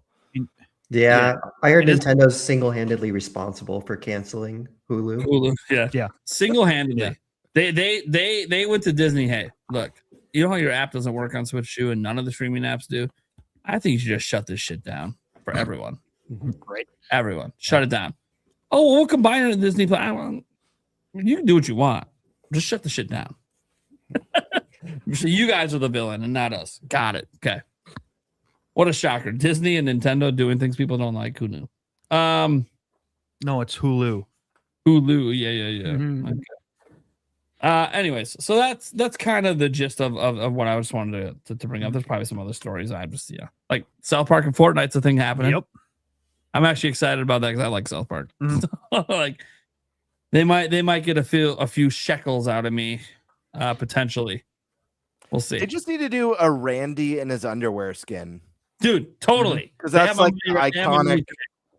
They have my money today if they do that.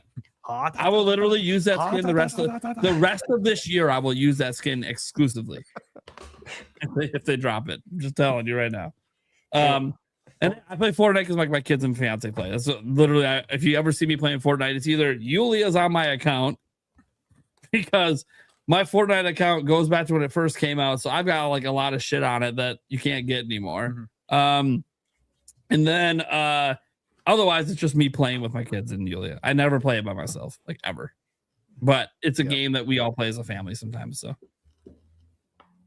all right, let's get to the Q&A. Guys can super chat in if you're watching live into it. Not too many questions, but you know, we'll get to them here. Bring back NFL Blitz, NBA Jam, NHL hits. I assume this continued while I was gone, of course. Hell yeah, it did. Yes. Hell yeah.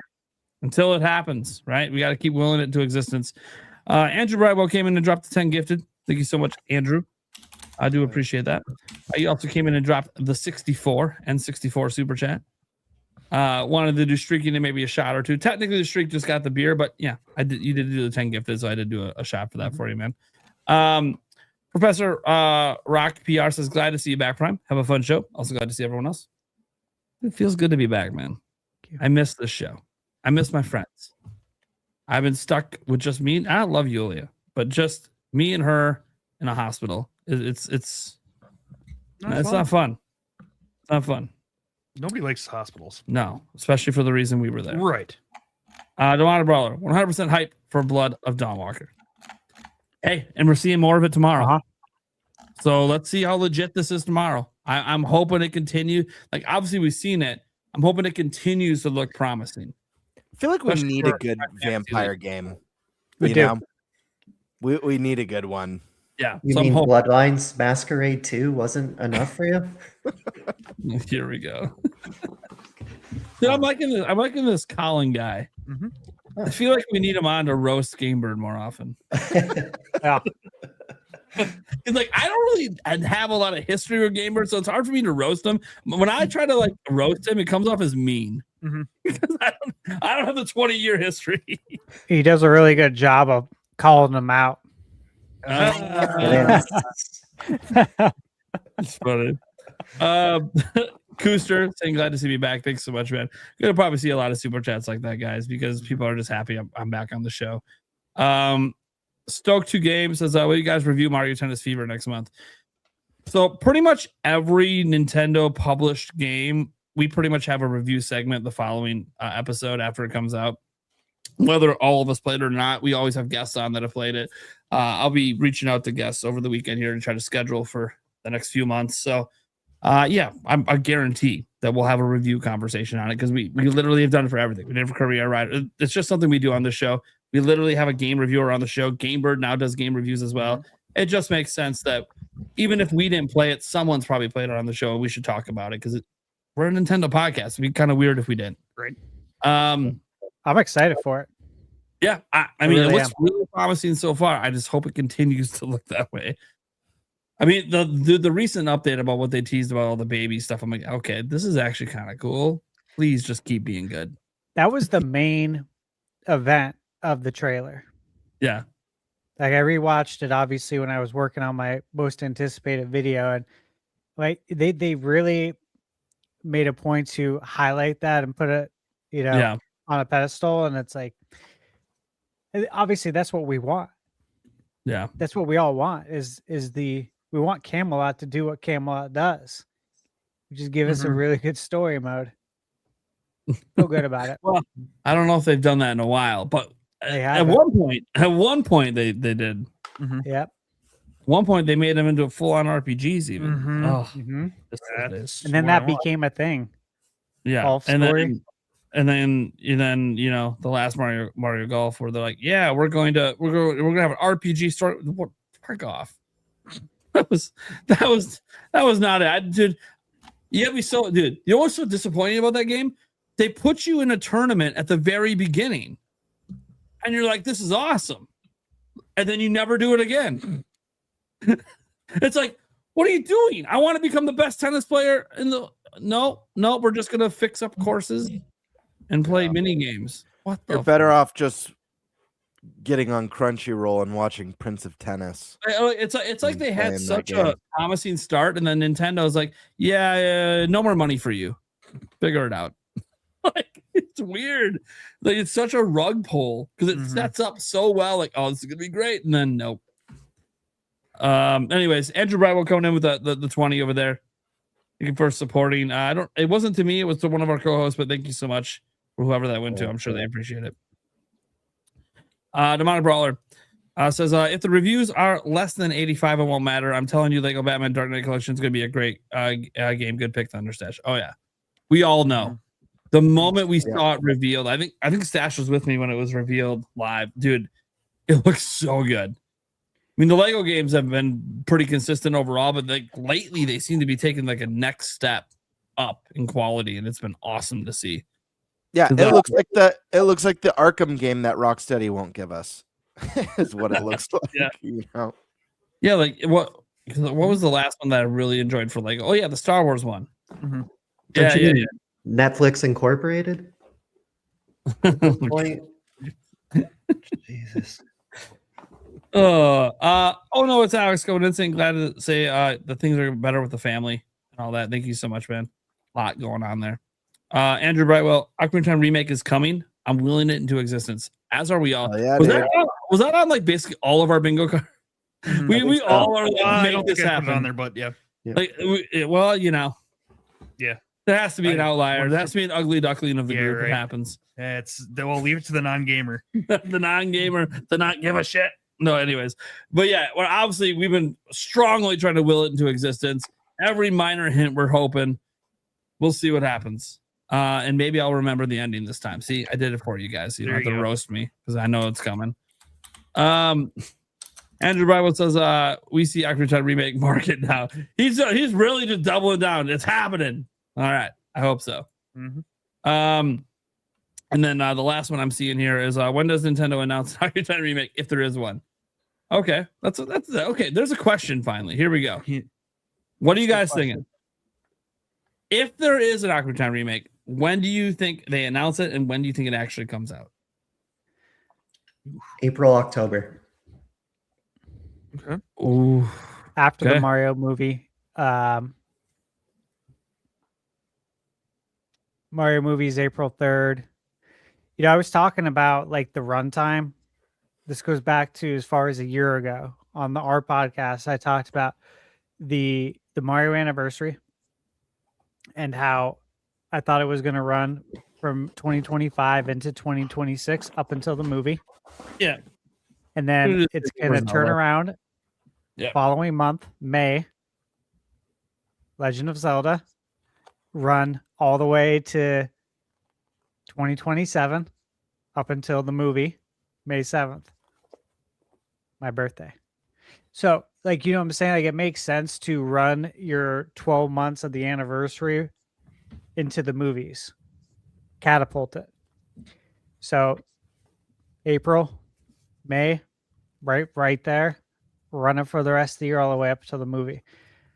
You would think a game like that, you know, would come out in November. Obviously, we're going to get Pokemon, though. But I think Pokemon might come out a little bit earlier, like September, October. Legends just came out in October. I'd have to look at the historicals to see when Pokemon has always come out as far as the gen versions, the actual mainline ones. But, you know, Zelda's the flagship. Ocarina of Time came out, I think, November, 23rd? 1998. So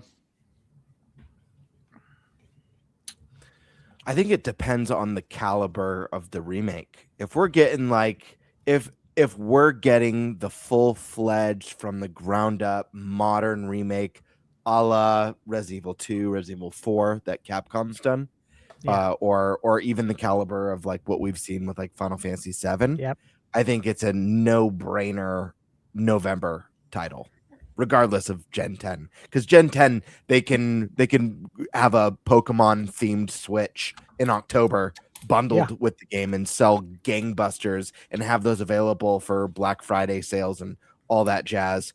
Now, if you know, Colin put on his bingo card that he could see it being something in between, more of a mid-tier type remake that doesn't necessarily push the boundaries, but it is rebuilt from the ground up, but a bit more one-to-one with the original. If that's the case, then I could see it being like an September, October release. I think it's going to depend on the caliber, but I agree with both of you. I mean, Stash, you spelled it out very clearly and in a way that I think just makes perfect sense. And like once that Mario movie drops, that opens up the doorway for Zelda's 40th to run for a year. I don't know that they'll do a special Zelda anniversary direct exclusively where we get this, but I do see them carving a chunk out of a general direct to make a ton of Zelda announcements. Is casting what casting, teaser, or even a title of the movie, as well as maybe some Zelda stuff coming to NSO, and then maybe who knows, like some of the accessories and stuff, and then boom, they just smash you over the head with the Ocarina of Time remake trailer. I feel like real quick, I feel like I do agree with Prime. I do think it makes a lot of sense to see a teaser for the next mainline Zelda this year. I feel like the timing just lines up. Even if it's, I don't think they'll go the concept art route like they did for Skyward Sword, but even if it's something as subtle as that, even the concept art that was never supposed to be public, you mean? right. The cell phone sneak that led to them just releasing the damn thing. I feel like even if we get like crazy Zelda stuff for like mentioned in an earlier direct, I feel like the big Zelda reveal for the next game might be like saved for the big September's usually the craziest direct of the year, and I could see, they don't want to dump everything all at once. They do want to save some goodies for late in the year.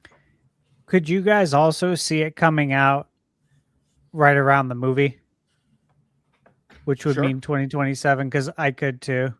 That's why I didn't say it's going to release this year. So we're gonna see it. It's possible, especially because it's in May. I don't rule out the possibility. Obviously, I hope it comes out this year. But if it's next year, it's not like the end of the world or anything. But yeah, for me, I do kind of think it's coming out this year. I think it is the holiday game that they're pairing with Pokemon, which would just be just gangbuster incredible for them, especially if Gen 10's actually looking good. Like I know some of the data mines are suggesting, but you know what? I mean, we've been overhyped for Game Freak games before, so we know what that's like. Oh my gosh! If we get sorry, Prime. If we get Fire Emblem in September, Pokemon Gen 10 in October, and Zelda in November, holy hell! Right? Oh my, devastating. Yeah. So, when will the big thing is when will it get announced? Like, I know some people think, well, if it's going to come this year, then they should probably announce it in February. That also happens to be when the 40th anniversary actually is. But they're not done with the Mario one yet. They're letting that one go until April, obviously for the movie, capping it with the movie and the Switch 2 version and the Amiibo. So that's cool. It makes me think like this could be one of those things they wait till June for their summer direct to drop. Also, they don't have to use the direct for it, by the way. They could do a separate Zelda 40th anniversary event, which Nash Weedle has also said in the past that Nintendo's got like 4 different things happening with Zelda this year, and one of them begins in January. So we're in January, nothing's happened yet, but we're very early in January. Like there's still time. Like, who knows? Maybe there's a 40th anniversary thing happening in January for all we know. But I think a June announcement releasing this holiday would be just amazing, and I think is a likely scenario. But I do not dismiss the fact that this, if it exists, it could also get announced in June, but then still not come out till closer to the movie. Especially if there's some thematic similarities between some of what's going. I think the movie is going to be completely original. To be clear, I don't think it's going to be based on any of the Zelda game stories, but there's going to be lots of references, of course. And if there's some heavy Ocarina of Time references, it could make sense to have that game come out around the same time as the movie. I hope it's based on the 1989 cartoon. I love that. Absolutely. Excuse me, princess. I love it. I actually love that cartoon. You guys know you can watch that cartoon entirely 100% free over on Dailymotion. Look up a Zelda Informer account I no longer have access to, but used to be mine. I uploaded the entire cartoon there illegally. I'll fully admit that. Nintendo knows about it. I told them go ahead and take the shit down. They can't take anything down on Dailymotion. They've tried. So I have no access to take it down. So go watch it for free on Dailymotion. That's awesome. I just know there's gotta be a Wand of Gamelon Easter egg in the live action movie. Like at least a mention of like the ancient relic, the Wand of Gamelon. Dude, I think I uploaded that shit to Dailymotion when I was a minor. Oh shit, dude. That's how long ago I did that shit before I lost access to the account. Like back, that's the Wild West back then, man. That dude, when I was a kid, no one knew that Napster downloading was illegal, not until they got slapped. Not as a kid, anyways. We're like, oh, this is great. Shit's free. Great. This is awesome. Oh, that's illegal. Well, I didn't know. That's how we all downloaded Titanic, right? Yep. Yeah. Titanic. Lord of the Strings. Anyways. Cue the crickets. Oh my god. All right. Well, that's gonna do it for episode 34 of season 3 of the NintenByte podcast. Let's go around the room, let people know who we are, what we got going on. We'll start with our special guest who was planning to dominate our fantasy league, Colin. All right. Yeah, I have absolutely nothing going on. Yeah. What game are you currently playing? Go with that one. Let's see. What game am I playing? Oh, Octopath Traveler 0 right now. But I'm gonna jump off. I'm enjoying it. I like it a lot, but I'm definitely gonna jump off. I'm a huge Trails fan, so when Trails Beyond the Horizon comes out in a week, I'm jumping off. So yeah. Octopath is so. I've been hearing not horror stories, more just like this one's really long. I'm like, yeah, it is. It's really good because like I feel like it's more geared towards like an actual like one mainline story than the other ones. Yeah, where it's like disconnected, but it kind of connects at the end. And yeah, I didn't care for that as much. Okay. All right. All right. Well, there you go. Mr. Sock Puppet. Yeah. You can find me here and the Clips channel. There you go. And occasionally, probably at some point when I get surgery, maybe leading the show again. Yeah, possibly. We'll see. I have no idea what's going to happen when that happens. Gamebird. How we doing, people? You guys know where to find me here on YouTube at Gamebird Classic or on Twitter at _Birdmaster. I got a bunch of fun videos planned. I'm planning more premium content. Content. Yeah. And so be prepared, my friends. Get your bodies ready because the good stuff is coming. Oh my God. Takes me back to the vlog from PAX. Guys, the section he put in there when he says like the creamy word when we're walking, dude, he had to cut out so much shit that led to that moment because it just is not made for internet consumption at all. But it was fucking legendary. So every time he brings up cream, I'm just taken back to that in real life moment. Then I'm like, God, how did that conversation it just kept going? We were just bullshitting, but it just kept going. It didn't stop. And then we were trying to involve other people that were with us, and they said, "What the fuck are you guys doing?" We're like recording the whole fucking thing. The funny part to me is how, because we're walking down the street and we're all just like so loud too. It's like no one who wants to be involved in the conversation is, being involved just by our loudness. Yeah. Pretty funny. Dude, I just love that your wife recorded the whole thing and then she even tried to involve someone else in the conversation. And I'm like, this is great. She just knew this is a moment that needs to be captured forever. Oh my gosh. I love the one where we randomly thought the one person said Gamebird. We're just walking along. Now she's like, wait, did you just say Gamebird? Yeah. I know. I got all excited. Yeah, there you go. I was like, someone knows me? Someone knows me. I'm becoming famous, Mom. Look out. ThunderStash Gaming. Yeah. Okay. So tomorrow, 10 a.m. Mountain Standard Time, my video goes up. It's the 100 most anticipated games. There it 100, is. 100 plus, by the way. Oh, I'm glad you made this video. Yes. Of 2026, AAA, indie, and everything in between. And this put is a lot of bigger work. than last year's video, right? What's that? There's more games in this than last year's, isn't it? Considerably. Yeah. Let's say And there's also, I have another year under my belt of learning how to edit and do everything. So I hope this the quality is considerably better too. Yeah, I know the last one that you did for last year took you forever. I hope this one was a little bit quicker. It was quicker. It was definitely more efficient, and I hand edited all of the footage for every single game. So I didn't just take a trailer and plug it into the timeline. Like I took multiple trailers, I got all the best actual gameplay clips and put them together in one cohesive, like custom trailer, basically.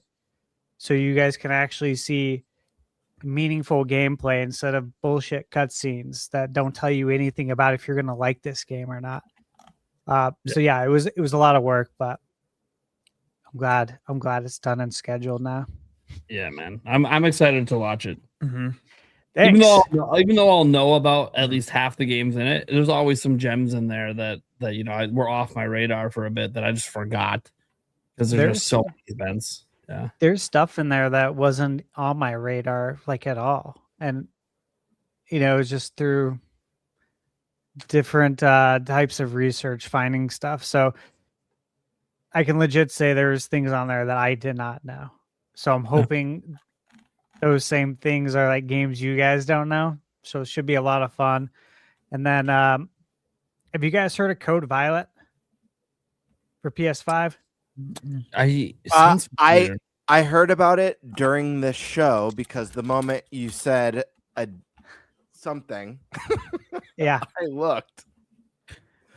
Yeah, well, I'm working. I'm actually allowed to say I'm working on it, but yeah, I figured you wouldn't bring it up if you weren't allowed to say it. Yeah, I double checked. You know this game? I can't say anything about it, But I'm working on it. but I'm working on it. I can't say anything about it, but I'm allowed to say I'm reviewing it. So Yeah. I like when NDAs say that. We're like, you're allowed to at least say you're working on the review. yeah, I like that too, because I don't take pleasure in being really mysterious like that. Plus, it's also just like it also lets people know that like, hey, if that's a game you were thinking about, I do have a review coming. You know, and that's nice for the fan base to know that because you're not IGN where they review everything. You're, hey, we don't know what you're reviewing. Yep. Especially when you get the codes early, anyways. We don't know. So like, I think even for people that want to know your reviews, they want to know what you're working on. And I think one thing I've noticed over the last couple of years is as you've started out obviously growing and starting to get early access, which is great. You also can't talk as much about what you're actually working on. No, I can't. It sucks. I mean, it's the trade-off's worth it, obviously, but yeah, it kind of sucks. I wish I could promote it a little bit more up front, but yeah, Code Violet, and then I'll be reviewing for anyone who's interested in this game. I want to say I'll be reviewing for sure Mio Memories in Orbit. This is a game that I've been excited for like I think 2 years. That's why I picked it. It's should be really good. You're gonna inflate the score, or yeah, I don't give games numbers. I'm just kidding. Yeah, he doesn't do numbers. Ironically, we're in a fantasy league about numbers, and this game's a 15 out of 10. Yeah. Hey, maybe it'll be like the Ball X Pit of this year, man. Ball X Pit took a lot of people shockingly last year. No, the game ended up being incredible. So ThunderStash doesn't give games ratings, but Stash Thunder does. That'd be so effed up if I did that. All right. We had one more super chat to get in before I sign out here. Fisherman Mike says, I've got one question waiting on my mind. Once Prime watches the Zelda next year, I'm guessing the movie, will he remember the ending of the movie or forget it like he did that time of Ocarina of Time? God damn. You know, the funny thing about that is that you're not going to know for years if I remember the ending of the movie because I won't be able to talk about it because of spoilers. So Yeah, I guess I got years. 3 years. I got like 3 years to try to memorize that ending before I could actually say anything about it. Is that like? Because here's the thing, I'm damned if I do and damned if I don't. Like I want to talk about it, but then every time I do, it's like 6 months later. Like spoil it for me. Dude, the fucking movie's been out for 6 months. What the fuck are we doing? I'll buy you a movie ticket. Go watch it. Like I just love that they called it the Zelda. What are we doing? Gonna go watch the Zelda. I hope we get a tentative title. Yep. I hope we get a popcorn bucket. Right. Oh, dude, I that'd be hope there's like awesome. some collectible. Yeah, stuff. like I've Man. never bought one. I've seen like some of the popcorn buckets that have come out for other movies. I'm like, oh, that's really cool. You know, like, I mean, it's just going to take up space. I'm not going to use that. I only eat popcorn at the theater. But if they come out with something for Zelda, Well, you know I'll what's a get it. bucket? You can use it for anything that you could use a bucket for. like carrying specifically water or for something, popcorn. or like watering plants. Sure. Yeah, you can do that. Like, you know, you could trick-or-treating. build an extra big, you know, trail mix bucket. It's always at the ready. Ah, there you go. The problem with the popcorn bucket stash is that they're gonna get scalped to oblivion. Oh yeah. Oh, Yeah. Like I- because yeah, they I mean, already I'll- do. I'll you be just there go at the get one. premiere. You would just go and get Yeah. one, yeah. What would the Well, you have bucket to- be? Hopefully something really I random. want a tingle bucket. Oh, that'd be yeah. sick. Straight up. I'd be all about that, dude. That'd be awesome. I was thinking about that too. Like, what would the bucket be? Especially if it had like a little mini balloon pump on it, you can pump up the red balloons. It just Well, comes they with- usually do. They usually do like at least two buckets for a big movie release. So there'll probably be two options. I've always loved it because I've actually thought about this before. You know the creature likes in Zelda, like Yeah. those weird tubes that suck Yeah. your shit. Yeah, I always thought. Yeah, it one of steal those your shield. Yeah. I always thought one of those Fuckers. would make a good bucket. You know, talk about the popcorn buckets. There's one popcorn bucket I wish I would have bought. So they didn't have it at our theater, but you guys see that Now You See Me Too bucket that makes the popcorn disappear? Oh yeah. Yeah, that's cool. I kind of wanted that one. I'm like, that's kind of a trick my kids will be. They'll like that, the little magic trick. Yeah, that was really but cool. they didn't have it at our theater. I would have probably bought one. But yeah, I don't buy the popcorn bucket. Like the only popcorn bucket I usually buy is like our theater. Most theaters do this. You buy the one for a year, Yeah, and then you pay like $5 instead of paying the fucking $15 for your large. that's the way to go. Yeah, you should use that all year. And I got buckets like every year, last 10 years, right, rolling around my house. Then my kids use it now, so like whatever, you fuck around with buckets. I don't care. Yeah, I might do that this year. I got to look Yeah, at what's coming I love out. going to movies. Yulia has been highly encouraging me to go to a movie just because I'm so stressed out, and that's usually one of the ways I de-stress is just get away from my normal life and just go to a movie. It's fun. You should do that. There's always something that I'll watch. I don't know I'm if those passes are worth it. Those monthly like passes where you get like free movies. Depends on how I've often been you want to go. Those I've been almost thinking about- bankrupted theaters. I think they stopped doing the monthly pass. I think. Well, yeah, there are still deals. Like I know AMC just came out with the popcorn pass, and then like a week later, okay. their stocks plummeted. But I'm not even joking. Their stock like plummeted afterwards. But yeah, I've been thinking I'd like to, I don't go to the theater that much, and I'd like. Oh yeah, there's movies that I want to see. Dude, Anaconda's out. Oh yeah. I do want to see that. I like that. Like they didn't even attempt to make it like, you know, like try to be a sequel to like the OG movie in like a serious way. They're like, no, we're gonna make this a total satire comedy bullshit. And I'm like, fuck yeah! Don't ruin the original shit. Just give me something fresh and new and funny. That I definitely does not affect anything to do with the original film. But yeah, that's the one I want to see that's out right now.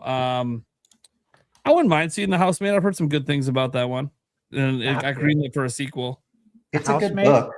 Yeah, it's a good book. Yeah, it's like a horror thriller thing. My wife saw it with their friend. She didn't care for it personally. She didn't care for it, yeah. She thought it was cheesy, like campy. Oh, I mean, She read the book. She loves too, the right? book. Yeah, She loves the book. But yeah. See, I haven't read the book, so I'd probably enjoy it more. That's always what happens when you read the book. Masters of the Universe.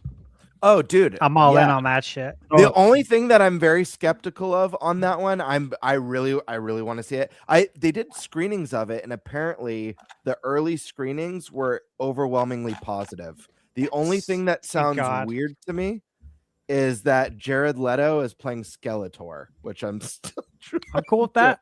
I don't have a problem. I think he used to be amazing, and I haven't cared for his recent stuff. But part of me wishes we'd get Skeletor like the 80s cartoon that's like He-Man, you know. Oh my god. So Jared Leto, he's 54 years old, born in 71, which means, you know, he was 11 years old when He-Man came out in 82. So he's probably very fond of the cartoon. I mean, He-Man was massive in the 80s. Huge back then, yeah. Yeah, like we loved it. I wish I didn't lose my dad's He-Man action figure because it's worth like fucking $5,000 now. I lost it when I was a kid. It's outperforming the S&P 500, that He-Man figure. Yes, it is.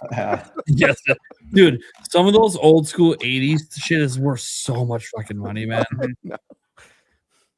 Dude, my dad had like this like Darth Vader Star Wars thing that had like all the characters, and it used to be completely full when he was a kid. He's like, dude, Nate, I wish I would have kept that thing. It's worth like $1 million today. I'm like, Jesus Christ. Didn't I give you my Mario thermos and lunchbox, Cameron? Mm-hmm. When you're a kid, you're just thinking of playing with the toys. You're not thinking about collecting shit usually when you're a kid. So you kind of fuck everything up, but like, dude, even like what some of the old school, like even 90s, some of the 1990s, like McDonald's toys, what they go for today. Yeah. Oh yeah, like transforming chicken nuggets and stuff. Remember that stuff? Yeah. Are you guys gonna get in on the 30th anniversary McDonald's stuff for Pokemon? Have you seen the Happy Meals? I haven't seen it yet. Here's the thing. Here's the problem. Because it's crazy. Pokemon, they're sold out day one. Yep. And I just hate it. I just 'Cause, feel like, bad for the watch it, McDonald's workers. And like the only way I can get it is if I I'm know. literally there the second it opens, the day it releases. Otherwise, my kids can't get it. It'll be sold out. No, you have to camp out at Roll McDonald's. through and buy like fucking 30 fucking meals. I'm like, just stop. Oh, so I only saw like the boxes they were coming in, the Happy Meal box, because they look really nice. There's going to be Pokemon cards with these Happy Meals. This is Oh gonna yeah, be so nuts. this is gonna be I'm not even out of getting in. control. I'm not going to get in on that shit. No thanks. I mean, if I happen to go through, my kids get a Happy Meal and they get a card, sweet. Be like, do you guys care about that card? I'll hold on to it. Keep it for you. It's your card. You can have it when you're older. It might be worth something someday. I don't think I'd wait in a long line to eat McDonald's. I haven't ate it in years, man. Yeah. So I think people say like they feel bad for the McDonald's employees. You know, it's funny. I worked at McDonald's for years, and honestly, isn't that bad. Like people act like asshats, but you can just tell them to leave, and then they have to leave. Like, listen, I've made an effort in recent months to avoid fast food as much as I can, trying to get my health, especially in the last like couple weeks. I've been really working on You told me diet about a and couple stuff like things that were but I really do like McDonald's French fries. I think it's just like the extra salt. Fries. Yeah, like I don't know, something about those fries. It's There's probably like the salt. perfect crispiness, the perfect saltiness. If you can get them fresh, it's just good. Yeah, that is what it is. I mean, that everyone likes their fries. You know, lots of people like their nuggets. I don't know. That's for some people. McDonald's is okay once in a while. Good. Yeah. Yeah, they always get me once a year when they bring back the McRib, and I'm always like, I want this to be as good as I remember, and it's never as good as I remember. You know what? I it every time. Well, go ahead. I was gonna say I hate that the ice cream machine It's always doesn't broken. work. It's bullshit. Yeah. No, because for know real, we why? used to always get the soft serve there. You want to know why?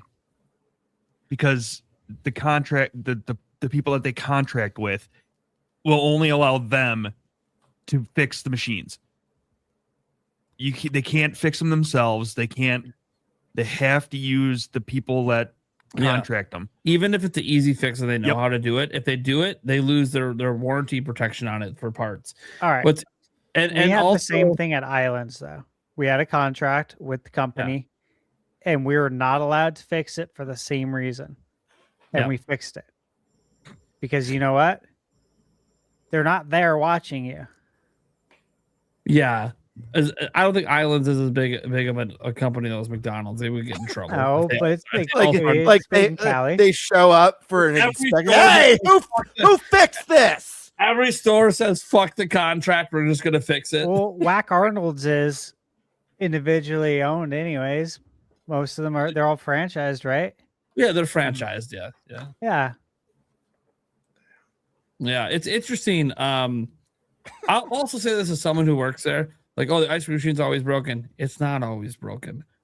Sometimes they do this weird fucking thing where it's like 11 o'clock and they just decide, oh, we're going to clean the ice cream machine. And then it's down for 3 hours because that's how long it takes to clean it.